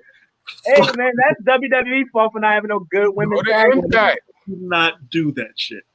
Oh, yeah, AEW women's division is... Oh. If that's who they need to be hoping for. You want me to be... Even though they need to be pushing Evilise to the moon. No bias. To the moon. You take Sasha Banks over to the AEW women's division. You have put her with Rio, with Sheeta, with Nyla, with Evilise would be fire. With Swole. Sasha Banks versus Evilise. Period. Sasha would force AEW to give their women TV time regularly. And I don't think there's only a cut. That's the match I think AEW would need to give them that takeover women feeling, Sasha Banks versus Evilise, and let her go Lucha Underground on Sasha Banks. And Sasha Banks could fight her style. And I'll give her credit. Sasha Banks she really like Eddie Guerrero. That's why I low key fuck with her. That's why I low key fuck with her. Sasha that wig be pissing me off. Heel dominating most of the match. Just cut it or wear a mask, or just wear the Rick Steiner helmet. Why is she doing that? Like, just cut your hair. Put Sasha in the hair versus hair match. I'm trying to run my Black Queen. You leave. I'm trying to help her out so she can rock her own hairstyle. I'd rather her be naturally fine as fuck than you gotta put a towel on your head to act like an injury, but we really know it's because your wig is in the middle. The hood knew what was up. Yeah, like we know what's going on. I support your queen, but she needs to stop. Hey, but that's most people, and they don't know. So they think they know. She do a roll up.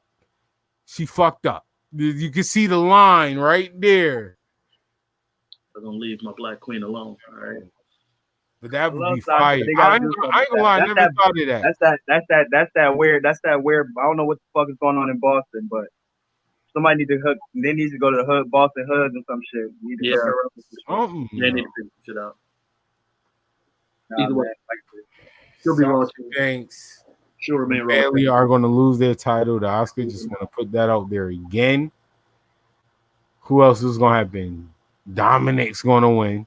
He's going to beat Seth. SummerSlam, it might be decent. It might be decent. There's always feel like SummerSlam season, but I just got to see the event, man. But that's the problem. Feel like SummerSlam right now. The problem with WWE is that you look on paper and you're like, oh, this could be a pretty good card. You look at the card on paper and it's like, this could be a fire card, but you don't know how much time. Oh man, that tag team match is going to be fire. Okay. Wait, I just thought about it. Yup, and I'm gonna have to bring my rating down for SummerSlam down like a whole 0.5 because I know I can separate it, but I think TakeOver 30 is gonna be crazy. I really not just because it's even TakeOver 30, just because the way these two companies are petty. I'm telling you, they are going to show out. I agree with that. I think SummerSlam. Let's take away TakeOver. You might even have to compete with AEW Dynamite. Do not make that an argument. You already know Chris gonna say something. But now I hear Chris. Fuck Chris. I'm talking about this is the fan. This is the community right now, not the universe. This is the community. Huh? What time does Dynamite start at 8 Eastern? 6, no? It might start a little earlier. Because I got news for them. If they going up against the Lakers game, your ratings ain't going to be as high as you think they're going to be. Fact. Yeah, and they went to Saturday. But real talk, Core, I think they already expecting that. As long as they've been doing it, they got to expect that L already. I'm just throwing it like it just like kind of clicked in my head because I'm gonna be watching everything late. But if they kind of going like if it started like 5 my time, Lakers started 6 my time. That second half, like that shit is you don't want to overlap too much with the Lakers. Nah. That's a recipe for failure. Shit, I feel, and even though NXT got 6 their o'clock, they views that that Wednesday. 6 o'clock on TNT. Oh yeah, they're going head up. Yeah, no, yeah, that's a problem. Yeah, even though NXT got their views on Wednesday, I still think it still wasn't compared with, like, you know what I'm saying, what they really could have got if the playoff wasn't on. You know what I'm saying? Or if they got that solo spot that Wednesday. 2 hours? They're going 6 Eastern? Yup. 6 p.m. Oh shit. Oh, they're early. I thought they was gonna compete. I guess not. Okay, cool. Oh, I'll still be able to watch some shit. All right, That's smart. That is. Well, that's even before TakeOver. Yeah, it is. That's why I said they threw me off guard with that one. TakeOver usually starts at like 7 now, right? 7 Eastern. Yep. Okay. Pre-show. Watch. They're gonna put the pre-show on that 6. What the pre-show? I don't give 2 shits about the pre-show. I bet you that pre-show be something crazy. Pre-show's never great. I mean, what do you mean? I didn't hear. Wait, so Finn and Tim they're on the card officially? They're on the card, yeah. Yeah, see, I didn't see that either, so I don't know. Because if they not on the card, they announced it last NXT. I skimmed through it because it was a pretty. Now, what if they put them on the pre-show? You ain't gonna care about that? I'll go back and Finn on the pre-show. It's gonna be fire. fire. Go back to watch fucking Wait, Thatcher. David Ruffin on a pre-show? What? Finn Balor versus Yo, y'all don't. I think y'all still missing the part that AEW is on another channel at the same time. Yo, bro, y'all don't believe. Exactly. They know that too, so you don't think that pre-show ain't gonna be like a regular takeover match? I can have Dynamite on the like either or. You can put Dynamite. I forget boys can do that now. Yeah. No, this is the only thing I appreciate about 2020. I ain't flipping back and forth. I got 2 screens. I'm not doing that. I forget about that. I play one on my laptop. I play one on my laptop on the TV. There you go. No. I don't be wanting to do nothing. I ain't gonna lie to you. Trumps everything to me. Takeover card is trumping a Dynamite. I don't care how special the Dynamite is. Takeover card is trumping Dynamite. Yeah, I ain't gonna lie. That. Joe, if you listen, Joe, you might have to watch Dynamite for me. Because I ain't gonna lie, I'm all in for Takeover. Yep. I'm all in. That's a bar. I'm all in for Takeover. That's a fact. Don't let that go over your head. That's gonna be a fire weekend, man. Oh yeah, it's gonna be great. I'm about to get ready to sign up out this joint, man. Definitely. Thanks for bringing me on again. Always enjoying bringing on the show, man. Shout out to the whole fucking squad. Shout out to my boy Joe. You know what I'm saying? Shout out to my boy Frass. WE WRASSLIN. Always a dope experience coming on the show, bro. Always appreciate you, bro. Get your bars off podcast. Check that out. You already know, bro. Next Tuesday we on this shit, bro. You already know. New music. I'm gonna have to get on the show. I'm gonna have to get on the show. Yeah, bro, you already know, man. We always talking new music. We always talking. We gonna be talking. I think this week we got the one-off of Ultimate Madness one-off. Here we go. That's what I'm. I'm about to hop on and talk that. I ain't talk battle right here. Yeah, man. I'm amped for JC versus Kid Chaos this weekend. Ready to see what's going on with that. I might take notes for this show. That's right. We're definitely breaking it the fuck down. This weekend? Wait, hold on. Oh, well, they got apps for that. Yep. Because I was about to say it's too much stuff on TV. Well, no. They start theirs at like 1. They're like 1, but they're like 40. Yeah, 1 o'clock. They're like 1 o'clock. They'll be done by like 5. Yeah, I know. They might be done earlier than that. They've been moving. Yeah, it's only 3 battles, so yeah, they're gonna be done real quick. Hour and a half. That should be less than 2 hours. Caffeine switch that all up. Yeah, I love it. Them 2-hour videos is done. Yep. I'm done. good on the hour fucking battle, B. Started 1 my time. It'll be done by 2:30. At the latest. That'll be. Yeah, dude, we're gonna be breaking that shit down. We're gonna be breaking down the Nas album, man. It's gonna be a fun show, B. It's definitely gonna be a fun show. Definitely listen to that Nas joint. That shit nice. That shit nice. I had to give it another spin today, yo. But yeah, man. Bless, man. Corey, always great talking with you, bro. Always a pleasure. See you on the next show, man. Yeah, I know I'm gonna be around. Bars Off podcast. All right, Ari. What's up, Corey, man? Appreciate you having on the show. I might have to chop this one up. Yeah, you're gonna chop this one up. I'm gonna leave this up. I'm edit this one up before it go on Spotify because this went 4.5 hours. This was a show. This is a show. I'm gonna chop it up. It's a Netflix binge watch. Man, Corey, definitely be safe, be blessed. Always. We chop it up again. Definitely, always welcome.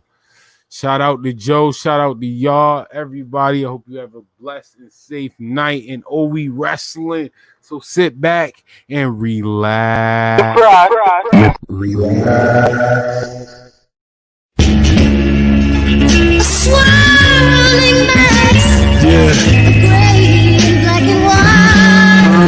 Mics up. Turn our mother loving mics up. 20 feet of a Kendrick stand for anybody that's coming in ring. Hunger Games up in my head. Gotta get the dough, babies need. And gotta go in fifth. Virgil. All right. Nah, you ain't doing me like that. You ain't doing me. For my Black Queen, Sasha. And Goldust. All right. Yo, you are foul, bro. You are Jeff Hardy at number 5. number 5. Goldust. All right, Goldust. All right, Ty. All right.